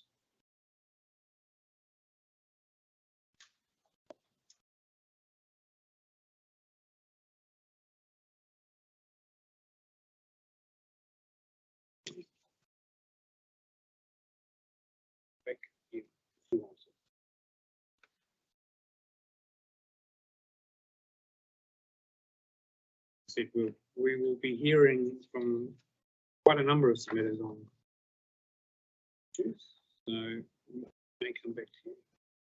Problem.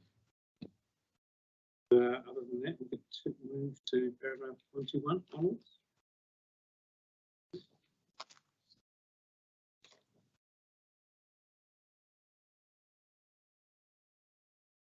Can I just pick the wall off here?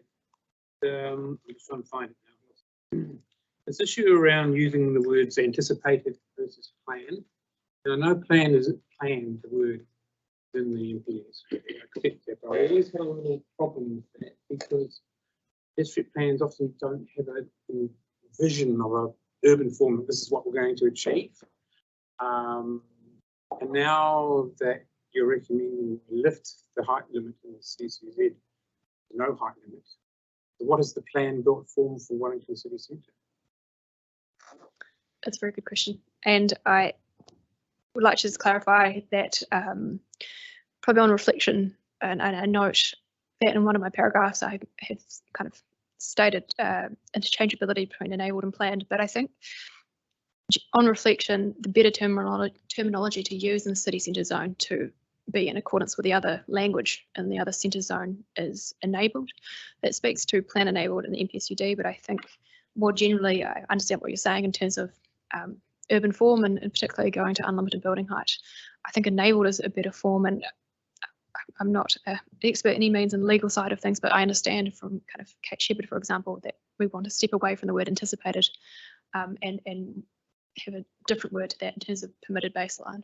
So I think I'd rather speak to enabled just because I think that's what the NPSUD is seeking to provide for within the framework. Anticipated or planned? Correct, yep. So that use of, I changed, which I realise is somewhat inconsistent, is that I made an amendment to enabled in one policy, and then in objective I said planned, but I would like to change that to, I think enabled is a better terminology. I'm just wondering about changing this to written terms. No doubt I've heard this debate around. Yes, that's right. urban forms, Well, to be honest, that's why Ms. Stevens used planned was on my advice that anticipated threw up some issues, and a better approach would be to use the word planned.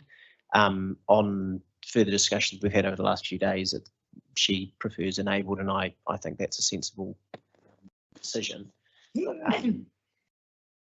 I mean, we don't need to go back over the Kate Shepherd debate. I don't know whether you know much about the particular case, but I don't know that everyone agrees with the High Court decision, which found that what the way in which the council was interpreting the policy in the operative district plan, which referred to an anticipated development, was to effectively apply a permitted baseline approach to things that weren't permitted. I'm not sure that that's not universally agreed with, but it is what it is, and I think that's why moving away from anticipated is helpful. Removal of height limits. In terms of Yes, absolutely. Well, make it effectively redundant in a way, because somebody will come in and say 200-metre tall building is what's anticipated or what's planned. So I agree.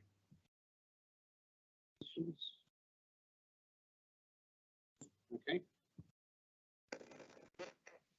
Any questions generally from paragraph 121 onwards? Application at 5. Just as I understand it, Dr. Zamani considered that the design review panel should not be included in the planning framework. However, you sort of saying the city outcomes contributions, one outcome is a review by the design panels. I just wondered how you see that working.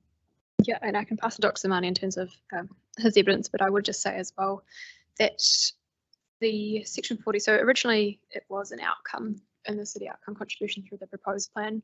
On reflection, I thought that potentially it felt more appropriate to be a method, because it's assessment of applications that could be city outcome contribution, and felt quite different in terms of what it is versus the outcomes public space provision, sustainability. It was more a method for how applications could be assessed, if you like, just from my planning perspective. But I'm happy to pass Dr. Zamani speak to the design panel. I guess just before we go, sorry, how can it be a method if it's not an established operative panel, if you like? I think the wording, and I will just check this, but it was seeking to introduce a design panel, noting that currently probably the one that I can speak to is the TAG, the Waterfront Advisory Group, as an existing design panel. I couldn't speak beyond that in terms of other design panels used for resource consents, but I know that it's something that council has considered in terms of establishing one. I certainly think, just from my planning perspective, my own opinion, it is useful, particularly for city outcome contribution, to use a design panel. It's used, as Mr. Niven writes in his submission, in other councils, and I think is a popular method to assess resource consent application. Just from my looking at the table 3, I felt it was better placed as a method to establish one, rather than through as a kind of contribution itself, in terms of the benefit is in that assessment, as opposed to a public benefit in terms of a Green Star rating or something like that. Yep. Thank you.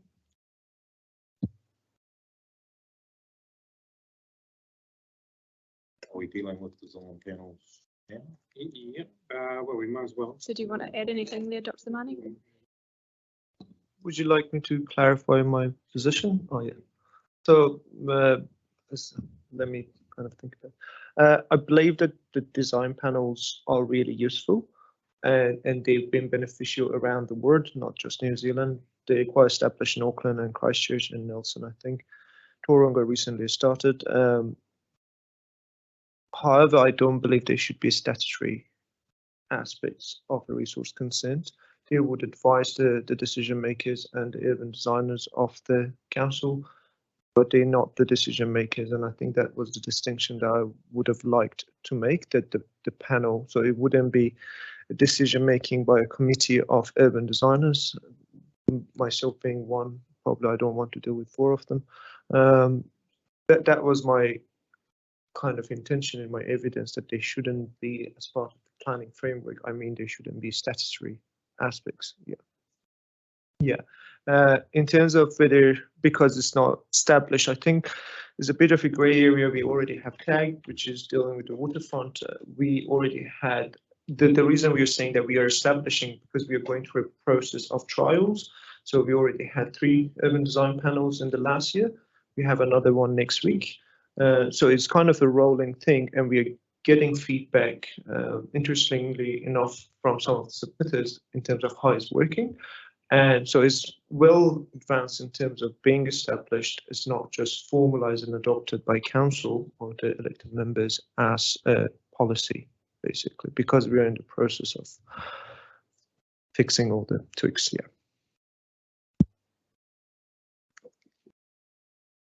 Yeah, just leading on reality. If you on statutory design panel, stop it, make sure. Because I'm very familiar with TAG on the waterfront. It's a different situation. It's all public, owned by the council. Council actually wants that sort of design review to come in. But they had a site just down the road here. Somebody submits an application and has the various different things in terms of 1988. What's the hook to make sure a design panel can give necessary input, particularly in terms of statutory? Has this been worked through, or is it just here, or how does Auckland work? Questions I have about the design panel. I'm not saying it's not a bad idea. Just looking at the mechanics. I'll just say one thing and then pass to Dr. Zamani. I personally can't speak to how Auckland works. I just note within the method that's proposed, so I think page 32 of the chapter changes, the notes the council will seek to establish and facilitate an urban design panel to inform urban design assessment and relevant policies and matters of discretion that apply to significant resource consent applications as required. I do appreciate that this is probably one area that more clarity could be provided around what are the hooks. And I'm open to that, certainly, because I realise that significant resource consent applications, it doesn't go beyond that in terms of teasing out, those hooks, as you say, but I'm going to pass it on to Dr. Zamani. Yeah, and just before that is in terms of the time, every time is the panel going to be established, and is it going to be 6 times a year?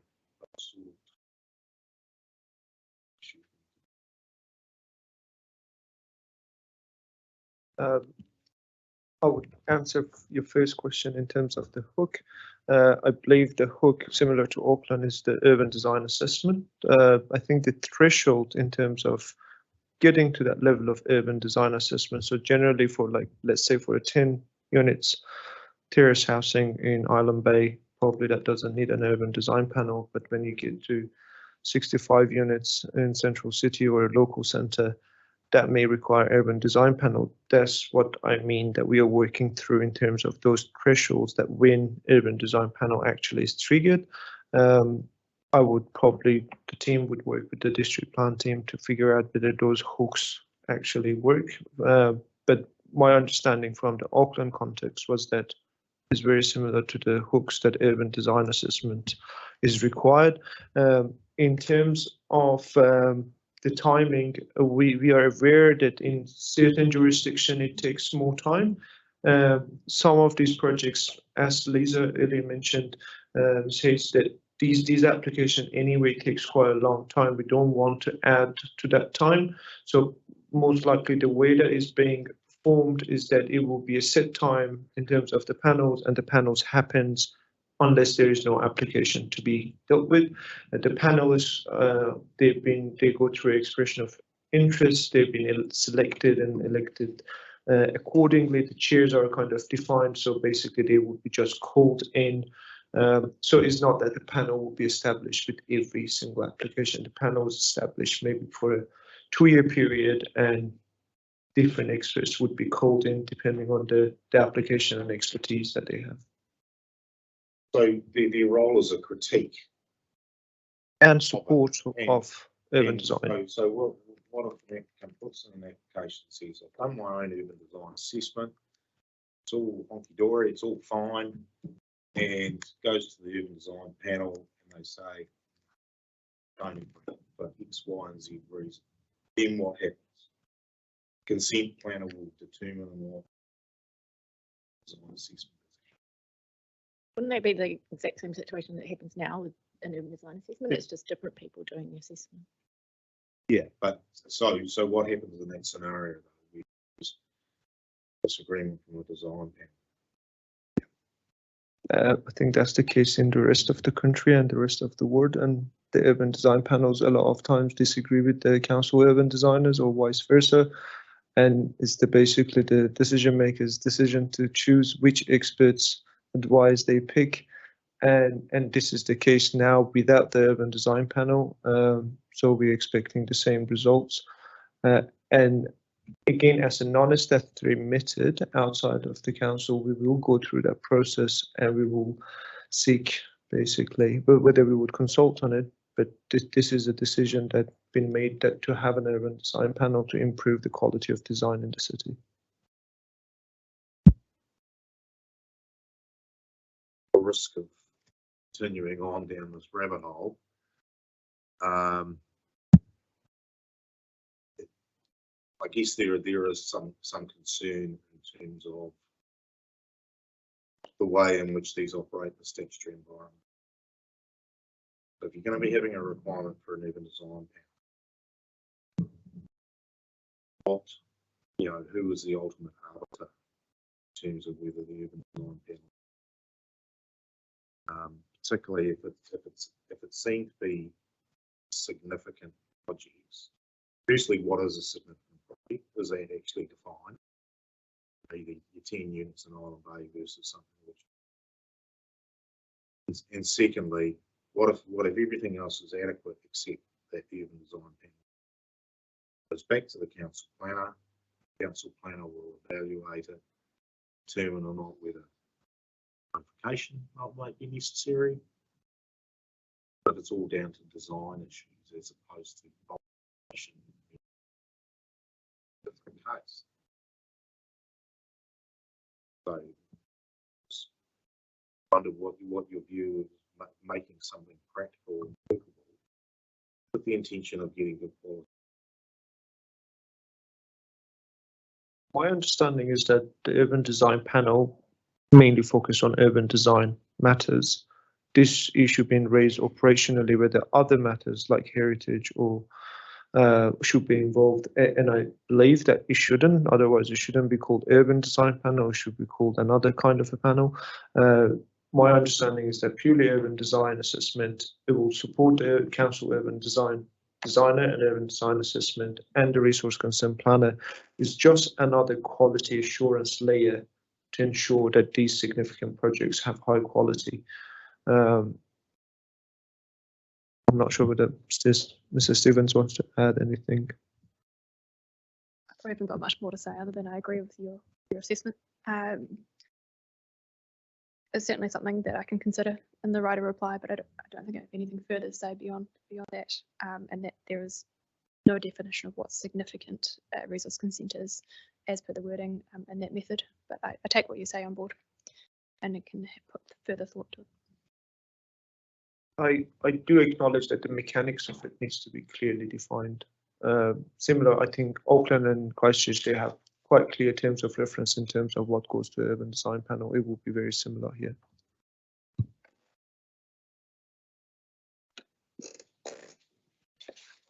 Further questions on objectives? Don't think only talking about anticipated, but it's all thanks.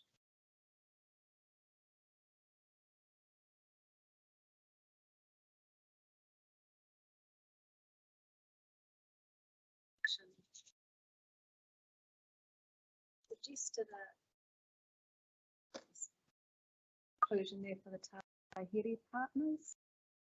I just wondered if that was correct. I mean, I just, sometimes names change through life, and I just wondered whether mana whenua partners is a better term. So my understanding from internal advice is that is the name of our partnership agreement, and that's what our internal group would like to be included. Yeah. I certainly think, I think it's probably worth just noting for the chapter, I've always sought to ensure that partnership element and with mana whenua and giving effect to mana whenua is in the zone. Yeah, sure. But I've made that change based on advice that I received, and I understand that council is working closely with mana whenua advisors in terms of that precinct itself. So that was just the advice I received, but I'm happy to, take that suggestion. Is that document referred to in the plan elsewhere? And generally like that, Yeah. or is it normally mana whenua partners, or is it Ngāti Toa, or is it? It's normally, so we have referred to Ngāti Toa and Taranaki whānui are identified, and then also mana whenua partners as well. I can take that on board. I'm happy to address that. Just a comment. I mean, sometimes documents change Yeah, names. I understand the point you're making. And I just think about plan consistency of how you're referring to your mana whenua partners. I can reflect on that because I understand your point in terms of longevity of documents and things like that as well. And from the top of my mind, in terms of my understanding, my original intent was, I think, mana whenua advisors, partners, but I'm happy to look at that, and I can address that in my writer reply as well and get advice internally.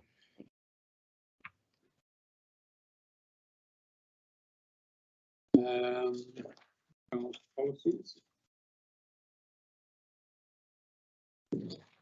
Paragraph 210.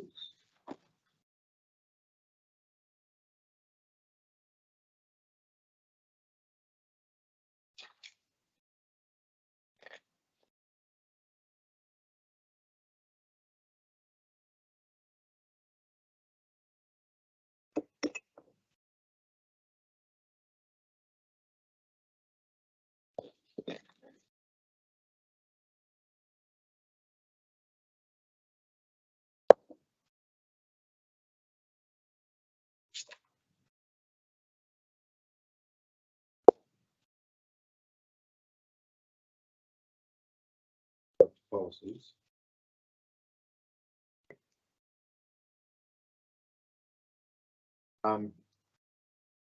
Policy 4, housing choice. See the evidence of opposed to tenure. Framework. I recognise that have some discussion about housing. I'm just wonder how you can actually it's not an issue only for Wellington.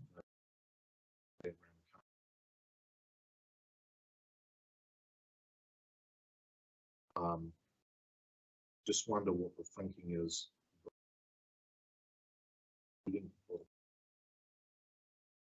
Contributing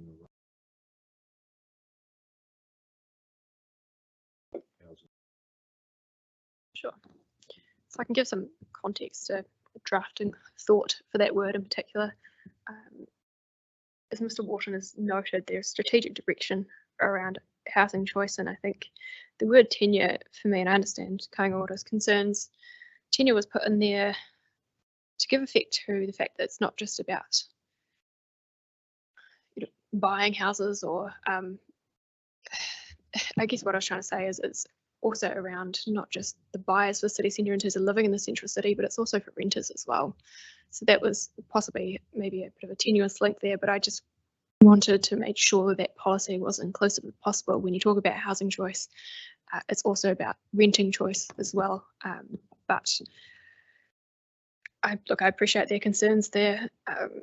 If it's not deemed to be appropriate, I just think it's important to provide for that consideration as well. I believe it is separate, and Mr. Wharton can correct me if I'm wrong, to the assisted housing. So much that terminology, it's around that provision of choice and on rental choice as well. That was that link in the framework. But I hear what you're saying in terms of associated rule framework and whether that's appropriate to keep in there or not. Yeah, but just looking at that and just going off because these are right housing price type that is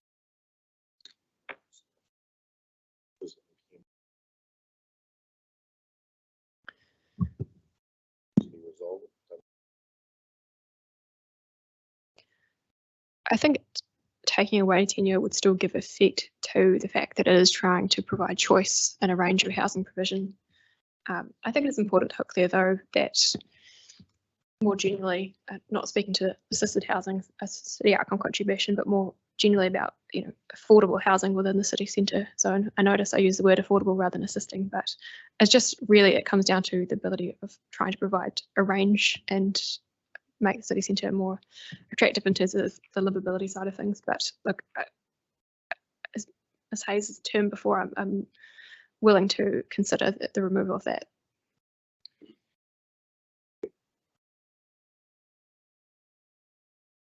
Is it okay if Mr. Wharton provides comment?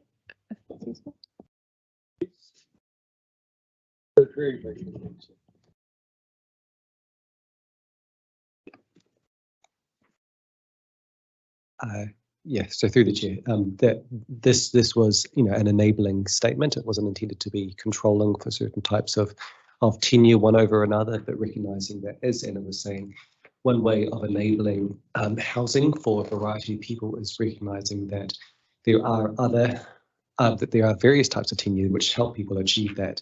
And that can be things such as supported housing, assisted housing, papakainga, areas of like leasehold arrangements where you might own land but people own the property.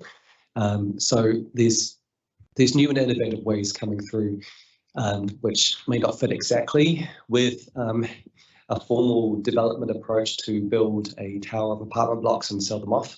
And it's just making sure that the policy framework is open to ways to enable people to get housing, particularly where they don't fit the normal mould. So I think I do agree with Anna that it isn't a critical component, but that was some of the thinking as to why we thought tenure was a consideration in the overall policy approach.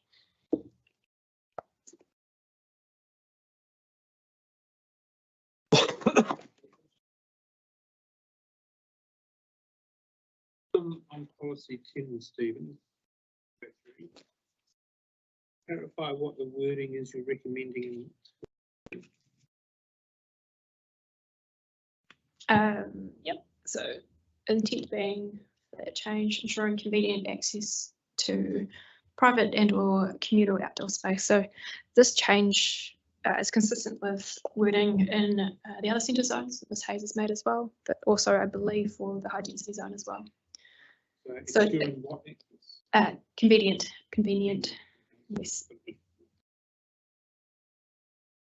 That should be in my, yeah, I haven't. okay, actually might just be an error in my 42, but the change is reflected in the standalone Appendix A. But just to speak to that very quickly, the change there is just to acknowledge, because I think it's initially when I put out the standard, there was just concern from developers that it had to be private, or a copper had to be both, and I wanted to provide flexibility within the standard and thus the policy hook that it could be one or the other. It doesn't have to be both. It gives that flexibility. So in some cases, it could be you might have a development that does a combination. You know, for example, balcony provisions for private or a rooftop terrace for communal. But that's just to recognise that the standard says and or. Thank you.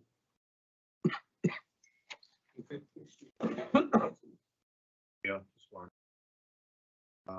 P10 on-site resident. I guess it leads on to some of the base that I mentioned roof terraces. If that's not available, design reason or legal practical reason, roof spaces. Considering the very built-up nature of the city, is it really practicable, reasonable to put for private open space, which central city residential development, which may, depending on context, shaded, may be used for part of district circulation space. Is it a pleasant space to be when you're outdoors? These are the sort of things which are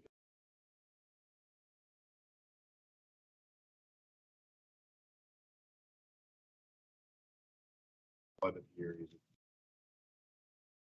Interested in that. Also happy to, after I give this answer, Dr. Zamani wants to add anything further. I think from my personal perspective, I certainly think it is possible to achieve a combination of private or communal spaces. And it is important in the JASMAX modelling that we did, looked at a kind of combination of how you could provide that. We have purposely not been prescriptive as to, you know, it must be a courtyard or it must be a rooftop terrace or something like that, to provide that flexibility for developers. And the way that they design a building, it could be that it's half of it's met through private or communal. And I do appreciate what you're saying in terms of the climatic or the climate that we live in. But I also think that there's no reason, because we're in a windy environment or it's a denser environment in terms of not always having sunlight access, that outdoor space cannot be provided. I've kind of traversed why I think in terms of that borrowed amenity of public space, but I certainly think that it can be provided, and the consent pathway is provided through that restricted discretionary activity in terms of, say, if developer can't quite meet the whole thing, is okay, then I would say through the assessment looking at what has been provided in terms of square meterage, and then, you know, what way is there to offset that in terms of then looking at the other standards as well in terms of other standards met, and how much has been provided, what's the quality of that has been provided. But I might pass to Dr. Zamani in terms of that assessment if it wasn't. I do believe in most sites in Wellington there is a possibility of a combination of communal and private open space. There may be exceptions that is not very much possible, and I think in those kind of circumstances the applicant would explain the rationale for not being able to fully meet the requirement of the plan. But I really don't believe there will be a site in Wellington that is that horrible that you can't provide any form of open space. Maybe people shouldn't leave from the first place. Just note, if I can, there's the assessment criteria there as well, which speaks to the things that I've mentioned, but, you know, other on-site factors that compensate a reduction in that size. availability, public open space and proximity. So there are assessment criteria there, but obviously the intent is that very much that can be provided for, as it's been provided as a standard. Follow-up question on that. You've got building, 10-story building, for example, goes boundary to boundary on the sides. And you have, but it's on the available space. Getting that in about is always going to be shaded because it's south. In terms of usability and whole purpose of open space,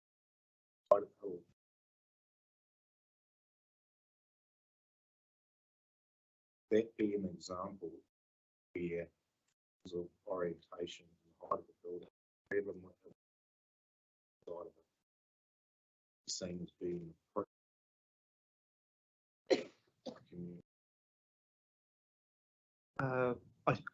I experienced a similar site, a similar application. I think what the applicant has done in that scenario is providing a form of communal space that actually was sheltered. It was an open communal space. It was a sheltered communal space, but it could be used as a wet space in terms of for washing or changing plants, soil, or whatever activity that you do within that open space. So it wasn't provided for sunbathing or sitting there and having a glass of wine, but it was a very utilitarian, functional communal space for those apartments. And I think that's the trade-off in these scenarios, that yes, they can't provide a communal space or private open space, but they provide amenities that actually makes living in the apartment quite pleasant in terms of having what you need. And then you'll assist the access to public open space around the city for more kind of recreational use of open space.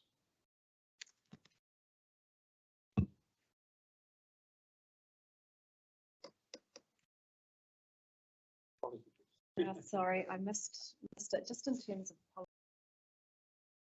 inserted meeting the requirements for use design guide. I just wondered whether you should relevant. Are they to meet the requirements of both of those guides, or? I think just looking at it is a good question, because I think in the centre zone, which Ms Hayes can confirm, I think it does say as relevant. I notice in policy 10 you've got as relevant. Oh yes, sorry, you're right. Yes, so it should be as relevant. I would also just note that change was made in the face of knowing that design guides will be addressed again in the wrap-up hearing. So I guess if you like, it's putting something in there in terms of ensuring there is that hook. But yeah, you're correct. That's a good identification. Thank you. That should say as relevant in the new P.1 clause.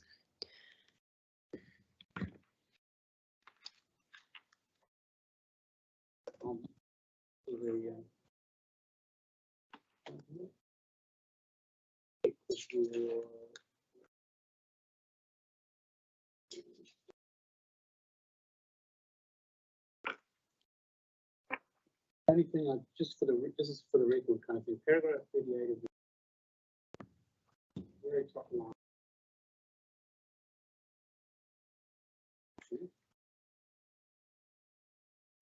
Yep. Sorry. Correct.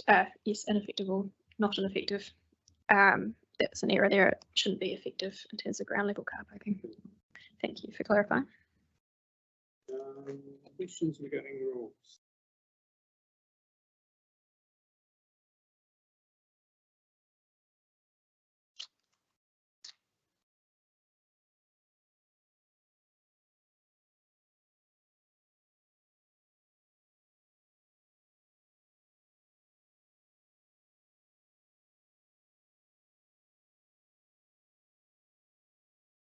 So this is a general principle here. I'm looking at paragraph 316. The use of discretionary. Well, the right word is, I was going to say punitive, but I'm not really as a sort of a heavy hammer. So certainly keep. Often it's tied in with the use of public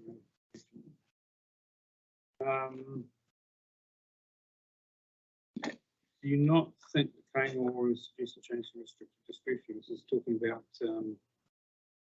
residential activities on ground floor. There's no verandas. Do you think that is necessary to be discretionary, given that we are trying to encourage as well or enable residential station in the central city? It is not on an active branded front. That's actually, thank you for raising that point.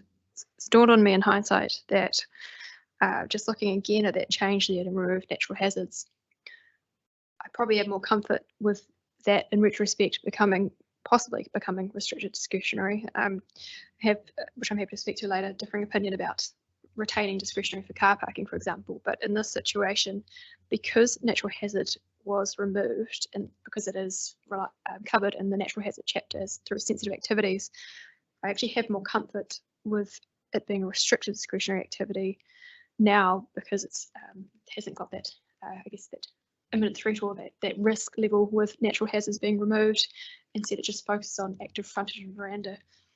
I think certainly in terms of, in the central city, it's a bit of a sweet spot between, as I discussed, retaining that retail and commercial and that active frontage, and then enabling residential above or behind. But I think in terms of the fact that natural hazard has been removed, I have more comfort with that being restricted discretionary if that was to change, noting that it's, in my mind, a different kind of category. And actually just also that's reinforced through the notification status as well. Sorry, I might have misunderstood the question you asked, but those activities are actually permitted when there's not an active frontage. So that is already enabled. It is enabling through the permitted, it's just that fallback discretionary, just to note that change.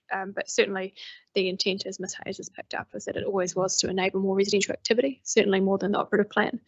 But you know, with the caveat that that has to be balanced with the other controls. What I didn't say was, you know, in terms of the issues around natural hazards, they could be more narrowly defined. Yeah, that was one option. Yeah, and I think I have comfort now that that's adequately addressed through natural hazard. I believe that also this will come up again in stream 5 through natural hazards based on similar submissions on that chapter as well. That has come up as well. So given that can sit in that chapter, I do have some comfort with that being restricted discretionary, and noting that it is pretty enabling in terms of permitted activity otherwise, apart from those 2 carve outs.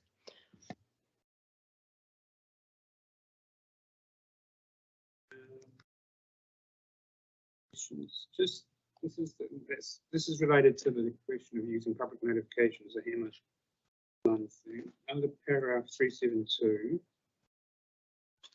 I think Commissioner Day around why mandatory public notification is appropriate for situations around car parking.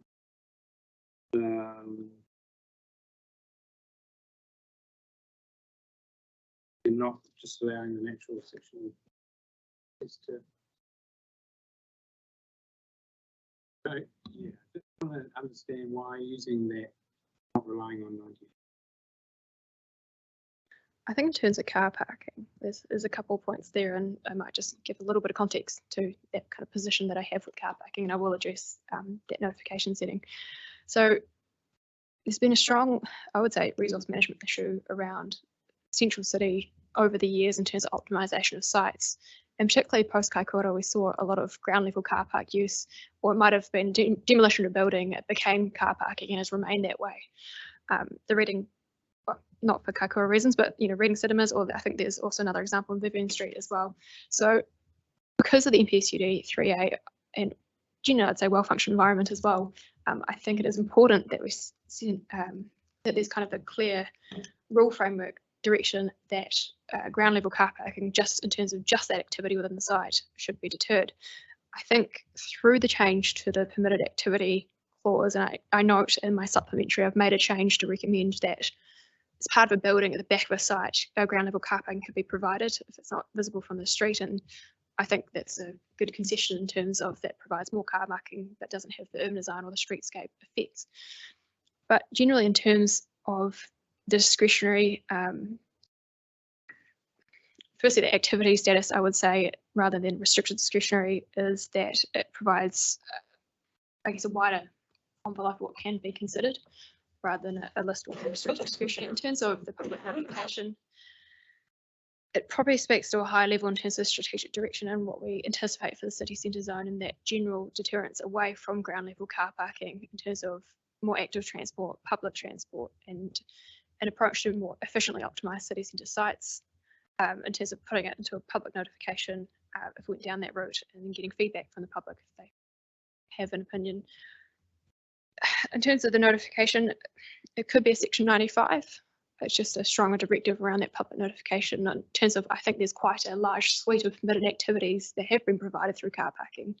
So yeah, again, it's something that could become section 95, but I think it sends a clear message in terms of public notification, particularly with the city centre zone. I think there's a tighter control for the city centre zone than the rest of the centres.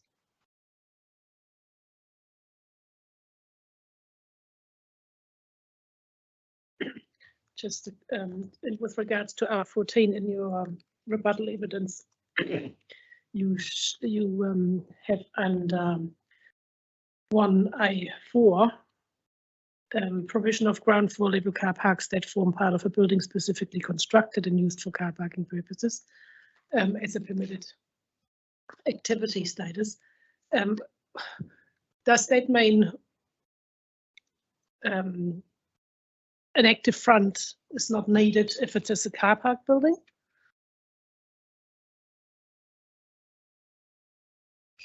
That's a good question.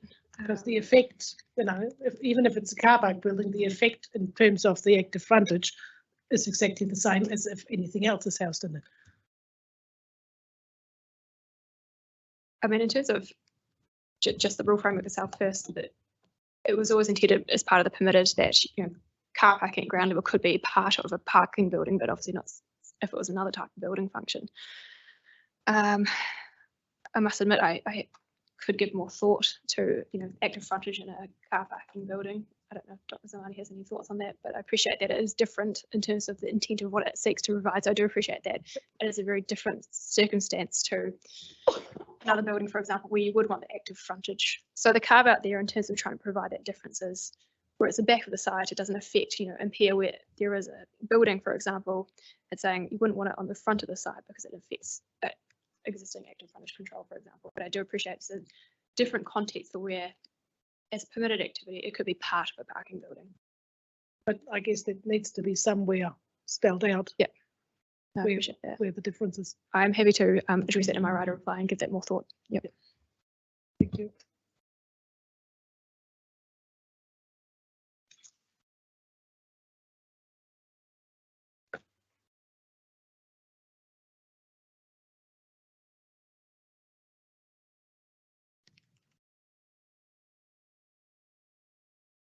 Just as rule 15.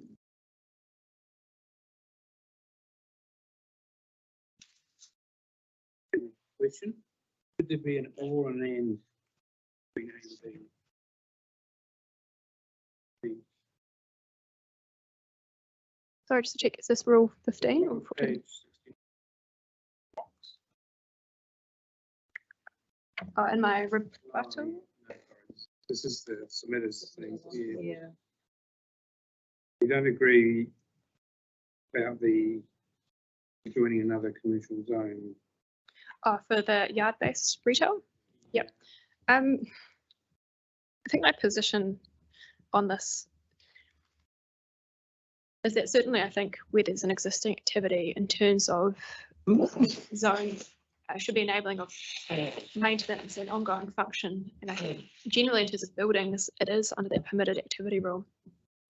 But my concern lies in terms of my supplementary change to that notification about just making sure that where their existing activity is expanded or a new activity expands, the extent of that activity that needs to be considered and provided for.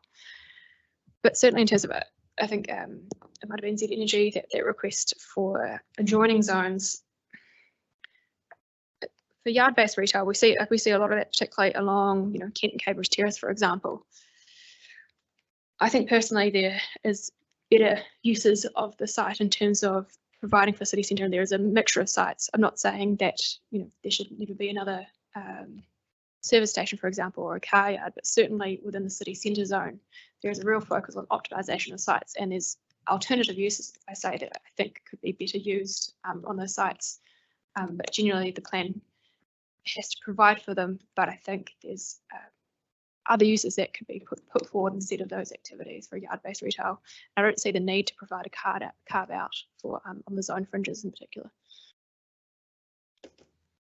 And I note that under P2, I believe it's a potentially incompatible activity. I haven't ruled out and said it is point blank incompatible, but it is one of those ones that fall in that category rather than enabled.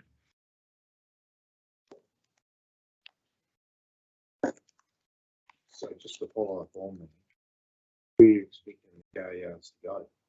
City.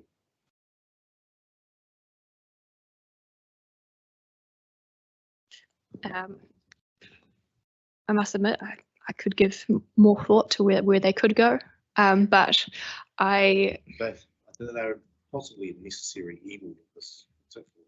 Yeah. Certainly King Cambridge Terrace is where they used to be a few on 8th Street. Yep. Yeah, I mean, possibly that is a good point. I think I would probably say that possibly better to go areas that there is a bit more enabling of those activities, or where you might want to see these activities be conglomerated. But I think generally in terms of the central city, those are often quite big sites that provide opportunities for possibly giving better effect to MPSUD 3A in terms of more efficient use of site, accommodating more growth, more mixture activities rather than a single use. I acknowledge that there are a lot that are, like you said, along that particular spine existing, but I don't think that the proposed plan needs to continue to give effect or prominence to those activities in the city centre when there are other activities that need to be considered as well. Can I add something to that? The car yards, like there is one on Taranaki Street, which is basically an integrated car yard that is integrated into a building, and I don't think anyone has any problem with that. It's mainly the surface level, ground level kind of car yards that cause a lot of issues. I'm familiar with that, but I guess my only comment and not question is that try and get a car yard to move from Cambridge Terrace to industrial area in Burma, which is appropriate for retail somewhere else.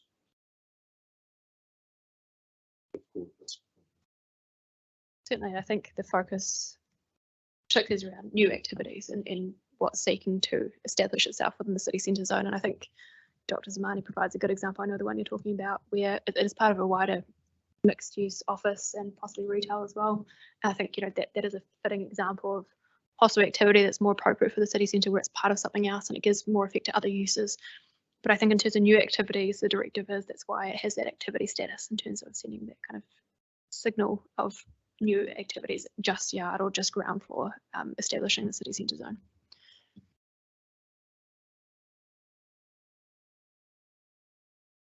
Can I just say it's three I'm going to make minutes.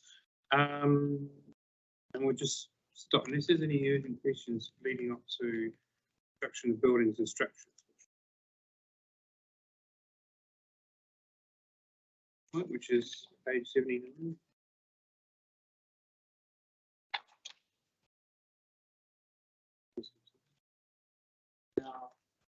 Now, there's quite a bit of overlap in standards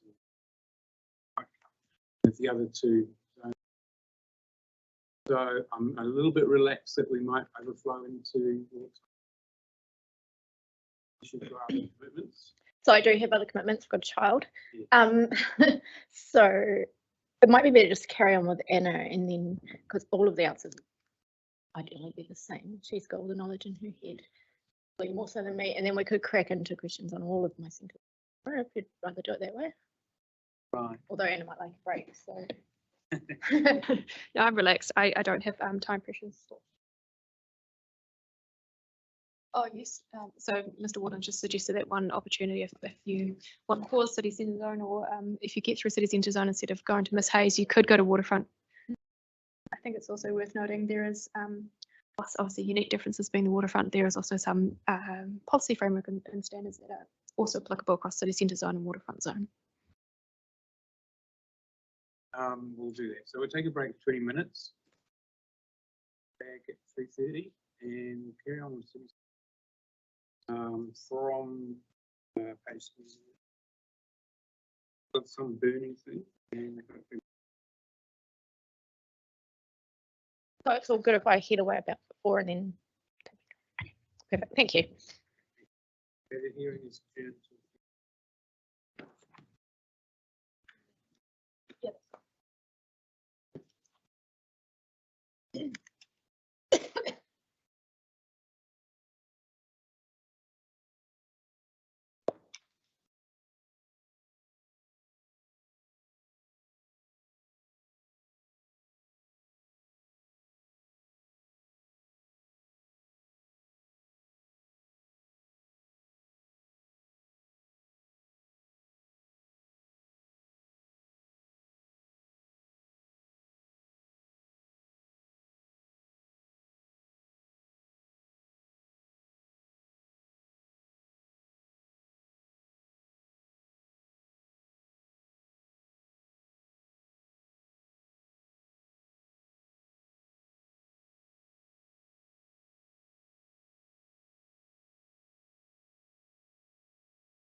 Good afternoon. Hearing Tuesday. We are continuing to ask council officers questions regarding the city centre zone, and we are up to the rules around the construction of buildings and structures. See if there's any questions around that. Through the chair, could I just have one point of clarification for Rule 15, my response to Commissioner Daesh. I just want to clarify that I'm not saying that existing yard-based retail should pack up and go from the city centre zone. I'm saying it is a harder test for new activity, but I'm fully acknowledging these are existing use rights. It's just about new activity that sits in the zone. I just wanted to provide that point of clarification. Yeah, and that was accepted. Thank you.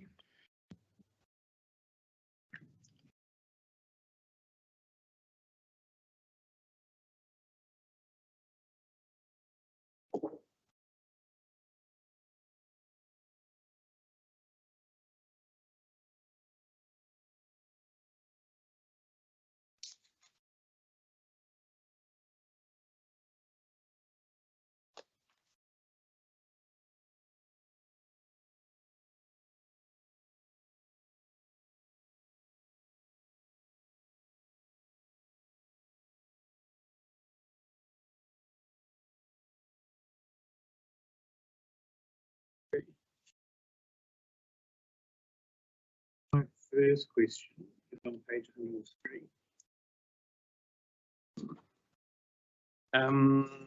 At the bottom of page 103, you're recommending deleting the solar panel and satellite dishes, and I may have missed something. That's very likely, but just wanted to know why they were proposed to be deleted, those exceptions. Good question. The point I just make around that exemption is because I have removed the maximum height limit. So I felt that wasn't necessary to have to stipulate that.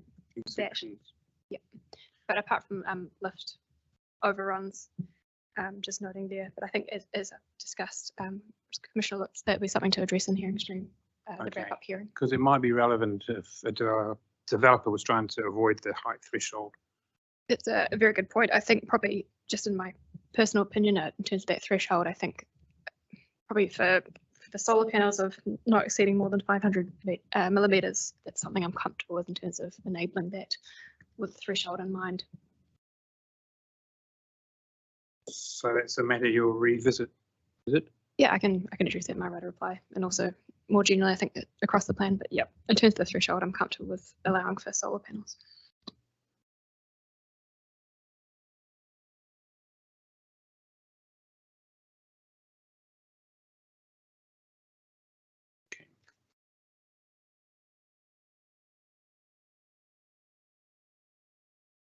I've just got a question at paragraph 5.22 and the 6 little figures which are underneath.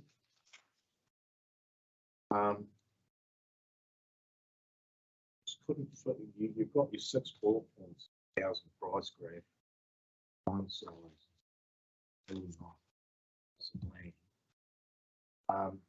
but those 6 bullet points don't correlate to the things. Explain which. Yeah, so I think this is just casting my mind backwards. So the graph was provided through the market and retail assessment with regards to height restrictions, and I think there was more detail that I probably best found from asking Dr. Lees in terms of getting that clarity. But I noticed that this graph was used in another study, which I've referred to here, and that's the detail provided, the study that provided just further context about what's included within that.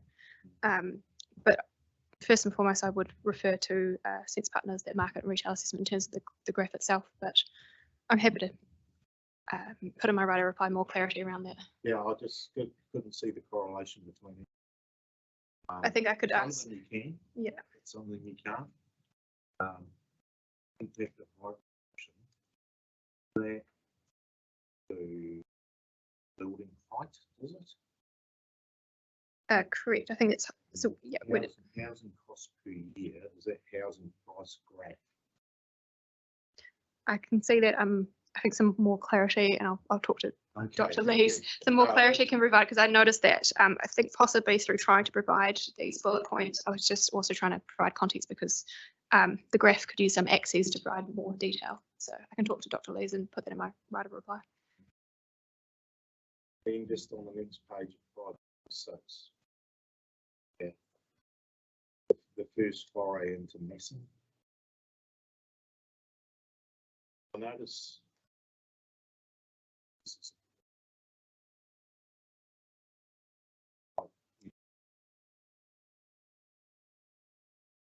in terms of city outcomes. Is there any consideration for that? I know in perspectives that they massing with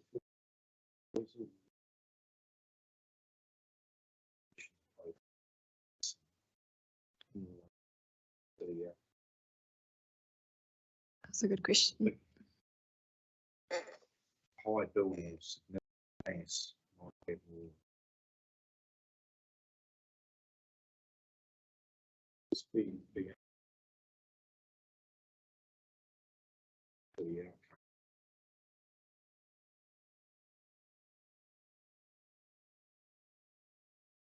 Certainly. So just more context to the massing, like the study, and also just the decisions made within the city centre. So not as noted, there's the massing control and formula within the operative plan, and then there was decision made on the back of receiving the findings. I think the findings noted that there's 4 different kind of avenues that could have been explored further in terms of it could be that the massing control was taken forward, but some amendments made. I'd also found that, as I think I mentioned earlier today, that the outcome itself was in terms of beneficial from joining effects, but in terms of on-site, it wasn't providing quite the necessary outcomes for on-site amenity. But there was a decision generally taken to step away from the massing control as the operative plan, instead look at other standards, and Dr. Zamani can speak further to this, but instead of focusing on things like the depth, the maximum depth rule, the internal minimum site separation, looking at other standards in terms of controlling massing, but also noting, I guess, the NPSUD directives. But in terms of the city outcome contribution, massing was not, and I appreciate the operative plan, those 2 elements of height and massing are interconnected, but that wasn't considered for the city outcome contribution. The other things that were considered and included in the PDP were those proposed plans, were those other things around, comprehensive development where it's a mixture of uses or above a certain number of units, for example, but massing itself was not considered as a hook. But I don't know if Dr. Zamani wants to say anything further on that.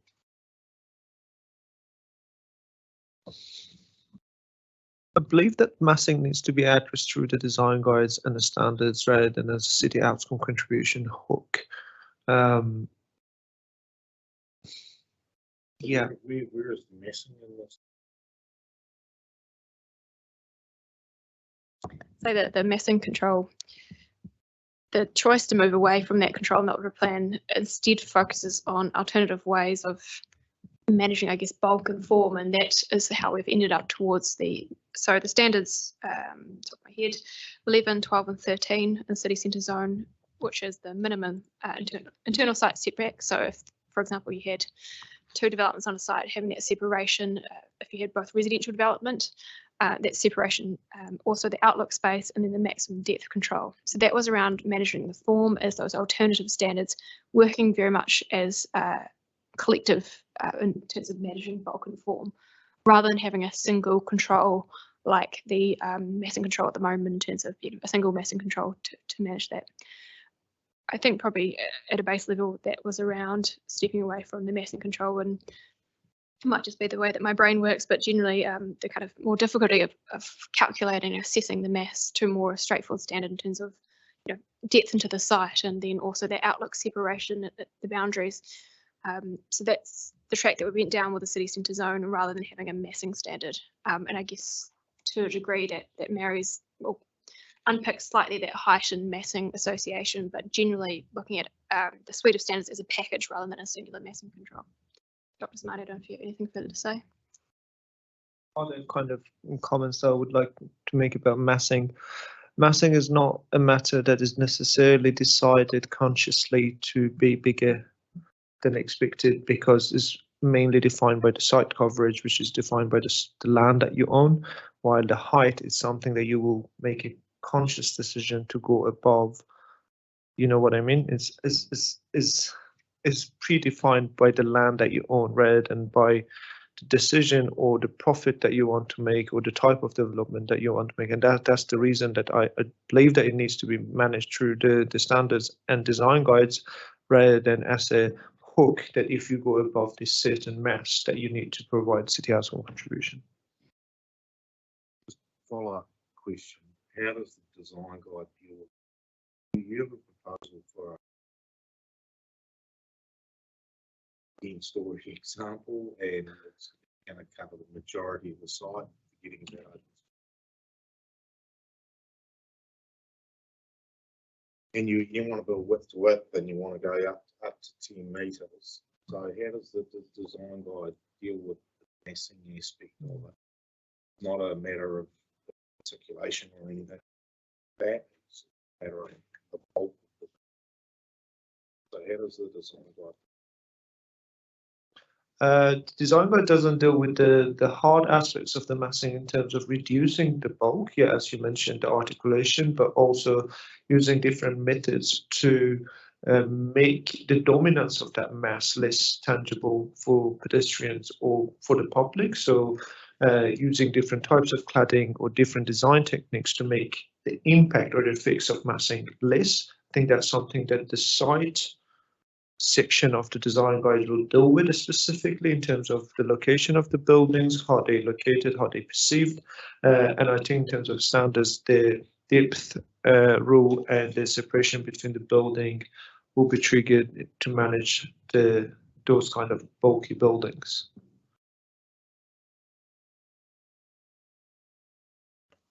Just a follow on from that. So I guess, are you confident that the building form controls, standards through 13, along with the design guides, will sufficiently manage building mass effects, including those on adjoining sites, for example, open spaces? If they complied with these.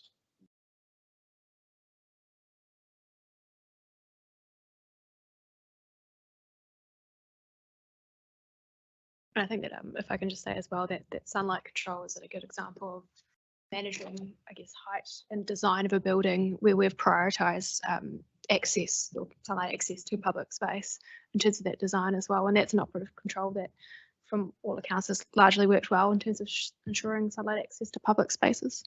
And that's part of it. So, I mean, in my mind, it isn't, I'm not being a designer, but I think part of this package is in the centres and is that combined not in bulk and form standards, but design guides as well as a complete package.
All the others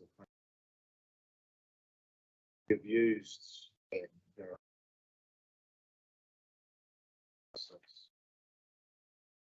other councils.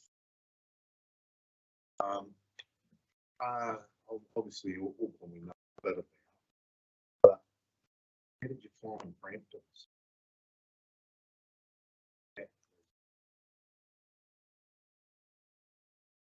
Is it a similar sort of size? Similar of 60 metre?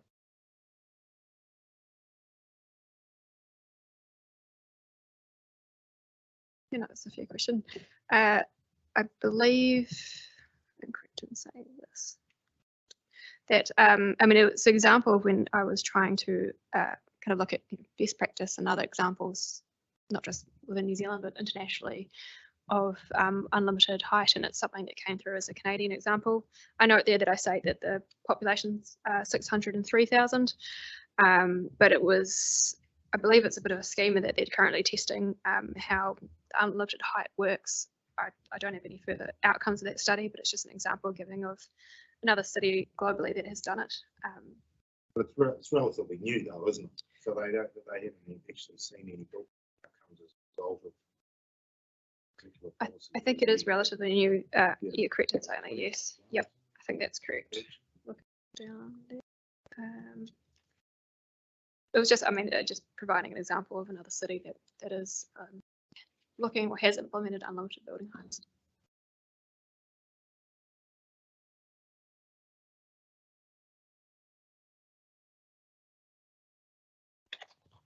Can I just ask while the others are thinking too? Request to exclude, you've accepted or recommend accepting this is excluding vehicle and pedestrian access from the active street. Open spaces, can you clarify for me?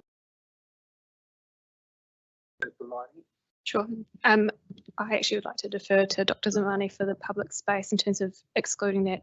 I believe we had a prior conversation about that it can actually potentially lead to a perverse outcome if in terms of trying to exclude it in terms of active frontage. So what concerns me is basically provision of a very minimal public space as a loophole to basically avoid providing active frontages, and a lot of, I mean, it's kind of sometimes visible in Adelaide Road that there is a piece of land which normally used as a public as a car park provide as a public space because public can easily access to it. Is basically same level as footpaths, and then they can avoid provision of active frontage, and that's why I was concerned about that. Is there a definition of public space that would issue that? The definition of public space rather than public open space. And I can just check that. Sorry, Chair, can you give me a paragraph?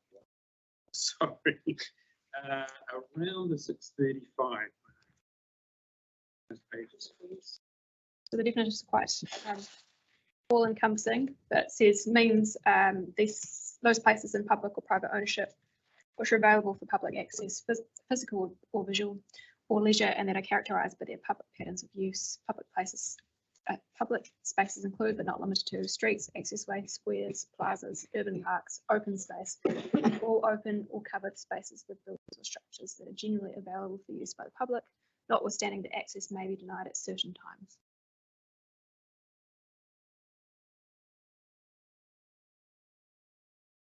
Okay, so maybe a definition.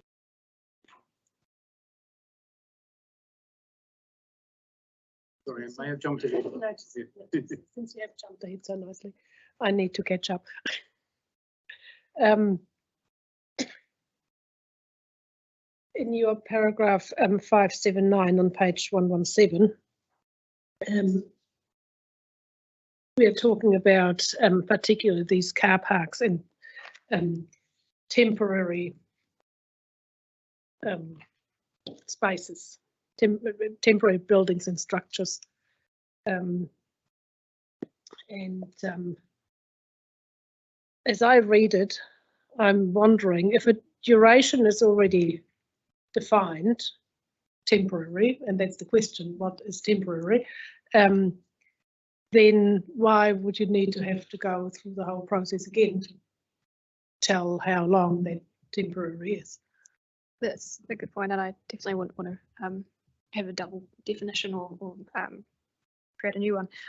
I think in terms of, and I'd want to just double check this, I can do so for my writer reply, just making sure that temporary activity is standard, but if there is a time duration in terms of temporary structure, that's possibly fine in my opinion, but I would want to be quite clear about that in terms of that short duration and having a time frame on that.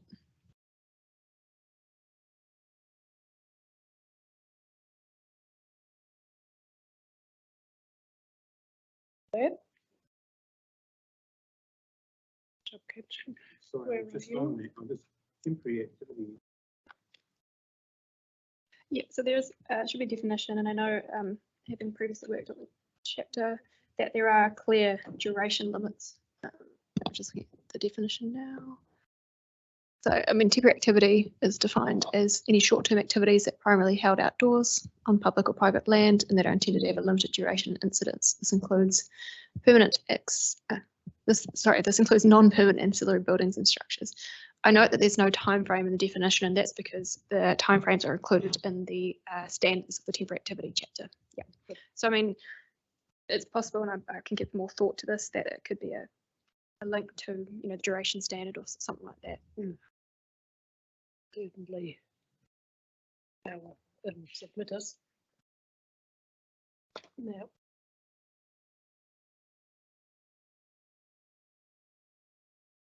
So have you come up?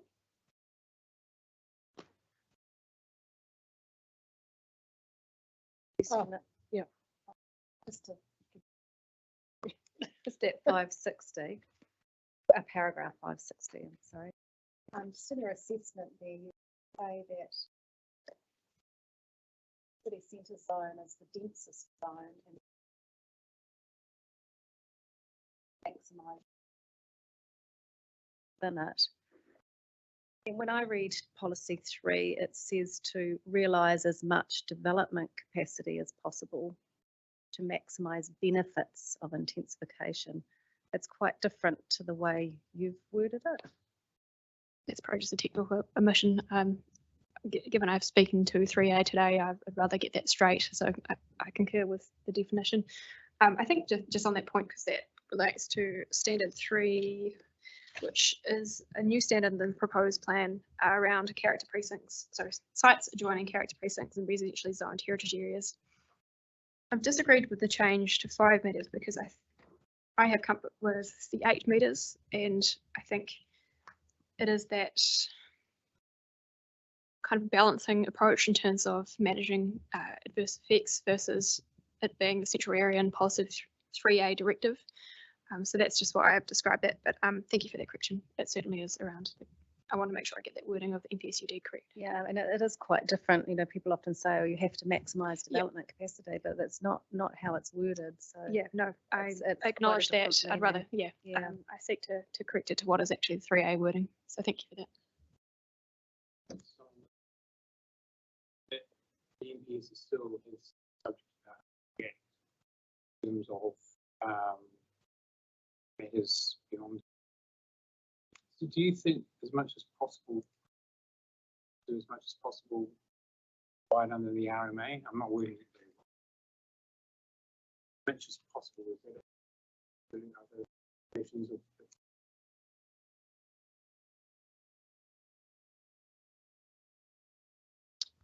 We can't give you an answer on that at the moment. I might have to follow that up in my reply. I mean, certainly I think in terms of heights and density that's been provided, I have sought to give effect to that through 3A and I think even further through unlimited heights.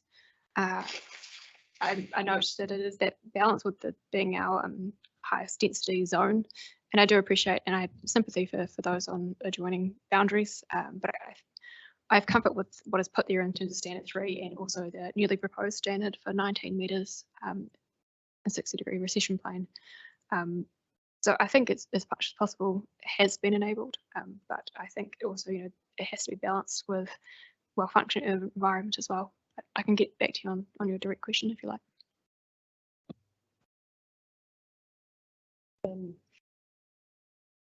Just still on that paragraph, it's quite a loaded paragraph, that one.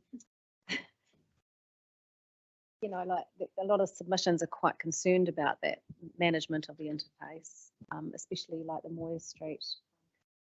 You know, they're city central and they're a heritage and character precinct. So, you know, just that managing that interface.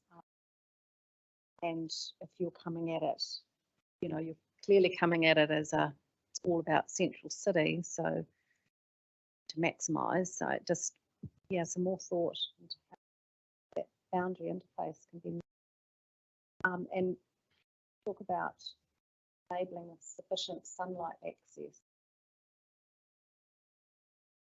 We're not quite sure what that is, what sufficient sunlight access is. It's both good points to raise, thank you. I think I would just note that for that control for standard 3, I worked with the urban design team to do modelling for that stand in particular, and I do acknowledge what you're saying, and I've made a point there, and I think it's important to refer to policy 12, which is about managing adverse effects. It's certainly not development at all costs, and I don't want to be seen to be pushing that agenda at all. I think as far as possible, it's a balanced approach, acknowledging policy 1 and objective 1 of the plan. But I think with standard 3, the metrics that we got to through doing modelling of, there's a couple of sites adjoining, I think there was one on Hania Street from memory, I found what we considered to be kind of maybe a correct compromise or the right level of development provided, where there was still seeking to manage adverse effects in terms of the recession plan for that control, in terms of considering effects for the adjoining boundary sites in the residential zone, but also still allowing sufficient development capacity for sites in central city. And I do appreciate that both are important. I'm not saying that they're not, especially I understand the concerns of Moya Street in particular. And that's why we have that control, noting that Moya Street is affected by both the heritage area, but also character as well, that we have that carve out standard. I appreciate it's a very difficult issue in terms of, you know, you have the city centre zone abutting a much lower density environment.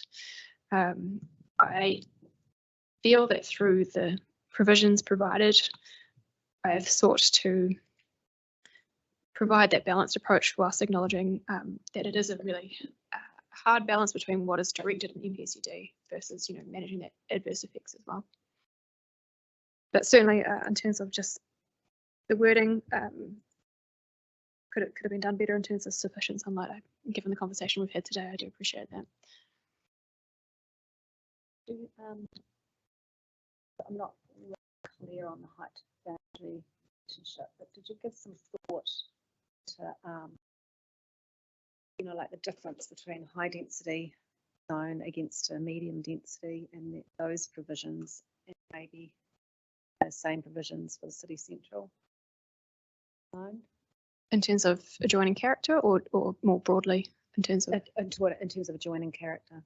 Yep. So I had worked at the time with the past topic lead for residential, so about a year ago before the plan went out, in terms of, and also working with Dr. Zamani about what an appropriate control would be. It certainly was the feeling that this needed to be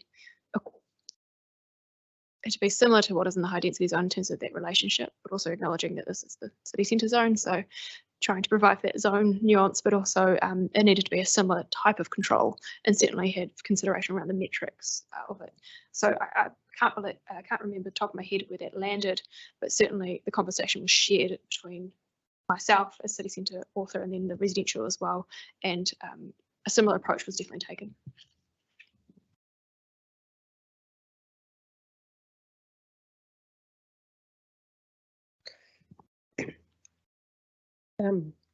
Coming back to 619 with regards to standard 7, Argosy had made a point with regards to street trees and wanted to have the street taken out. The point you made is that the street needs to be back in. But from what I understand, Argosy was referring to is actually what about trees that are not on the street but on private land towards the street? Where are they captured? What's happening to those? How can they be protected, or should they be protected?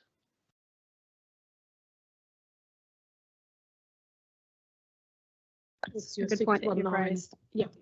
I think, as I've kind of explored in here, just looking more broadly at language, I think they're referring to removing the street, and that's why I've retained it for the consistency of language. But I think in terms of, I know that the assessment criteria is just for, as you say, street trees being at as public space. I would just need to consider an argument for private. I don't know if Dr. Zamani has any thoughts on this, but I must admit it's something I probably need to give more thought to. Just haven't got an answer on the top of my head. Excuse me, I'm not sure what's the question, but if the question is around protecting privately owned trees, while it may have some benefits for the city in terms of the carbon footprint and reduction in carbon, I think that the practicality of it will be very difficult, especially when you want to develop a site, especially in the central city, considering that land is quite difficult. I just feel it's not very practical to do that. I think the intent is very much public space, trees within public space. So I'm happy if a change needs to be made there to provide that clarity. I'm happy with that. I understood it, that private trees, unless they're scheduled as notable, Exactly. Chop down. Ms. Hayes has just reminded me of that point. So I just thought, well, mate, that's my reading of it, was that, yeah, they could plant a tree, protect its drip line by not having a veranda there. Yep. No, that's a very good point. I'm happy for that change, and I'll review the submission and I can address that in my writer reply. Okay. How far had you come? Not far much further up than that. The questions in the 600s, how about that? In that ballpark. Oh, you've got in the 700s. So you've gone past me now. I have more 600. Okay. Yeah, okay. With regards to minimum residential unit size, Dr. Zamani, you have pointed out that well, actually other people do, other countries do. And you're saying that the unit size that is introduced here is lower than a lot of other countries and a lot of other cities do. Why? Why do we have the lowest? Why has that not been matched with what the international average is, or at least the New Zealand average?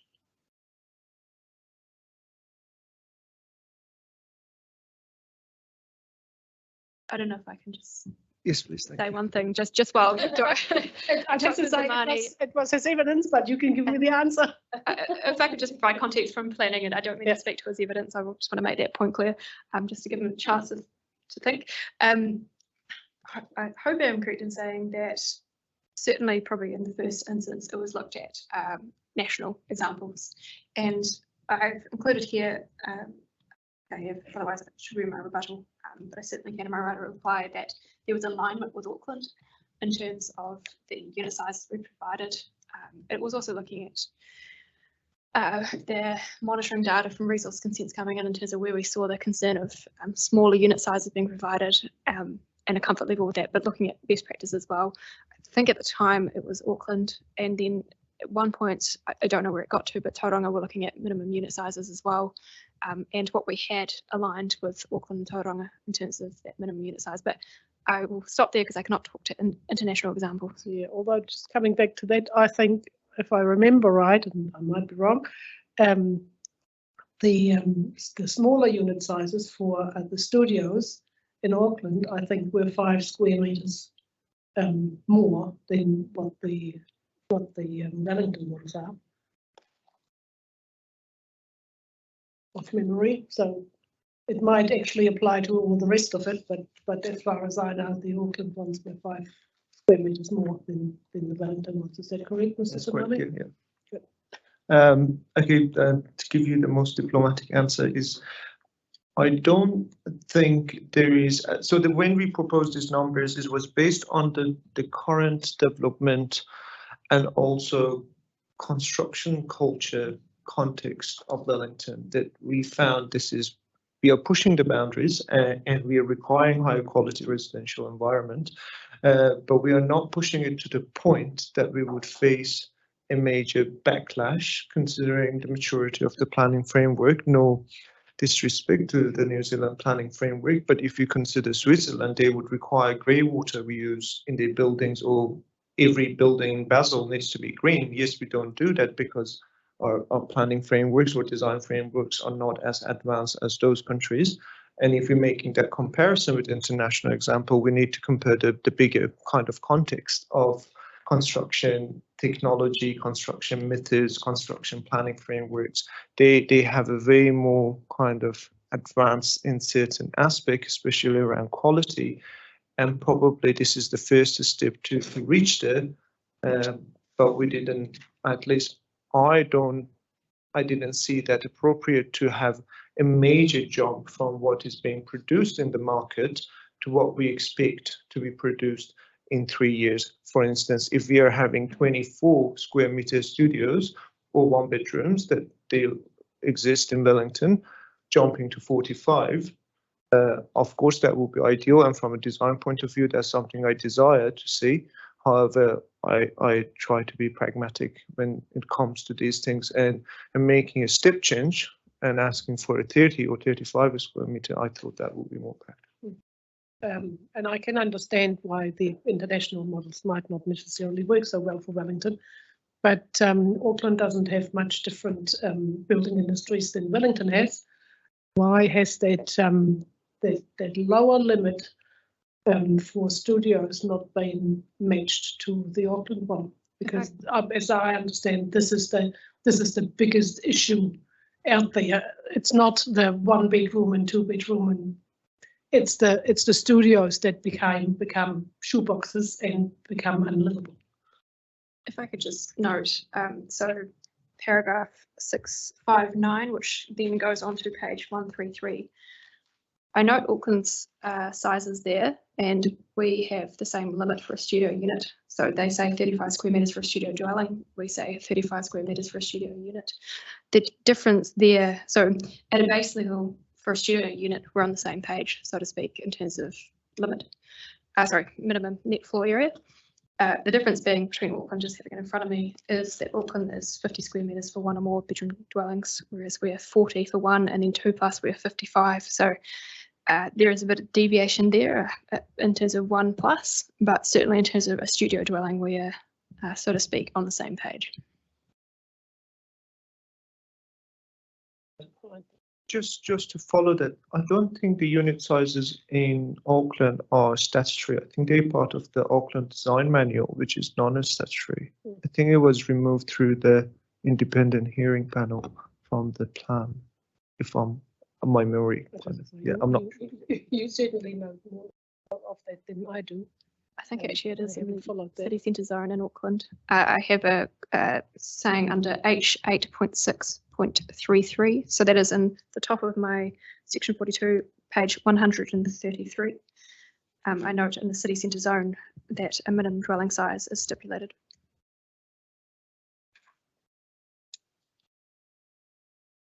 But I note that the Sydney example below is an apartment design guide. So that is more akin to what Dr. Zamani was saying, but it is in the Auckland plan, and we have the same limit for, minimum for studio dwellings, but I appreciate the difference beyond that.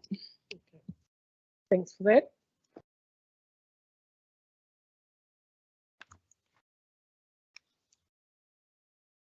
Outlook space. Are we that far yet? Are we that far yet? Outlook space, which is S10. I'm winding back to S8 quickly. Yeah, there you go. Sort of jumped ahead before I realised where I was at.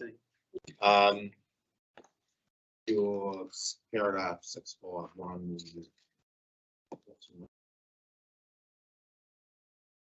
I'm particularly interested in the assessment criteria, which is based on or otherwise scope. So I understand the first part of that 1B. A strong visual alignment or otherwise.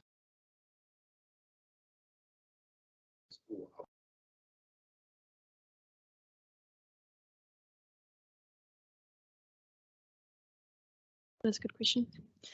I appreciate that. Probably reading that back, you might look at that, and it's very, I guess, open to interpretation. I would say it also on the, I guess, the other side of the coin. It provides flexibility and design solutions, but I also know I'm not an urban designer, but it's just noting that if the requirements of active frontage can't all be met, that there's still that contribution to streetscape.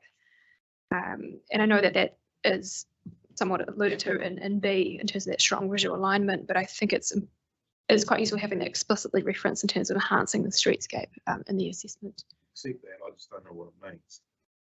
About what tools have you got to streetscape?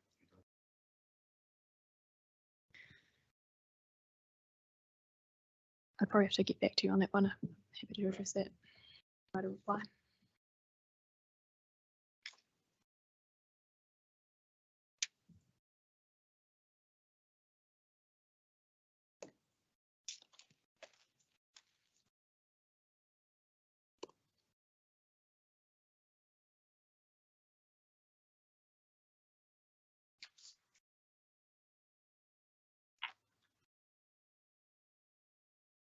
I just missed a question. I think. Standard 5 for minimum ground floor height. I note the Argosy submission in particular. Are there others as well? I wondered if you'd given any thought to having the 4 metre ground floor height only applying to the first certain portion of the ground floor, like for example, the first 10 metres.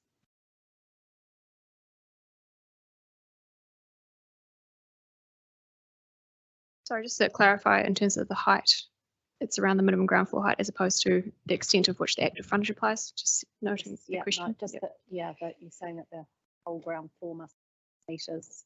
I'm assuming building depth. So that the submission is asking, have you given to some thought about the first 10 metres, for that applying to the first 10 metres only, for example, rather than the whole ground floor? We haven't, sorry, I do understand your question now. I think that's kind of come up in conversations before. We didn't go down the route of stipulating how far that should go back. I do understand there might be merit in doing so, but certainly the focus more was on that height limit and having a consistent height limit in terms of 4 metres, because I note that there was submission seeking, I think, possibly 3.5 or 3 for residential as well. But we haven't we haven't specified a depth of that, and I know that it does come up as part of applications. I'd also state that that would kind of be worked through in terms of the consent pathway for restriction activity, but it's something I'm open to looking into, but I think maybe I would pass to Dr. Zamani to just give his urban design perspective on it. I think Auckland had a very similar kind of standard that the minimum ground floor, like floor to ceiling height, was anticipated to a certain depth, and that's probably the most kind of net sellable or rentable kind of area of the retail office shop, and beyond that will be the back of the storage. And however, from the reason that I didn't recommend that is in terms of the general height of the building, that caused problem, because the first part of the building is 4 meters, and then you either have to raise the building to 3, like to reach that 3.5, or you basically need to drop the building, and that leads to construction kind of discrepancy in this structure. And from a practice point of view, from my experience, that was not really desirable. like as an architect, I would prefer to have one height to deal with in terms of having consistency rather than having two different heights and start playing with the land or the ceiling. Therefore, I thought that would be actually, that may actually lead to adverse outcomes, or negative outcomes.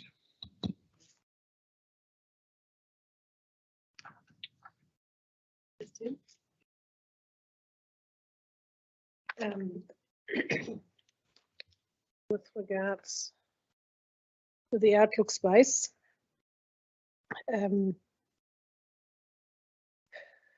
submitters have actually noted that 1 by 1 meter outlook space is not enough. And you have actually been saying that it should be retained as it is.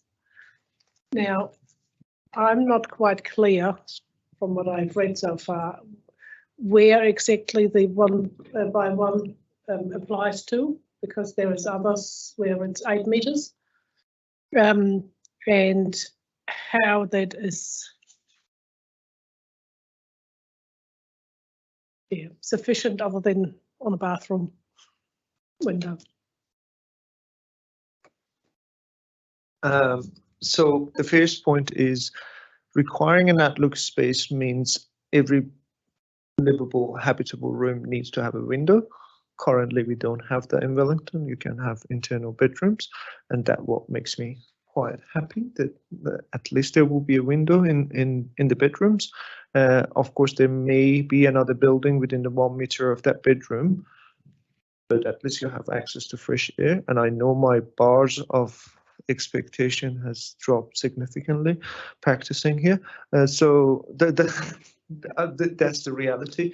That's the first thing. The second thing is that considering the other standards we have in terms of the building form and so the building separation and the depth of the building, that will lead the buildings to have the living rooms and the majority of the basically outdoor space within towards the street or the communal spaces.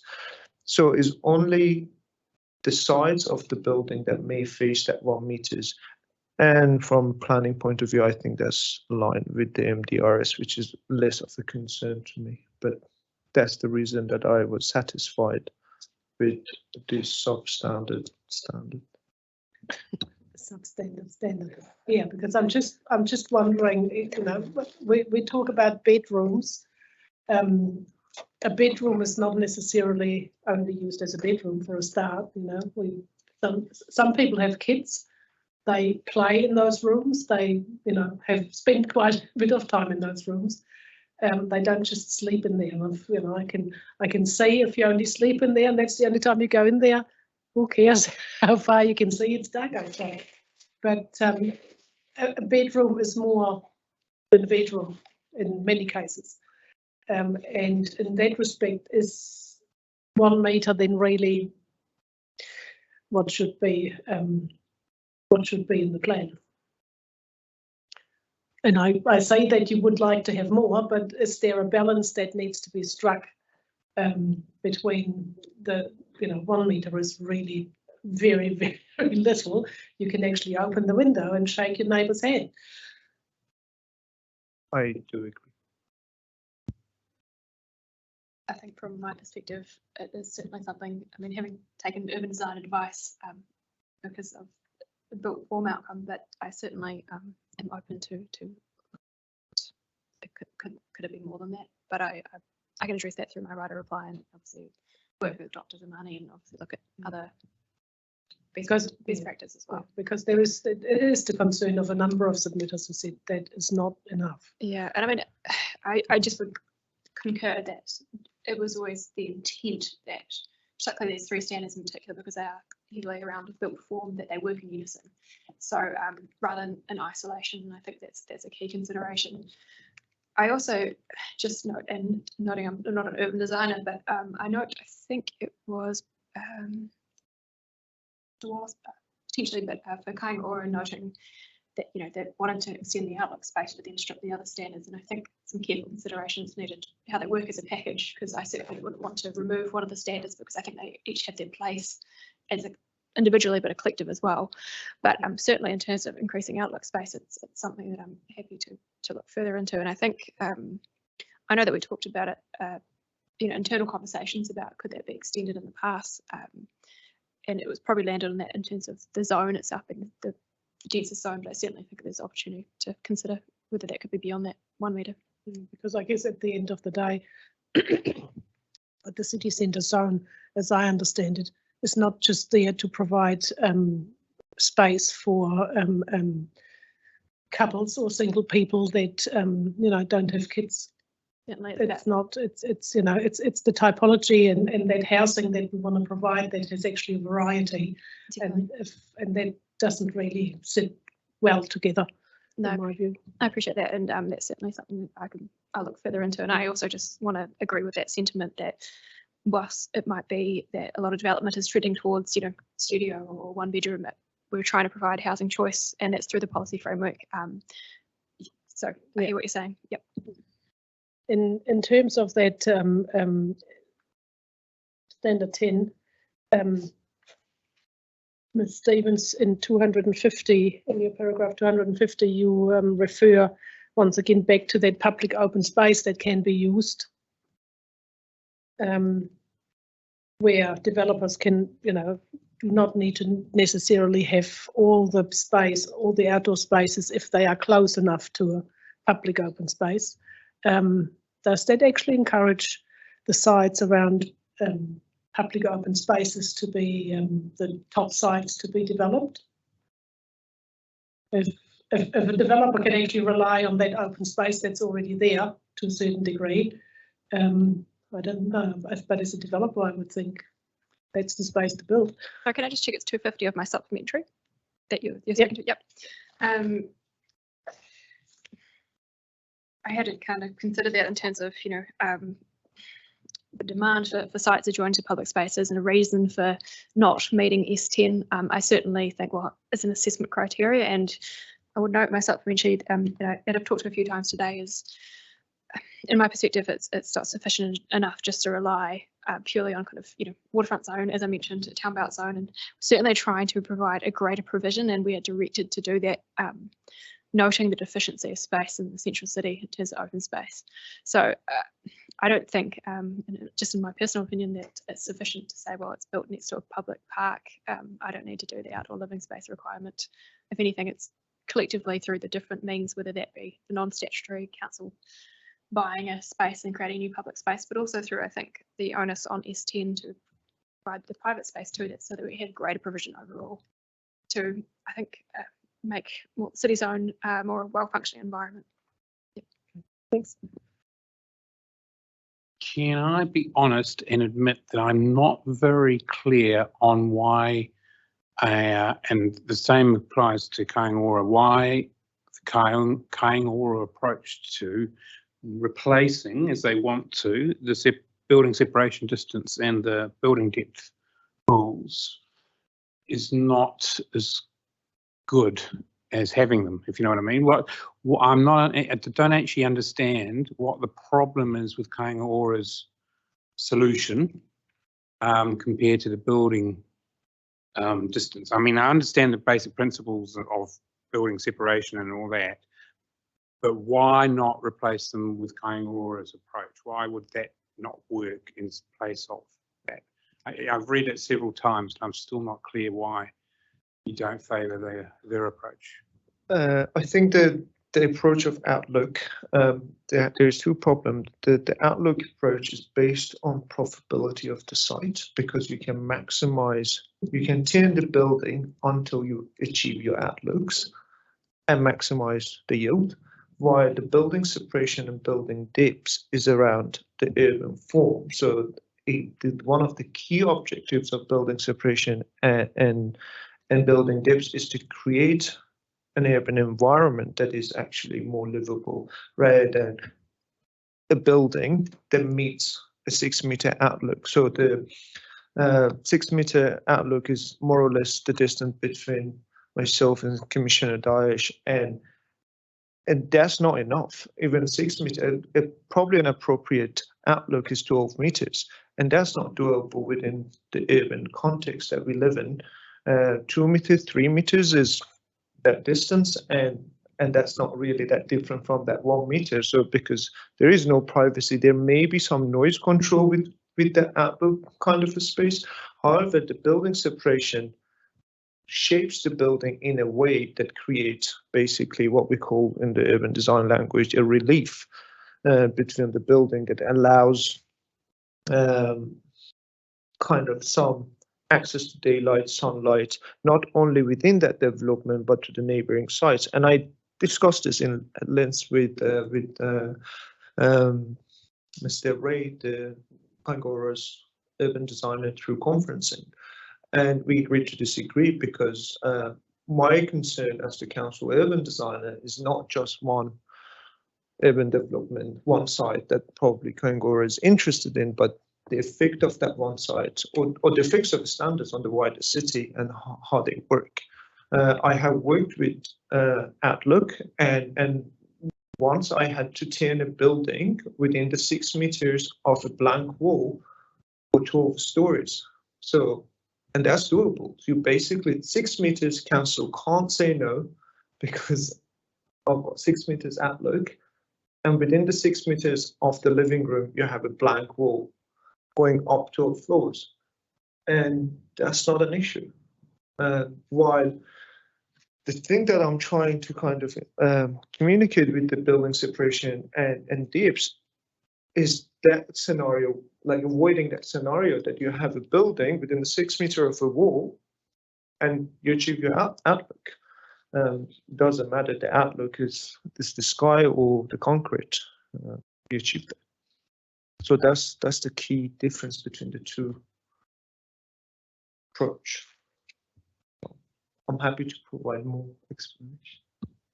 So the building separation distance, that not also end up potentially looking onto a blank wall, even if it is quite a distance? The building separation is between two buildings, and if you consider the On site, just to clarify. on site, yeah, within the same kind of site.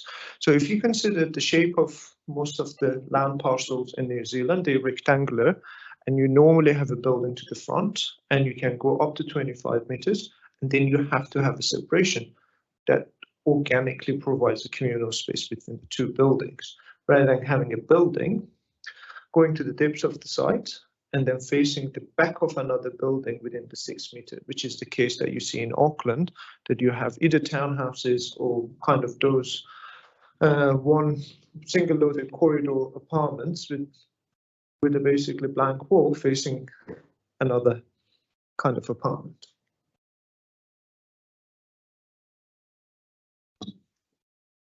Yeah.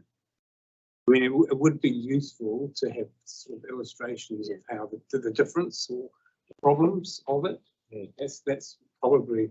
I'm not an urban designer. Yeah, so. I think it's a visual of kind of orders proposal and yours, if we can see it visually, the difference. That'd be really cool. Is it possible to provide that in Stephen's right of reply? Can we have it? Earlier? It's been done because you said it's been modelling done and things, but I don't know. Modelling was done on the draft plan standards. We haven't modelled Kaingora's suggestion. Just have to check around resourcing urban design team.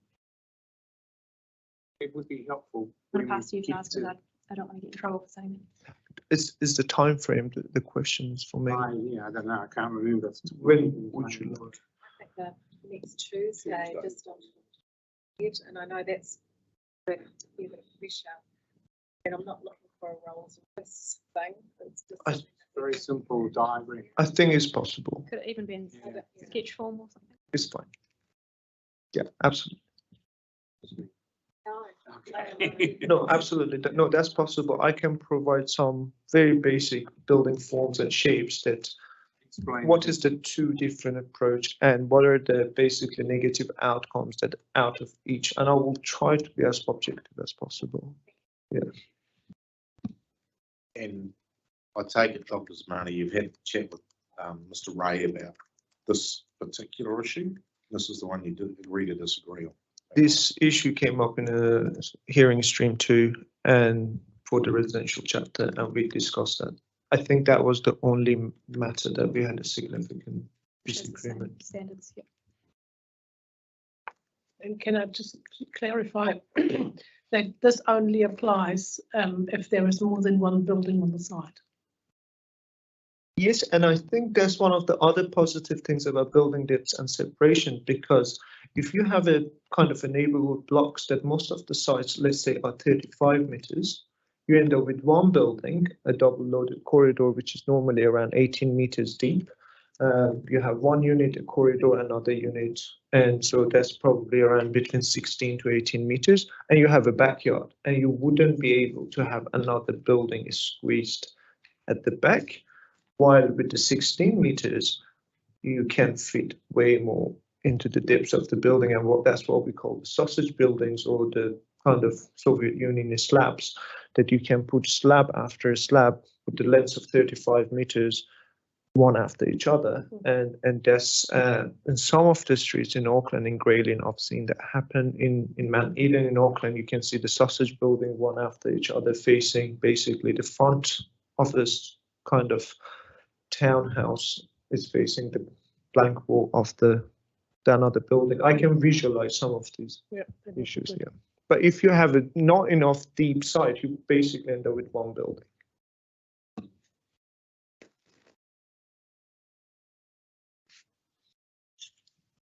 Further questions on the standards?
Sure.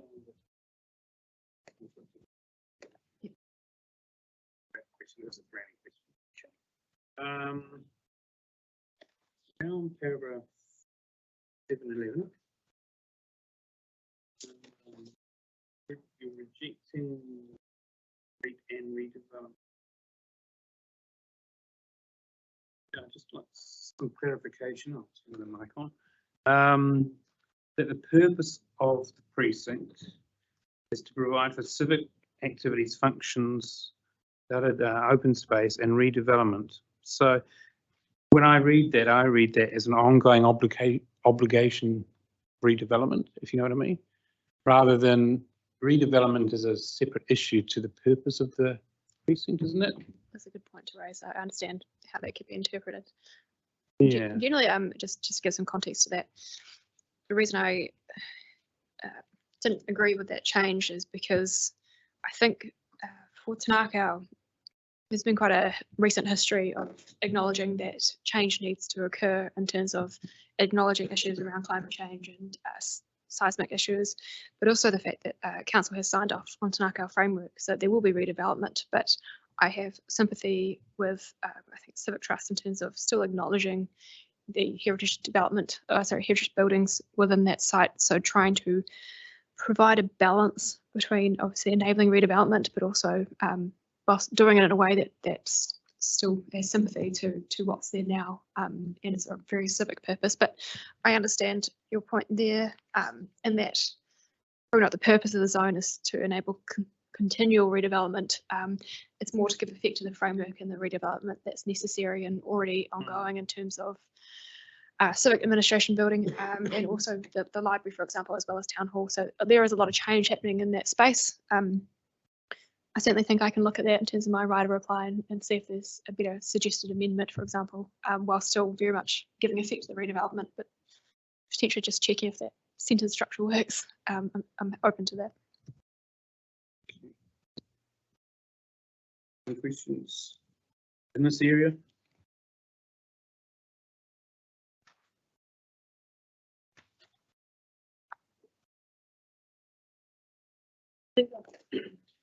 Just like to get my head around again with regards to the change from that heritage area that was obviously assessed as having heritage value, where the council now says doesn't have that heritage value anymore. It has a few heritage buildings in it, and now we do something else with it.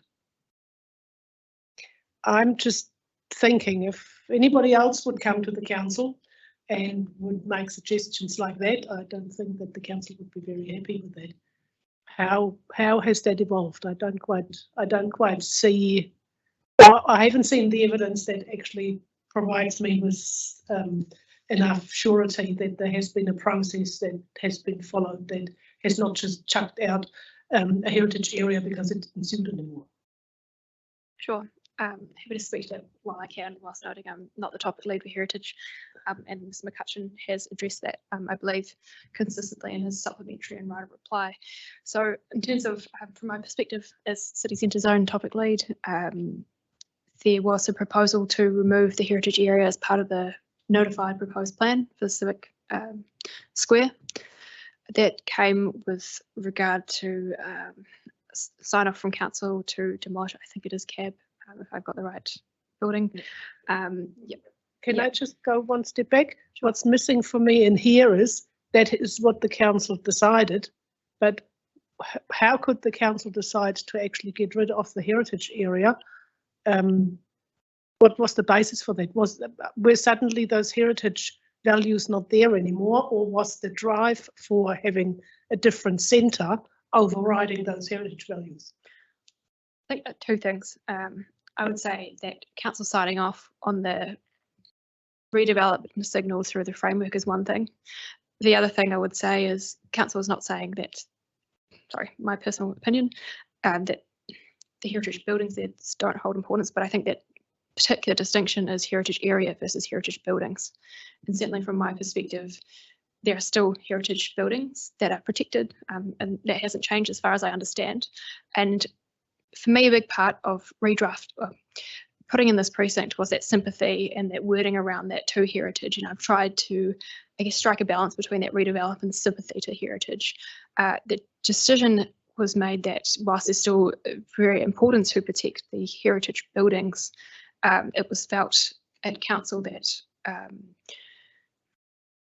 more generally that the heritage area could be lifted given the direction and the strategic change signal for Tanako, and also identified issues around climate change adaptation, seismic resilience issues that I understand are widespread, and needing to redevelop the precinct to future-proof it, given how important it is as a civic function. But it doesn't take away from the fact that there are existing heritage buildings which are important to provide sympathy to, and that is the intent of provisions, is that development that's been signalled is enabled further provisions, but it needs to be respectful of heritage buildings rather than the heritage area. Do I understand it right that the purpose of the precinct has actually slightly changed focus to just being a heritage area initially, to now becoming, with that redevelopment, something different, providing a different need within the city, with heritage buildings in between? Certainly. From a city centre perspective, I'd say the key kind of change there is the tool, if you like, in terms of the planning standards. It's no longer a heritage area. In that regard, it is a precinct, whilst heritage is still given regard to. The precinct acknowledges that this is a site in particular that it was worthy of a precinct in terms of the future change in this area, and it warranted its own individual provisions. And in terms, I think in terms of the precinct and the signal change, it is acknowledging that redevelopment has been approved by council, and that it is a kind of a different focus for the area because that heritage area wasn't included in the proposed plan. So I would just say on that regard is the provisions irrespective of the heritage listing, so more broadly for the precinct itself and the zone, I think that this approach and the proposed plan gives better effect to enabling that change and still providing important consideration through resource consent, but is more enabling of that change, noting that it needs to happen for the issues that have been identified. Right, thanks for that.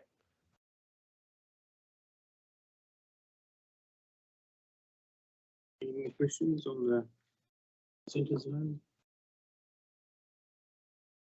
I'm just looking at the time, 4:05. We have a new clock.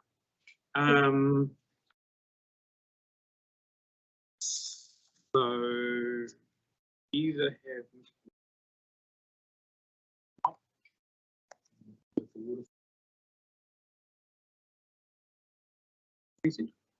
Zone, special purpose zone. Yep. Quarter of an hour may not be sufficient to cover it, or we could carry on a little bit longer than 5.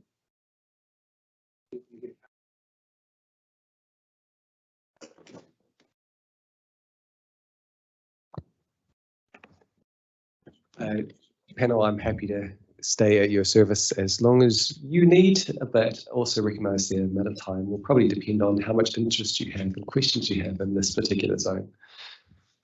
I think we should be able to cover it off today. You said optimistically, but we had to be out of here by 6, so past 5 maybe. Yeah.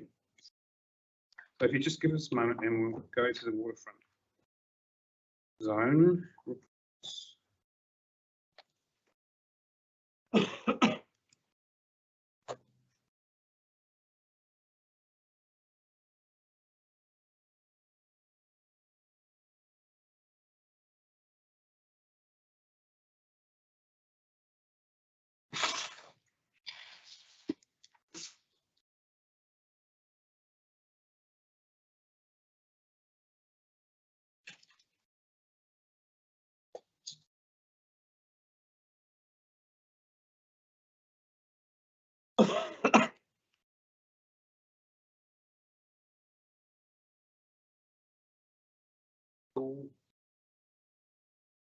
Yeah.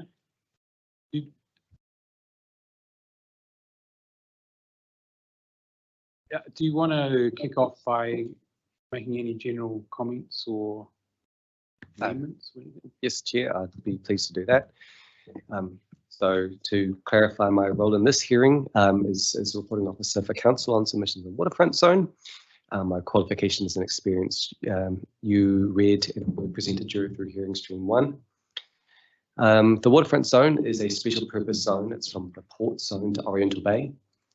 In the zone chapter introduction, it says that Wellington's waterfront is a special place that welcomes all people to live, work and play in the beautiful and inspiring spaces and architecture that connects our city to the sea and protect our heritage for future generations. So that's quite flowery, but in my view, it's not actually hyperbole in this case. The waterfront is highly valued by the public and is shown by the Aramana waterfront promenade having the highest number of pedestrians in the whole city. The RMA district plan management of the waterfront area, previously called the Lambton Harbour area, has a relatively turbulent history. There's been plan changes, variations, withdrawals, design guides, waterfront framework, a full angry town hall meeting, petitions and appeals. So when the time came for me to review that Lambton Harbour area and write a new section for this plan, I was a little nervous as to whether old battles would start up again, but that hasn't happened. No submitters have opposed the waterfront zone overall as a special purpose zone chapter in the plan. No one has opposed that the NPSUD policy 3CI and II applying to the waterfront zone should be limited by qualifying matters.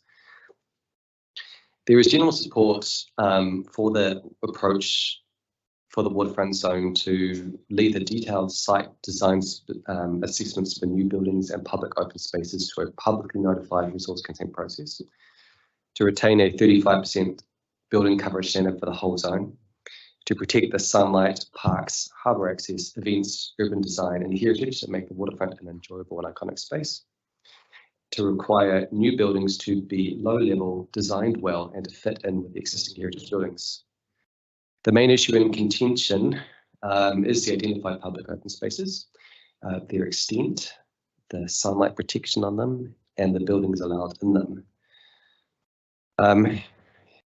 In my opinion, perhaps this general support is partly because people see that the redevelopment of the waterfront from an industrial port to a mix of new mixed-use buildings and public spaces has mostly been finished, and most people, are generally happy with this outcome.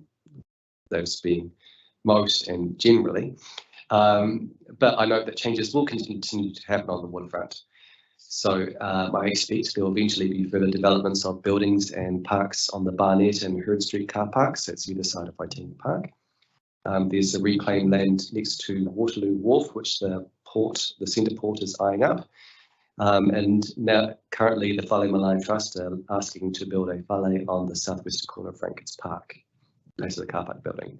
And the Meridian building is also considering structural changes. And Queen's Wharf as well will continue its historical trend of always evolving with new structures and buildings, I'm sure.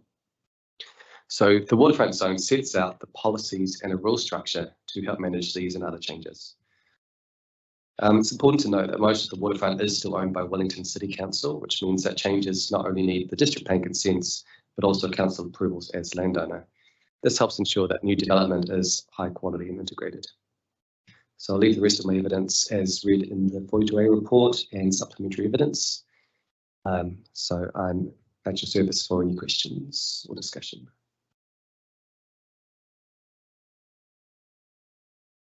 I'll just kickstart the Meridian building site.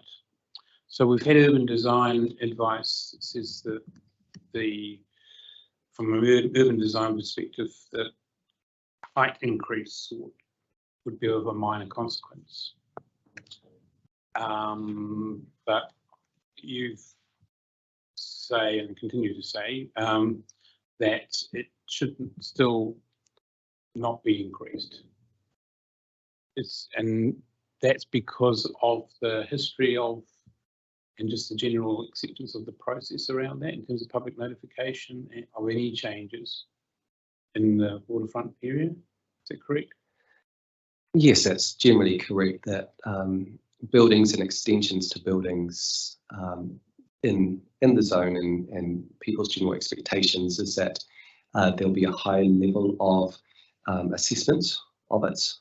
And so I note that, Mr. Jeffries and Mr. Wallace's planning and urban design assessments may be correct, but regardless, it's not detailed enough or public enough to say, yes, definitely we want an increased height here and it will all be fine.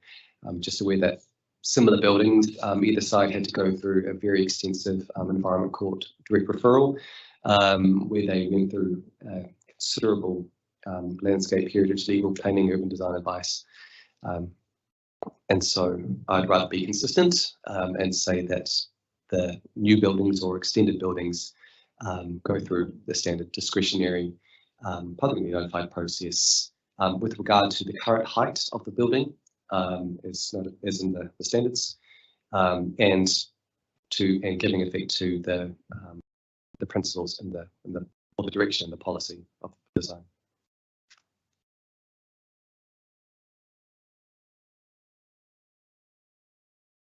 Okay. Questions on the panel? I wondered if you could explain paragraphs 36 to 8, just in relation to the Whale Malai further submission. Are you saying that because their further submission went further than supporting or opposing the original submitter, that their relief points are out of scope? Understand that correctly?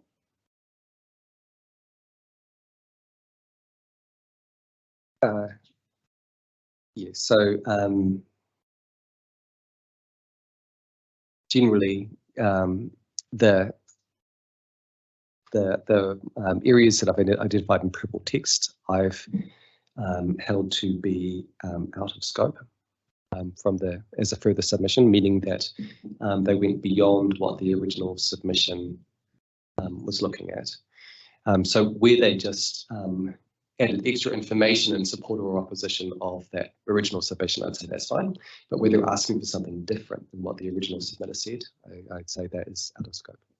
So you've assessed the merit of it anyway, and that's why. Actually, is that what you've done? That's correct.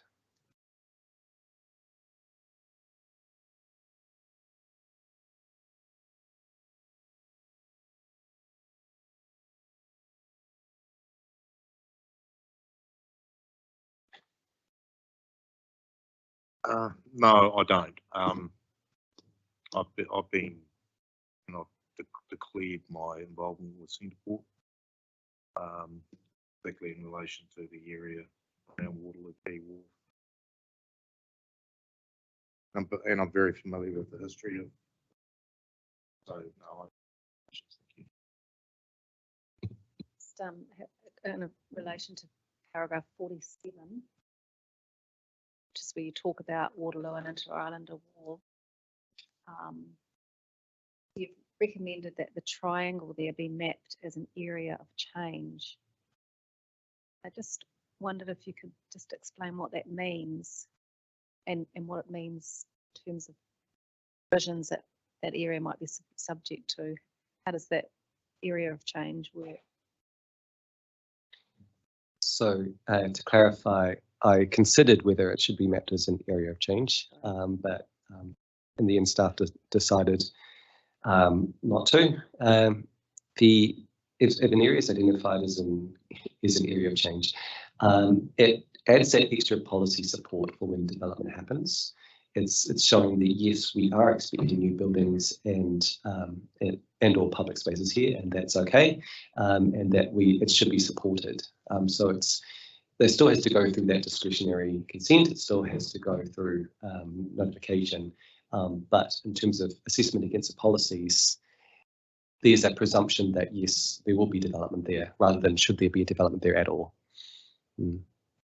So it was interesting there. I know in discussions with the Centreport representative on this, they were considering whether they had enough justification to be an area of change, but in their submission they decided to support not being identified as such.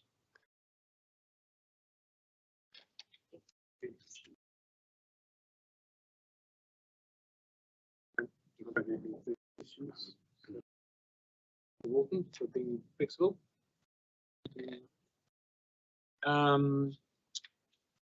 Just looking at tomorrow's. Yes, it's kind of.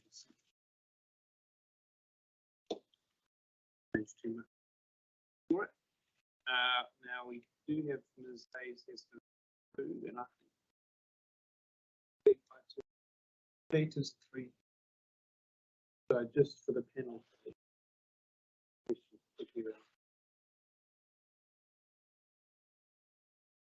So we kick off the day when we're all back to the COC again, part 2. That'd be all right. It's fine by me. Yep. Because I do think there's a lot of overlap between the zone standards.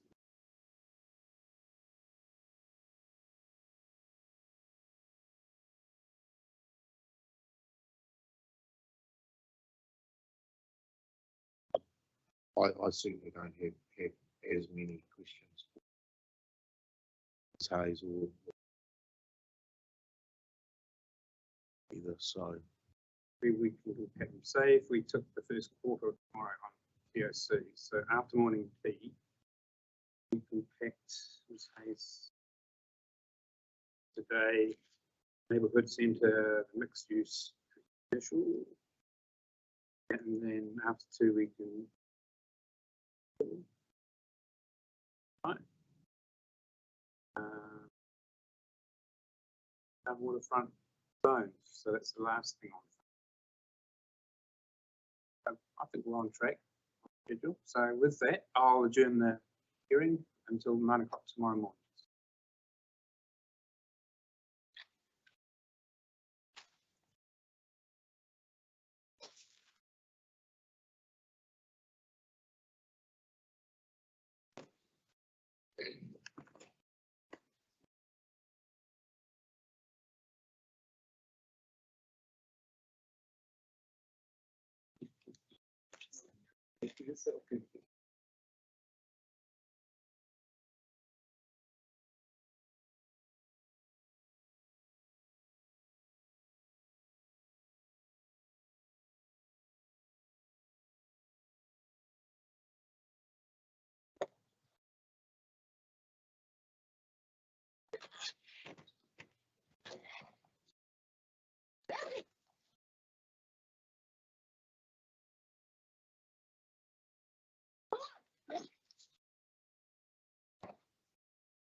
Well,